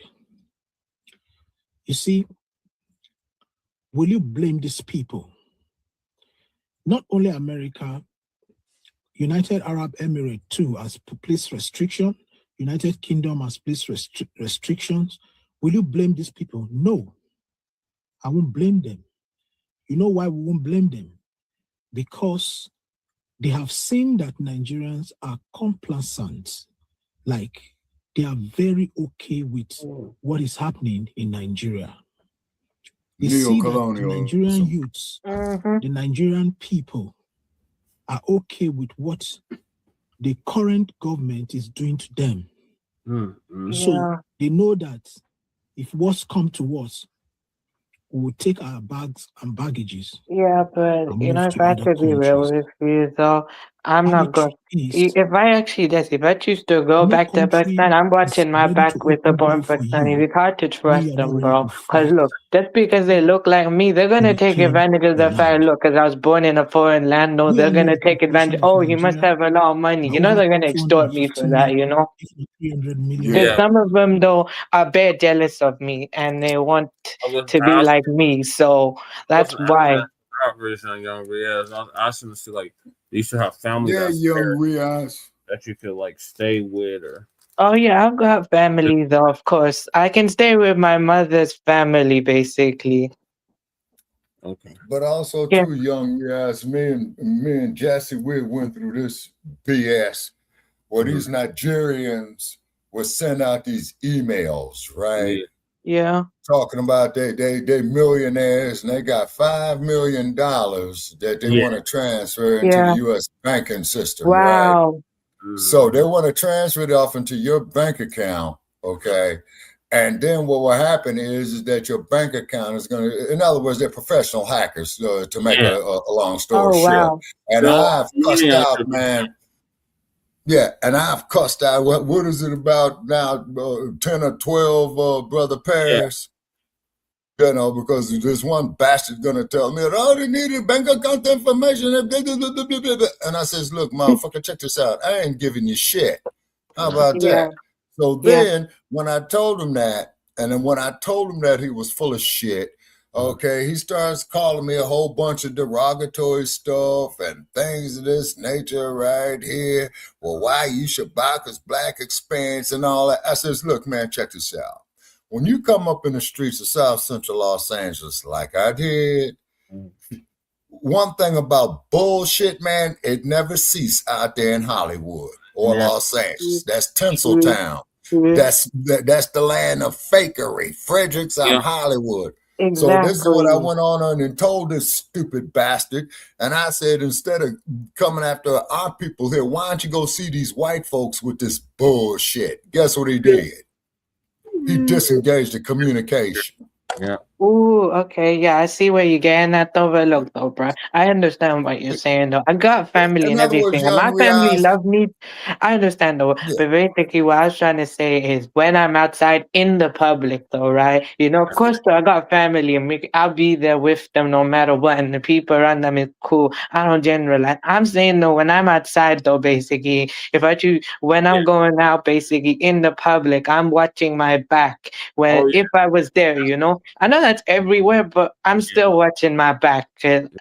You know, I just know how some of them move. You know, I've heard about how some stories is though. Literally, I've got like I think I had like guests come over. My cousin, you know, born Pakistani cousin. She live here now though, cause you know she married though, and you know she's staying here though. Basically, she permanently staying here. So basically, her husband literally told a story though, right, about you know his family, you know, has business and stuff like that, and you know what they're doing over there and everything, you know. And basically how you know some of them are, and you know I've heard about this story. It's not that I don't trust, it's not about that I don't like them, it's just that they need to earn my trust. I'm not gonna trust them because they look like me, because they're gonna do me dirty, because they'll take advantage of the fact that we look the same and we share everything, and they think we're It's family, called and they'll infiltration. yeah. So how That's young? why they need to earn my trust. I need to watch how they move. If they can prove that I can trust them, then I'll trust them. That's how we feel about the diaspora. Thank you for that, young BS. You're welcome. I've got a diaspora as well. You know, my diaspora though is basically me and the ones from America are the top of the diaspora, and the one Pakistanis are somewhere else though. Basically, like basically the ones from UK and America are like top, basically. You know. Yeah. Like, so basically, in my diaspora, me and the ones from America are on top, and then I don't know where the born ones lay, though, actually. Okay. Okay, all right. Now, also, too, young Riaz, whatever you do, and yeah, skip the truth gates. I'm putting your sorry ass on blast, trick, okay? Because when you go give your DNA samples, it becomes his intellectual property. Now, get this. Now, here's a man. Now, okay, I'm saying this here for young Riaz, Che, you know I'm going with this. Yeah. Here's a man who was sitting up there climbing his own fence to get into his gate of his mansion, right? Okay. Yeah. Oh, Sam. White police officer comes up there, illegally detains the man on what have you, right? Now, here's your great black president of the United States, which is clearly what, this was clearly a violation of this man's human rights, civil rights, because he's the owner of the property. If he wants to climb his gate, blow up his gate, melt down his gate, have sex with his gate, that's his prerogative. But here comes the race soldier, the policy enforcer. Well, you're colored and this is a mansion, you don't belong here. So your black president, black people, now this is your black president, the great Barack Obama. That motherfucker. Well, brother, I understand your point. Wait, I Let's sit remember. down. Sorry, Yeah, my bad. but here's the part that's really gonna fuck you up. Well, let's sit down and have a beer and talk about it. Let's sit down and have a beer. No, let's talk about punishing the police. Let's talk about that. Yeah, right. As opposed to the president of the United States was supposed to go get the Justice Department And the Justice Department was supposed to come there. Hey, man, turn around, put your hands on top of your head. Zip, zip. You're going into federal custody. Right. Wow. I don't know, but Okay. that's too much like right. You say that's too much Wow. like right. Wow. That And is even Dr. interesting, though, King bro. said, and this is part of Young Riaz. Jesse already knows where I'm going with this, but Young Riaz, this is one of the reasons why I admire Dr. King is because shortly before Dr. King was assassinated, he did not even see his 40th birthday, right? He had said, I made a mistake that I learned I led our people into a burning house with integration. Wow. Okay, that is interesting. You know, I admire Malcolm X though, actually. I actually admire and respect him. I That was love the first Malcolm book X. I read. Yeah, Go ahead. basically, when I studied him and everything, I actually, even me and many Muslims actually respect Malcolm X a lot, though, because, you know, Okay, what basically, was the because part of of Malcolm Malcolm's X, story that you they, liked, that impressed you the most? oh, okay. What was it about his story What that I loved about impressed you his the most? story though is basically I admire how he kept going despite he had no fear, two, he kept going, and three, basically his faith. Basically, you know, his faith, no matter what he, you know, like what he believed in, no, you know, like when he was doing his thing though, right? His faith as a Muslim, though, I admire that though, you know, like how, you know, he's smart, he's intelligent, and basically he has a way with words though, the way he spoke. I admire that though, you know, and I also respected the fact, you know, it's actually Malcolm X that actually inspired people like me in the 50s and the 60s to fight for myself. How would you feel, Young Riaz, if I told you you can go on the internet, you could pull up Malcolm X speech in Los Angeles in 1962? How would you feel if I was to tell you that I was at that speech as a child? I would be intrigued though, actually. I'm intrigued though, basically. I mean, I believe you though, but I'm actually I'd be more like I'm intrigued though. Yeah, and the cold part about it is that I had the memory, but you know, when you little, everybody's 10 feet tall, right? Okay. Yeah. And when I pulled up the video or the film of it, the thing that I distinctly remember at the speech was a window that there was off of his right flank, and it was very, very hot that day. I remember the heat. I remember my eyes burning due to the smog, and the date was May 5th, 1962. Oh, okay, that's Smog get interesting. hit hard. Yeah, the smog get hit hard in LA. That's before they built up LA. Okay. But I distinctively remember that window, and that's what brought it back. And a lot of people tell me, oh, hey, man, you witness history, which I did. And I got a lot of my haters out there, man, you wasn't there, man, and all that. And half the fools who are hating. And I tell them like this. I was grown when you was a twitch in your daddy's pants, okay? Okay, And I get that makes sense though. more Yeah. insults on Ooh, that, okay, but the that's point is interesting. what You I'm know getting what? at. Oh, sorry, I was gonna tell you what. Okay, I'll go on mute. Okay. Go ahead, Shabaka. Okay. Yeah, exactly. And the reason is, what would I gain to lie about something like that besides nothing? Right. All right, I'm gonna get back You to the see? clip. Yes, sir. I'm going on mute. 350 million. Okay. Okay. Because it's been a long time we did census, and we know how Nigeria is.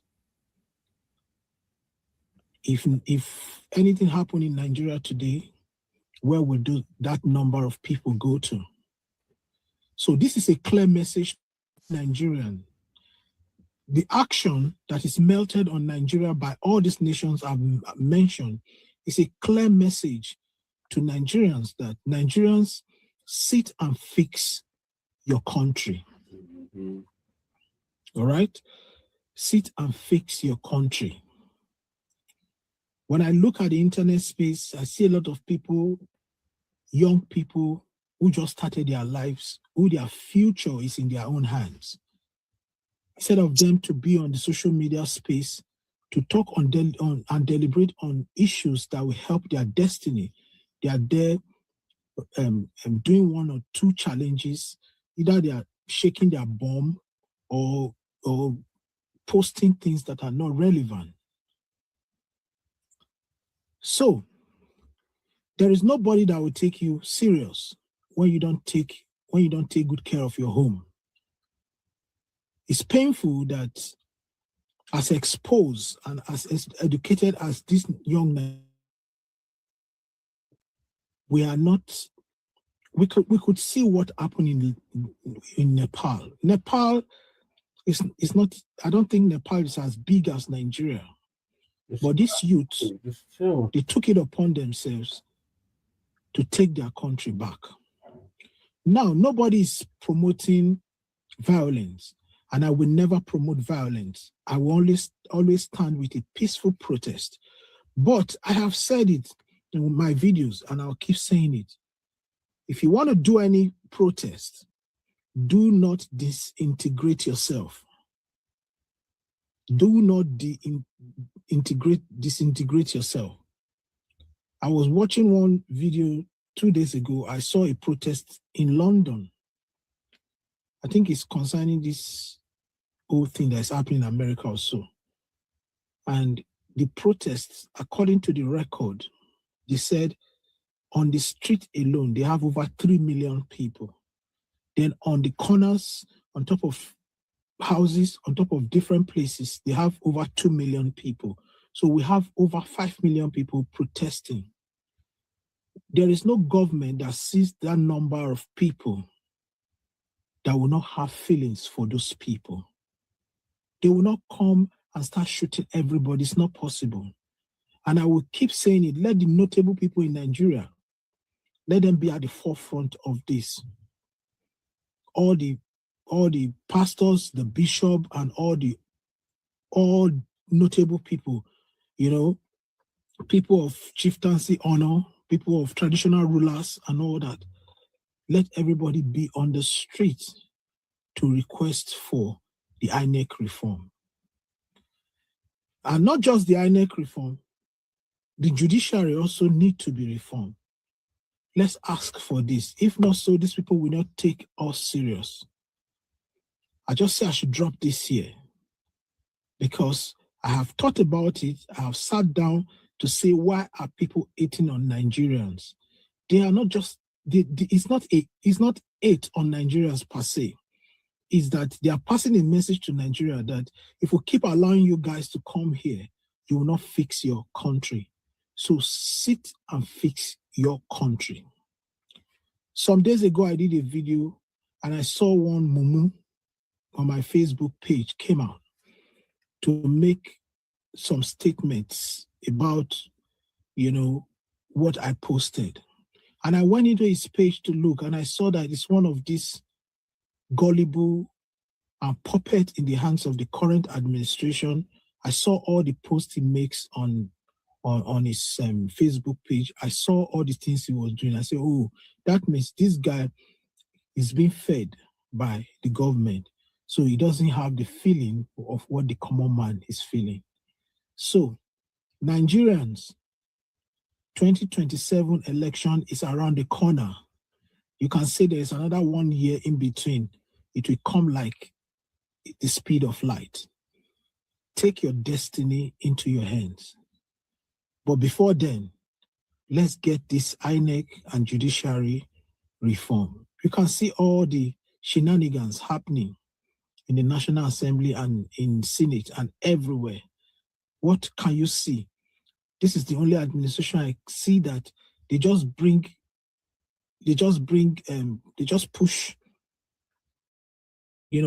request for loan, they just approve without questioning. They push anything to them, they just approve. Why? Because the system has crippled the judiciary and the legislature. So I'll leave it here. Let me see your comment in the comment section, and I will see you in my next video. Peace and love. And this is why and we like as and Africans subscribe to Frontline Black should News. fix our own countries and have our own governmental systems, because Now, because everyone thinks, oh, I'll just run abroad, and abroad they be treating us like shit. And even in America, like they are raping women in the facilities and kidnapping children, trafficking them. That's why it's like there is no escape. The only thing you can do is fix your home. I know our homes have been violated times and time again, and they've dismantled our systems that we created, but we have no choice but to rebuild them over and over and over and over and over again. Because the alternative, what's the alternative? Go to a different place, run to a different country. The people there will always have a problem with you living there. Since I got here, they've been like, go home, go home, go home, go home, even though I've been minding my business. They'll always be like, go home. And like the immigrants here are like really suffering now. It's like, bro, we just gotta fix our shit. Fix our home. That's it. There is no escape. There is no place you can run. There's no place like home. That's why you have to try and fix your home. Like, I'll gladly go home.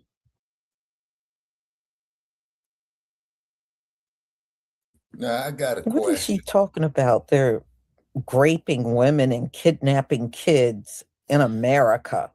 What? Girl, that sounds like your homeland. So, No, Lisa, honey, you got the crazy bottom people line here in the is U.S. Africa doing this type of cannot shit too get now, better honey. if people are always leaving. And y'all don't want to leave. Y'all don't want to stay there. And I understand you don't make as much money there. You got to make those things happen. You got to make those things happen for yourself. It looks to me like you allowed your government to not really allow the population to build wealth. Y'all not allowed to own land. Y'all are not allowed to, it's almost like only certain Wait, jobs I'm gonna tell own you you this though, right? to I keep used to live you in Saudi in a 8 years ago, forced right? And by the neighborhood. time I left, they started this That's what it system looks like. called Saudinization, all right? But it's up Basically, to what you it is, though, right? to make They hire one changes Saudi, one and make foreigner. things So better basically, they're trying to for focus on everyone. Saudi making it better for Saudi. Sorry. The But you video can't do that from another land. then we can You dive know, on it and then you absolutely can't. Okay. And I understand now people are paying attention out here, especially with the ICE raids. Oh, yeah, they're paying attention to you folks walking around with these accents. And you're not the only one. A lot of these immigrants are being told, go home, go home. They know. Because Africans, they used to sit around talking about, oh, white people like us better than you. No, they don't. That's some fantasy talk. That's fantasy talk. They need to quit smoking that We've been shit. around these people for centuries, and we know what they're like. Right. And trust me, they don't like your You damn right melanated about asses that, either. Lisa. They truly don't.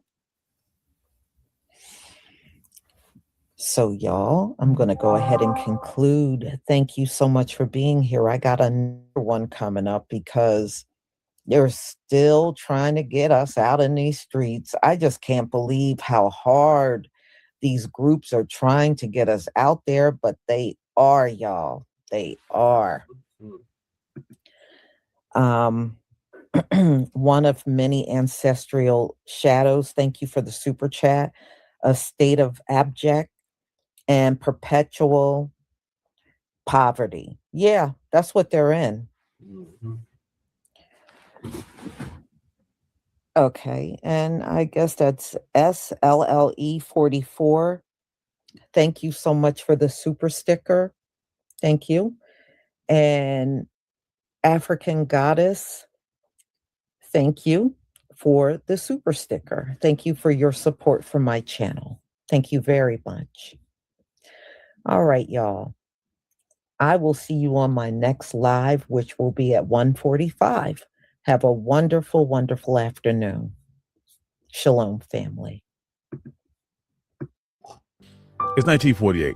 You're on the highway in rural Alabama at midnight. All right, y'all. So what are your closing statements?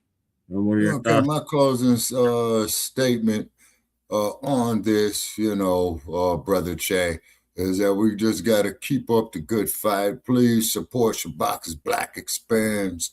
through the Cash App, not Cash App, I'm sorry, through the PayPal that Jesse Paris has right there. Definitely appreciate our man, who made the donation. It has been verified, but it hasn't been transferred yet. It's because, we got to build it up. You know what I mean?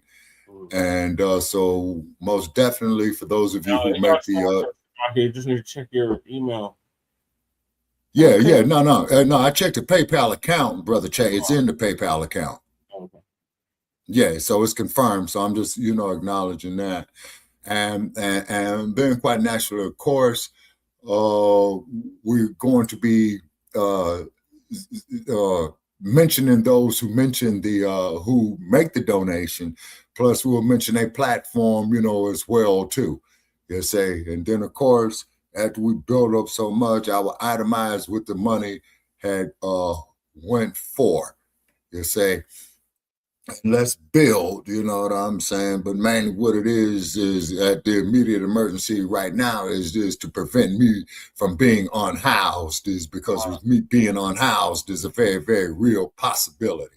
And I can't do it no more. I don't have the youth on my side no more. You see what I'm saying? So this is why I'm reaching out to the generations after me, and then after I check out, off the material, upon my eventual passing, take what is useful, leave what is useless, you know what I'm saying? And people like Regal, the troll idiots, you know what I'm saying? Keep your ignorance coming, is because I find it most amusing. I really do. You see what I mean? I really do. And then so we've been going around now, over 10 years now on this platform, because Shabaka's Black Experience Enhanced has started coinciding with the 50th anniversary of the Black Panther Party back in 2016. So we're in our 10th season, and we need to expand it. You know what I'm saying?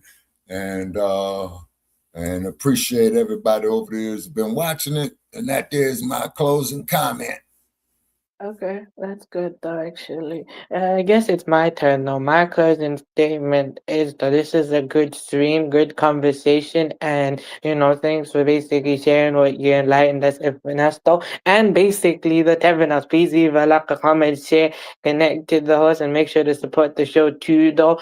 And basically, I tell, to the one Pakistanis who are hypocritical, before you come after me saying that you're better than me, prove it though. Literally just prove it. I'm seriously like levels above them. Look, I'm not better than nobody. I'm a flawed person like everybody else, but at the same time, I'm in a blessed position though, I'm, basically, right, that, the UK born Pakistanis, right, when they actually, Malcolm X told them in the 50s, 60s, they'll just go fight for yourself. They actually took his advice, and that's why they're in a good position now though, Like some is actually struggling, yes. Do they struggle? Absolutely. You got some who are really bad struggling, but when they actually followed Malcolm's advice, now they can actually be their real self, their real culture. They don't have to pretend to be someone they're not. They can actually be who they really want to be. And, they have the opportunity they have compared to their born counterparts, though, who are compared to their born counterparts, though, the UK ones, though, actually followed his advice, and from there they're doing well for themselves. That's why me and my father are in a good position, though. My grandfather came in 1971. Then my father was born here. He didn't have much growing up, though. He had some stuff, though, but he didn't have much, though. But then he literally worked really hard, though, to provide everything. That's why I'm in a good position. But yeah, everybody, please leave a like, comment, share, and we're out.